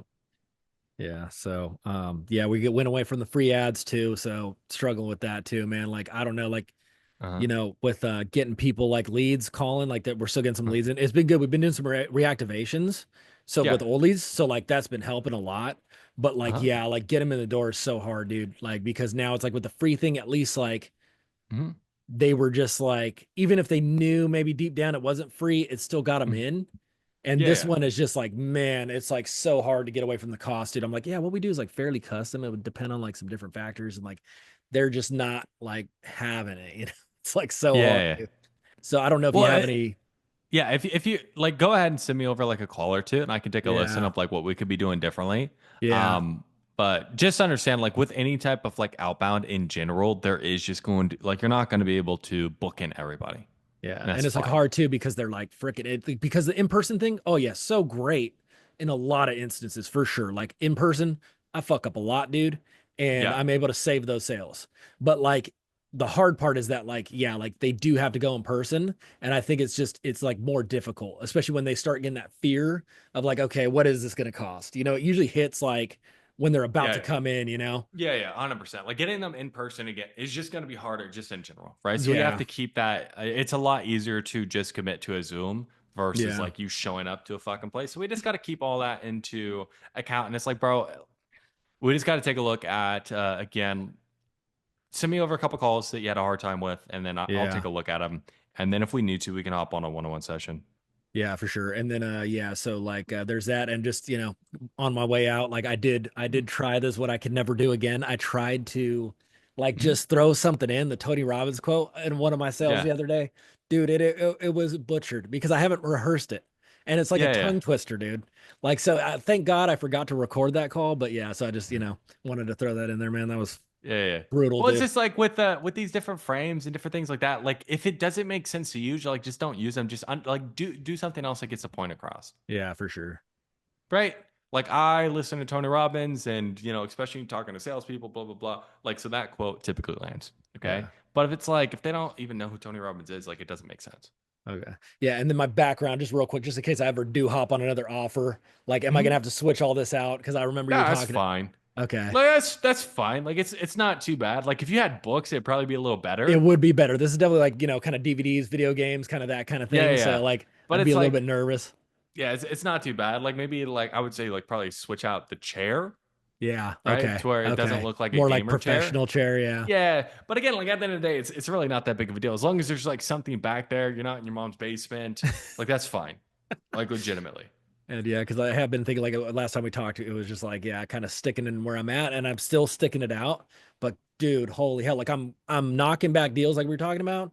But man, like yesterday, dude, just like nickel and diamond, dude. You know, it's just like, that's gonna be fitness. Yeah. I was just like this lady last I got 2 across the line. I mean, I've been getting them across the line, which is like fucking incredible, dude. But it's like, you know, at the end of the day, it gets kind of hard, dude, because you're like busting your ass, dude. You know, it's like it takes a lot out of me, and then I'm fucking tired, and I'm like, God, just to get like, you know, $400 or something, you know. I will say, if you get good at selling fitness, like you can fucking sell anything. Yeah. Right. Because it does take so much, because it's like you're basically telling people, pay me money and you get to do less of the things you like and be in physical pain. Sound like a good trade? All right, perfect. Let's fucking do it. So yeah, that's just gonna be fitness, bro. Like any type of fitness offer like you're on, it's gonna be that just in general. There's things we can do as far as like the faster and whatnot, like framework that we can help as far as like, you know, getting some of those objections, like money objections out of the way. But yeah, that's what I would say. For sure. I've implemented a little bit, but not good enough yet. So, but I'm gonna let you, I know you got fucking plenty of, you've been on here forever. So yeah, no worries, bro. And then do you have like a quick question before we hop off? Yeah, really quick question. So I know you mentioned this early in the call. Like, if that's a 7, what's a 5? Like, you paying people to coach them? What the fuck does that mean? Like, let's just like in that like role play, it's like let's just say, for example, if you are selling like the role play you did, Yeah. like a coach, right? And then they're like, they're right now, they're at 3K per month, and their 10 is like 20K per month, and they say they're a 7, right? Yeah. I'm like, okay, so if 3K a month is a 7, like what the fuck is like what I want to, depending on the rapport you have, I might drop that bomb. Like what's a 5? Like you paying people to coach them to lose weight? Paying people to lose weight.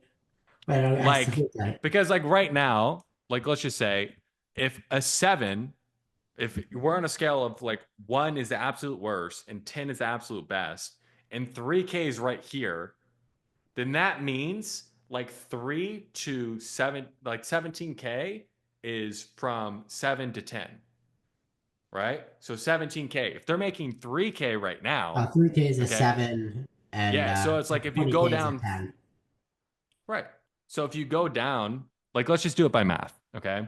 Yeah. So 20K is a 10, 3K is a 7. So 3 divided by, or 17 divided by 3. So each ring they go down, they are negative, 6K, basically. Yeah. So if they're a 7, what's a 5 is technically, they would be negative like 10K.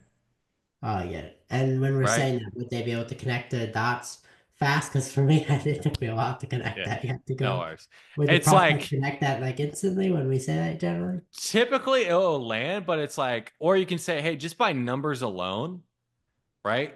We're at this number. Would you agree? Like we're at a 3. They're like, oh yeah, I guess I am. It's like, oh, I'm not a mathematician, but if we're at 3K right now and we need to get to 20K, just by math alone, we're at a 3. Would you agree? Yeah, I'm at a 3. Okay. Yeah. Like something like that. Right. Makes sense. All right. Okay, cool. If anyone has any questions, go ahead, hit me up Thanks so on much. 2.5 Slack. hours, man. That's- Yeah, no worries. Peace dude. out, bro. And then I'll see you guys next week. All right, bye. Hopefully you found good value in that. What I would want you to do is just go ahead and drop your biggest takeaways in the comments down below. But if you want to see me actually sell somebody else and see my sales process in live action, check out this video here. But if not, I'll see you guys on the next one.